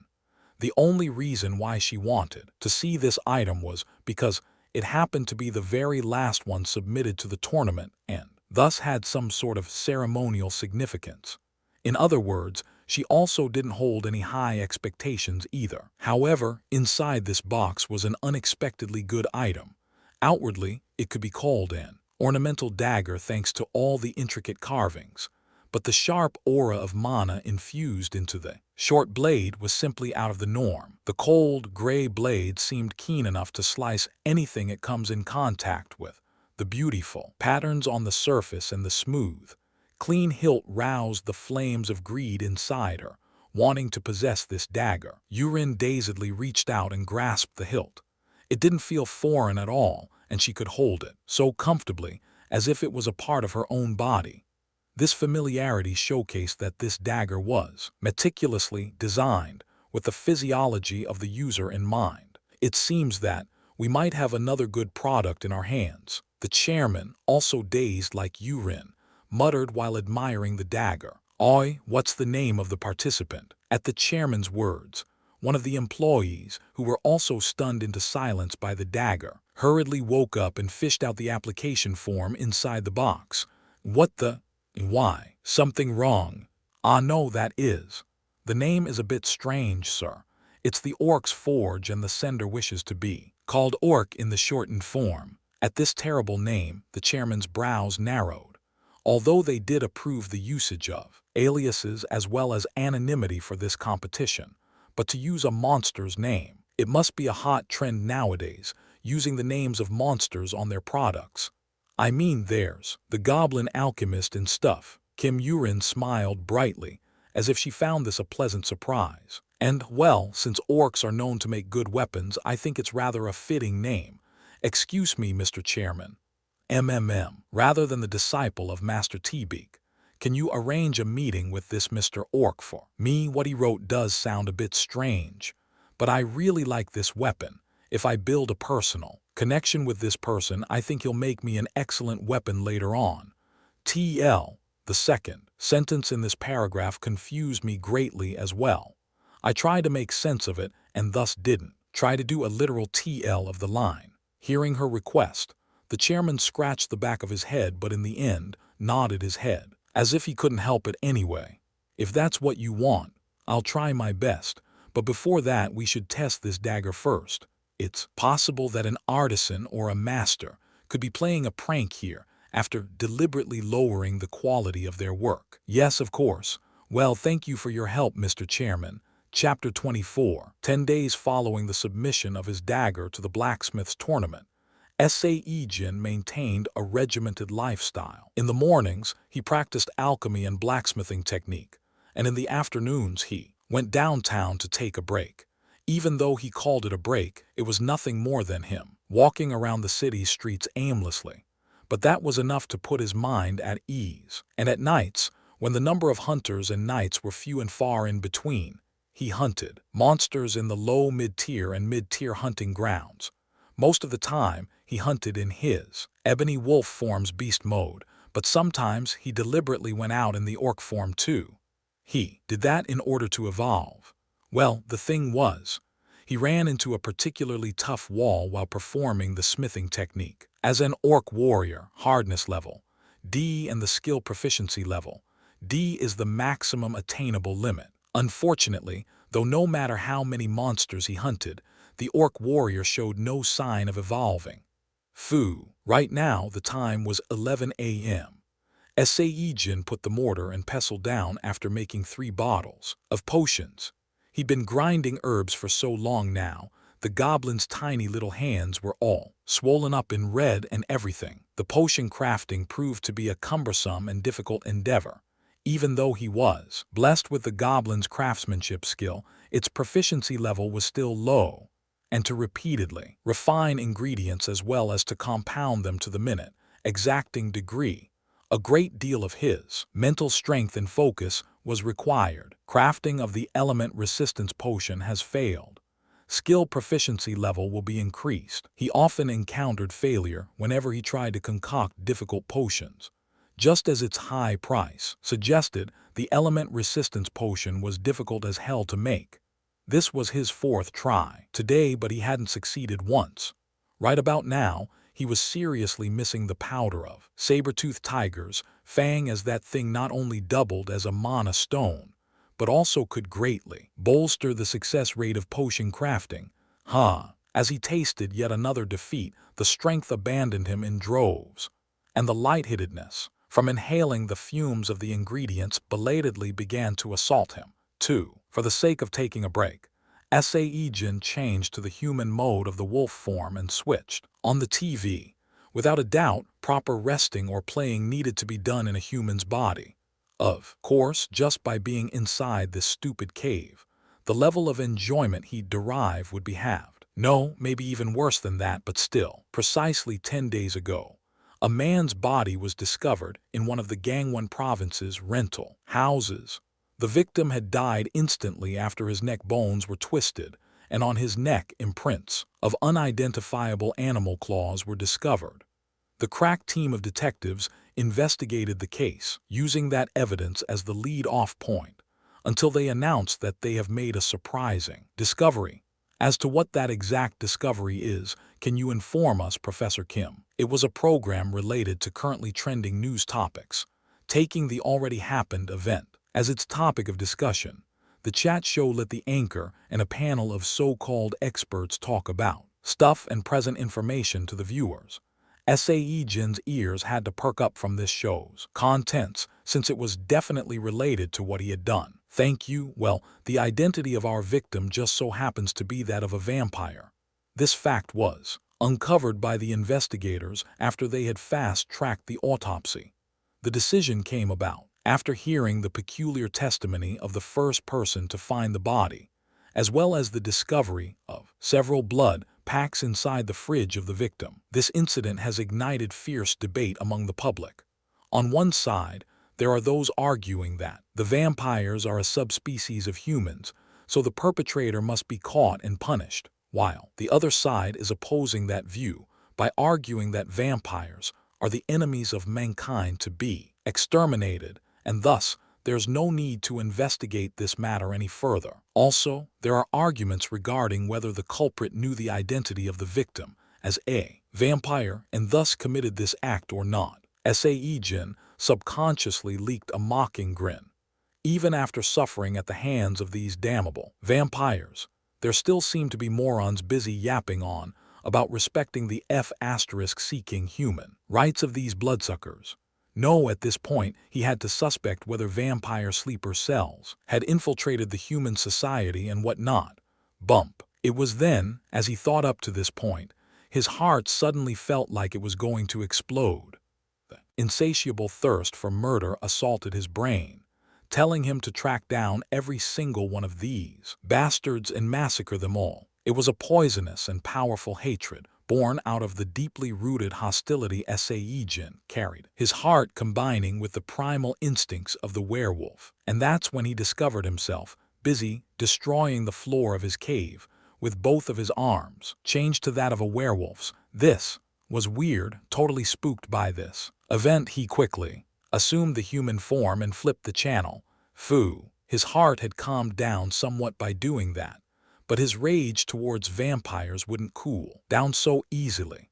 Sae-Jin concentrated hard on the TV in order to appease this boiling anger.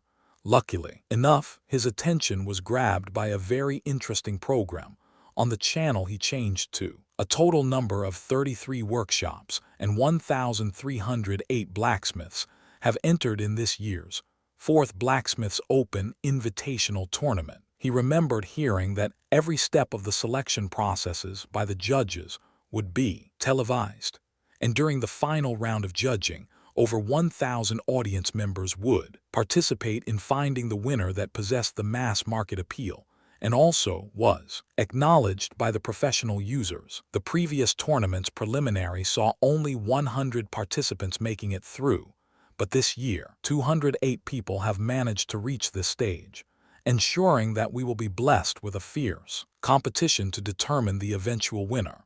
And right here, inside the main headquarters of the Dawn Knights Order, 20 items selected from those 208 participants are on display.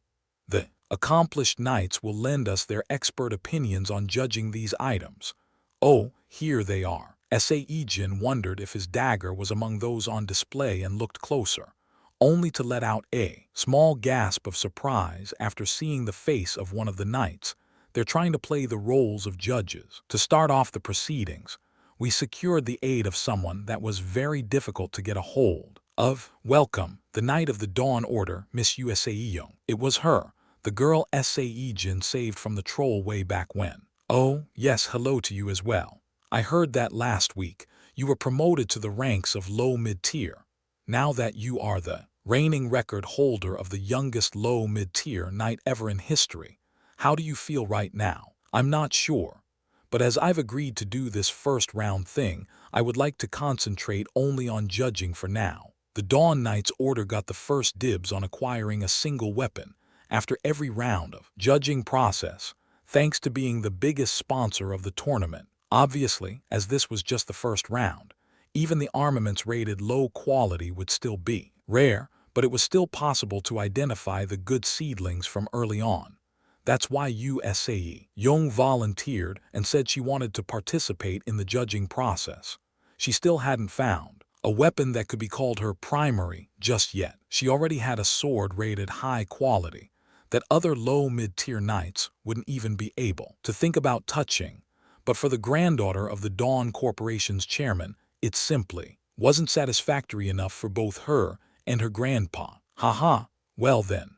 Please score these 20 weapons on display here after giving them your considered opinions, Miss Sae-Jin. The scores you give them will be combined with the scores from other judges, and the winners will be decided from that. So please give it your best. Normal equipment used by the knights were divided into the ranking system of lowest right arrow, low right arrow, mid right arrow, high right arrow, highest in that order. And on the very top, there were those that exceeded these classifications and achieved the ranks of a branded goods or a treasure. TL. This is the first time the author has clarified one of his ranking systems. Hooray! And BTW, the treasure ranking is a literal TL from the raw. We can probably expect that the other ranks and tiers work on the same classification system. So, a low-tier knight would use a low-quality equipment, and low mid and mid tiers would use up to the mid quality, and the knights of upper mid tiers and above needed at least the high quality weapons or better. Of course, this changed slightly depending on the level of the knight's orders. TL, this bracketed sentence is from the author. Will do. Sae-Jin walked with heavy footsteps and took a look at the weapons arranged in a row. Her judging was super quick and rather strict as well. One look and she gave 2 points, another quick look, then a single point awarded. This repeated for a couple of times. The maximum possible points that could be awarded was 10. Pardon me, but if you could just tell us what's on your mind, in a clearly restless manner. The announcer exhorted Sae-Jin, who was too busy stabbing the hearts of the blacksmiths countrywide with a lethal blade, while not saying a single word. Oh, my apologies. It's my first time being on TV. She quickly lowered her head, and then pointed at the item she gave a single point to just now. That sword is too malleable to be of any use. It's the lower than the lowest quality that wouldn't even leave behind a cut on the bones of a skeleton. That's why it's only worth 1 point. I have to wonder how did that get past the preliminary screening. Oh, the announcer wasn't expecting an avalanche of praises, obviously. Sae-Jin's particularly fussy personality was famous throughout the Dawn Knight's order already, but he didn't expect her to be so ruthless with her put-downs at all. All right, please, continue with your evaluations. However, wouldn't such a character go down well with the audiences as well? An ice-cold high school girl with a cute face spitting out decidedly harsh judgments. The announcer's face regained its happy bearings, and he relaxedly smiled. And this axe over here looks like it might break if I slam it down just once. Oh, it really did break. It's made out of steel, but I think there was a problem with the base material. If not, then, well, the skill of the smith must have been terrible. Ha ha ha. After that, she continued to pour out more scorn. Sae-Jin never gave out points higher than a 4. The passing criteria for the first round was, at minimum, better than lowest quality, but maybe she wasn't aware of this little fact, as she continued to slap terrible points to all the equipment she saw. And so, her evaluations for the 17 weapons ended in a blink of an eye. When she arrived at the 18th, Sae-Jin's feet that were constantly moving forward finally stopped still.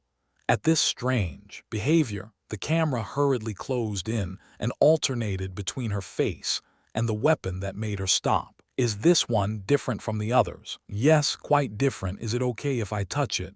Of course. Sae-Jin picked up the weapon, her eyes sparkling brightly.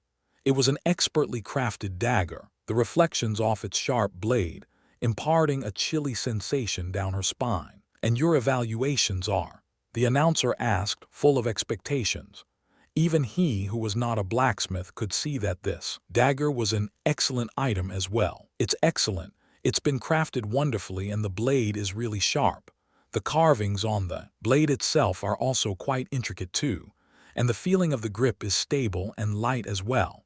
Most importantly though, it's surprisingly easy to infuse it with mana. On the open market, this dagger would be good enough to earn the ranking of the low, even the upper low quality quite easily. What a pity that it's a dagger but still a very good product. It's the best among what's on display here. Sae-Jin spoke to the announcer after examining the dagger this and that for a while. Is it possible for me to learn the name of the blacksmith who made this? I heard that it's been engraved at the bottom of the hilt. Sae-Jin upturned the dagger and checked the bottom of the hilt. There were exactly 3 English alphabets engraved there. Orc, is this supposed to be orc? The blacksmith has asked to be called the orc, apparently. But isn't the spelling supposed to be O, R, and C? Haha, well, even I'm not. Oh, please assign the points first. Sae-Jin gave it 8 points. Oh, did you deduct the last 2 points because it's a dagger? Yes, unfortunately. Haha, but wouldn't the blacksmith be slightly unhappy if you deduct points like that? The announcer was making a small joke, but Sae-Jin suddenly became dead serious and contemplated for a bit before nodding in agreement and changed her evaluation. 10 points, it's 10 points. The announcer's lips automatically twitched at the sight of Sae-Jin's rather adorable actions, but since she was quite serious about this whole thing, he worked very hard to swallow his smiles down. That 8 points, it was my mistake, so please edit it out. Ha ha ha. Unfortunately for her, Sae-Jin's gaffe wasn't edited out, and Kim Sae-Jin was busy bursting into laughter. I thought she was picky and rude, but I guess she also has an adorable side too. He felt that she was even more cute now, after she had heaped praises on his dagger when she thoroughly rubbished the others so much. Now then, next up we'll chat with Mr. Kim Hyuk-jun, a mid-tier knight from the Gibyuk Knight's Order who's been igniting the world of celebrity gossip. Before he knew it, the coverage of the tournament had ended. Sae-Jin checked the current time and stood up to leave. It was 1 p.m. Time to go to the city. 07. The Orc's Forge 4 Fin. Chapter 25. The temporary resident of a cave in the monster field. Kim Sae-Jin was about to utilize the regular exit route for an afternoon out in the city.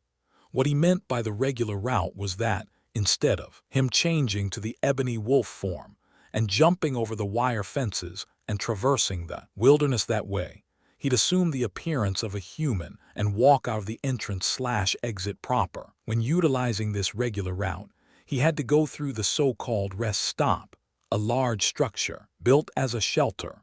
Inside this building, which was the size of the Seoul train station's waiting area, he saw hunters, or maybe knights, going through a final mission briefing before embarking on another hunt. In this place, Sae-Jin found a familiar face he saw on TV just now. It was Sae-Jin. With her colleagues around, she was intently listening to the words of a man who looked to be the captain of the hunting team. He tried to figure out if she was nodding her head like that because the hunt she was about to participate in was important, when an army of camera-wielding crewmen descended down on the group out of nowhere. Be rest assured, as we got our own knights providing protection, so please, just focus on hunting, as you do normally. We only want to capture your natural actions. Aren't we doing this because the public's opinion on the knight's orders aren't so good right now, thanks to the recent monster outbreak? Let's turn all of that around with this reality TV show. Although we're filming only the pilot episode, but still, please remember that this isn't a documentary but a reality TV. Please remember this. Oh, and Knight Sae-Jin. Yes, well, it'll be like, since Miss Sae-Jin is the face of the show, so we'll have to focus more on you. From now on, a cold expression is okay. No, it's more than okay, but please smile every now and then. That's for the best, you see. If you're cold and distant all till the day long, the viewers might end up not liking you. So people would think more favorably of you when an unexpected, bright smile breaks out of all that coldness, like, she's only cold outwardly but inside she's kind-hearted, like that. Oh, Sae-Jin had an expression of slight unwillingness, but she still ended up nodding her head once. It's just them filming stuff for a show. The guy Sae-Jin thought was the captain of the team actually turned out to be the producer of the show. Sae-Jin stood there watching for 5 minutes before moving towards the exit. Actually, he tried to move, but, hey, please wait a moment. Sae-Jin found the current situation not to her liking, but she couldn't do anything about it. It was decided to give access to her life to these media people already. She also knew that, in order to become a highest-tier knight in the future, the goodwill of the public would be important, to a certain degree. To follow in the footsteps of Kim Yoo-rin, her childhood idol, she was willing to endure just about everything. Please remember, it's not a documentary but a reality TV show, and Night Sae-Jin. She disliked this producer, who wanted to package the monster hunts into a reality entertainment TV show, but her father did recommend him, saying the man had the right abilities. She did her utmost hardest to repress the urge to just get up and run away, and reluctantly made her replies. Even after that, though, this guy continued to yap on and on, so she answered him, insincerely, while turning her gaze elsewhere.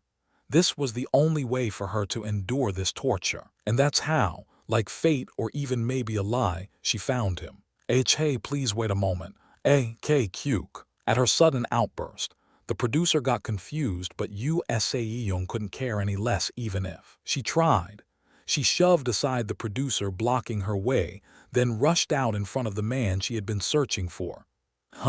Is it really him? Now that she was standing before him, Sae-Jin had to take a moment and wonder. The face was the same, but was his size this big before? Excuse me, you're Mr. Kim Sae-Jin, yes, from that time. However, the face was definitely the same as the one engraved in her memories, so she worked hard to appear confident. Even if he seemed a bit taller, it was definitely the same guy. I know it's you. Why aren't you answering me? When Sae-Jin failed to reply, she narrowed her brows and stared up into his eyes. She was even more convinced now, even though the question of his height entered her mind again.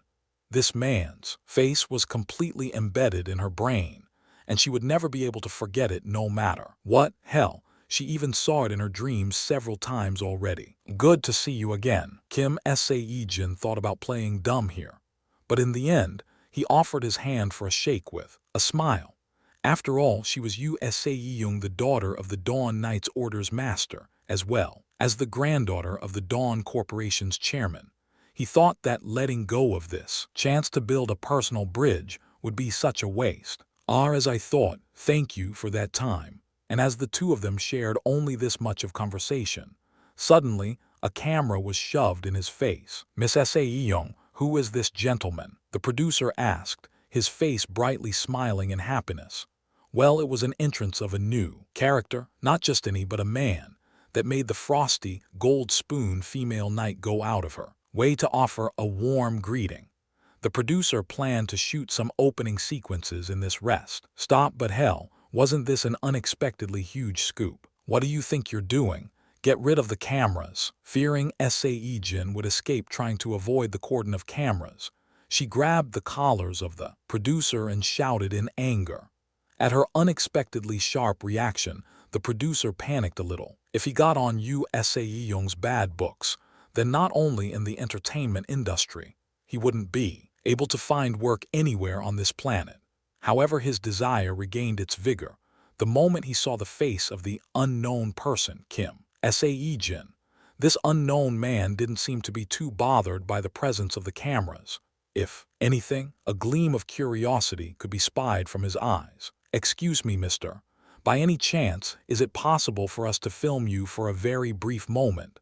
The TBK production is making a reality TV show about knights.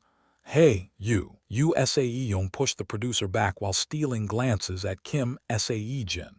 Contrary to her worry, though, he didn't seem to show any discomfort towards the sudden intrusion of the cameras. It won't take too much of your time. It's the opening and an unexpected but fateful encounter tilde stuff like that is good for the ratings, you see. Very good, in fact. Sae-Jin slowly scratched his chin and agonized a little about this. For him to appear on TV, wasn't this one of his childhood wishes? He felt envious, watching those shows featuring cool celebrities, and knights wanting to be just like them. But that was a dream unattainable for a child who was struck down by the sudden twist of fate to become an orphan. What type of show is this? When Sae-Jin nodded his head slightly, a thick smile drew up on the producer's face. But you, Sae-Jin frowned instead and had to ask him first. Are you okay with this? Oh, well, actually, it's been a while since our last run-in, so I thought. It's you, Sae-Jin. If so, then we'll start filming for a bit now. It's simple, actually. Just talk to each other as if we aren't even here in the first place. Well then, we'll be just over there, so don't mind us, tilde. Cameras retreated slowly and maintained a comfortable distance.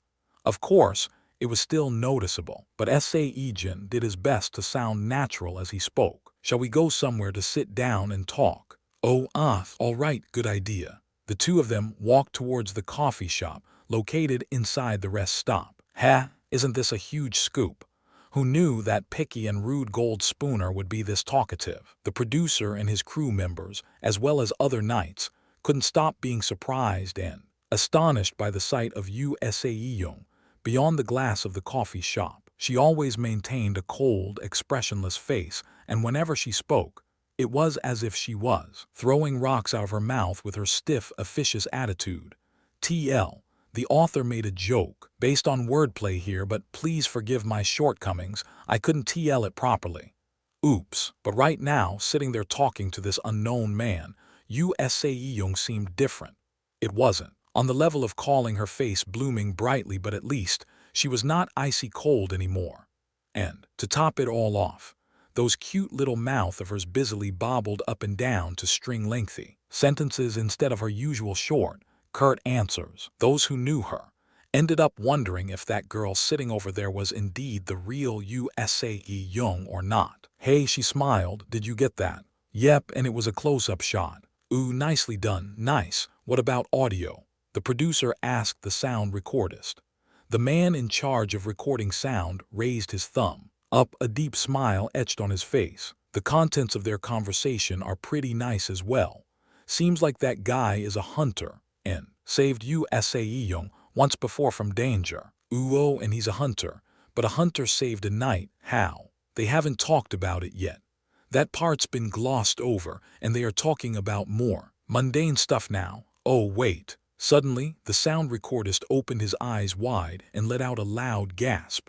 What? She just asked him to join the Dawn Knight's Order. She's trying to scout him. Would you like to join our Dawn Knight's Order? We always welcome a talented person like you, Mr. Sae-Jin. Kim Sae-Jin could only grin softly at her serious offer. Wasn't the way she speak too grown up? Even though she was still just a minor, a high school student. I'm grateful for your consideration, but I've made up my mind to stay as a solo hunter, he replied half politely to her. In the beginning, he spoke in a more familiar tone since there was a bit of age gap between them, but she showed signs of not liking that, so he decided to converse with her in the established conventions of honorific speech. The Korean language has a honorific speech pattern which is nigh on impossible to replicate in full in English. This time, the author used kohapsyoche enus. It led it as speaking half politely instead. As a solo hunter, Yu Sae-Jun's eyes went round as she tilted her head. A solo hunter was a person not affiliated with any organizations or knight's orders. This was pretty rare, even more than the so-called free knights. That's because most hunters couldn't hunt monsters on their own. The author used the word komuda enus to describe the knights in this paragraph. It means, in this case at least, someone who has not been recorded anywhere, not with any government, not with any body of education nor business entities, not even families. So, I'm not aware of simpler English term that can accurately imply such a state other than free, so I used that word. Without a doubt, if it's you, Mr. Sae-Jin, I guess it's possible. That amazing strength you displayed back then, it was a trait, yes. Sae-Jin's body trembled for a moment, but he maintained a poker face and sipped the coffee. Yes, you're correct. If it's not too much trouble, can I ask you what kind of trait it is? At her question, Sae-Jin pondered slightly, before giving her an ambiguous answer. It's a trait related to physical constitutions. Aha. Thankfully, Sae-Young accepted his story without a problem. In a way, his attitude made sense, as most knights with traits try to keep the detailed information of their abilities under the wraps. Oh, and you seem to have grown taller than before. Must be the result of the trait's growth. Yes, that's exactly it. This was a more believable excuse than trying to explain via usage of some magical potion, which he should have thought of before. Sae-Jin hurriedly nodded his head. A trait, you say? Sae-Young fell into a deep thought while sharply staring at his eyes, almost enough to bore holes in his body. This was one of her habits. When she stared long enough until the other party felt uncomfortable, they would turn away and avoid the eye contact first. However, Sae-Jin didn't do that. Actually, he found it rather wondrous the way her jewel-like eyes seemed to wiggle around in a matching rhythm with her flowing thoughts. I wonder, although you are a solo hunter, isn't it possible to go out on a cooperative hunt with our knight's order? Your skills have already been confirmed after all. At her words that came out after a short moment of pondering, Sae-Jin grinned slightly while nodding his head. Yes, it's possible. That's great. Then give me your contact numbers. Unfortunately, it looks like I need to go soon. I'll give you a call at a later date. Please try to contact me in the mornings. I don't have much free time otherwise. Sae-Young handed over her phone. Suiting her personality to a T, the phone was jet black and simply designed, the feeling of its metal frame icy. Sae-Jin saved his home number on the phone and parted ways with her whenever he walked around in the city.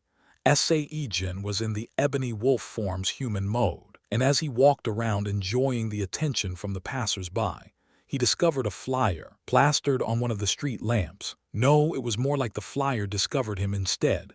That smell, the thick scent of blood leaking out from that flyer, had his eyesight totally under its grips. Recruiting mercenaries for vampire extermination.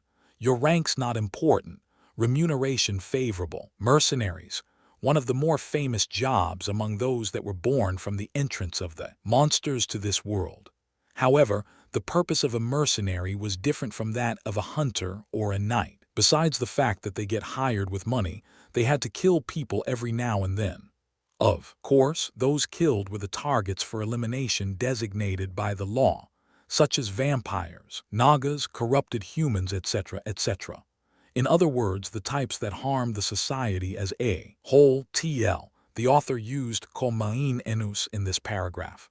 No context was given, and I'm assuming he means humans corrupted by mana/magic, so I went with corrupted. But in modern times, facing fierce opposition from many human rights groups as well as the change in the Constitution, the so-called murder-as-jobs professions began to slowly disappear. And before anyone knew it, mercenaries, who had lost the meaning to their professional existence, faded away into obscurity as well. However, the mercenaries didn't go extinct. Even though something as important as mercenary ranking system wasn't sorted out until now and remained chaotic, somehow 13 mercenaries tavern still managed to continue existing throughout the country. Mercenaries that have remained till the end, with a bunch of hard men still possessing their original inborn nature, a tenacious, unyielding spirit and unshakable faith.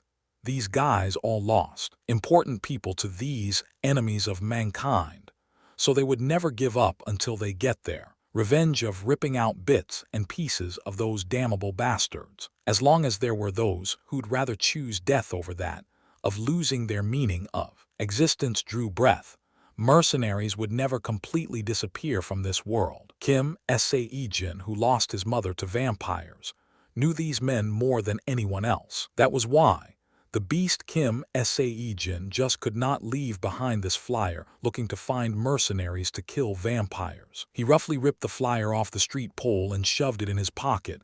08. Like in the Mercenary. 1. Finn.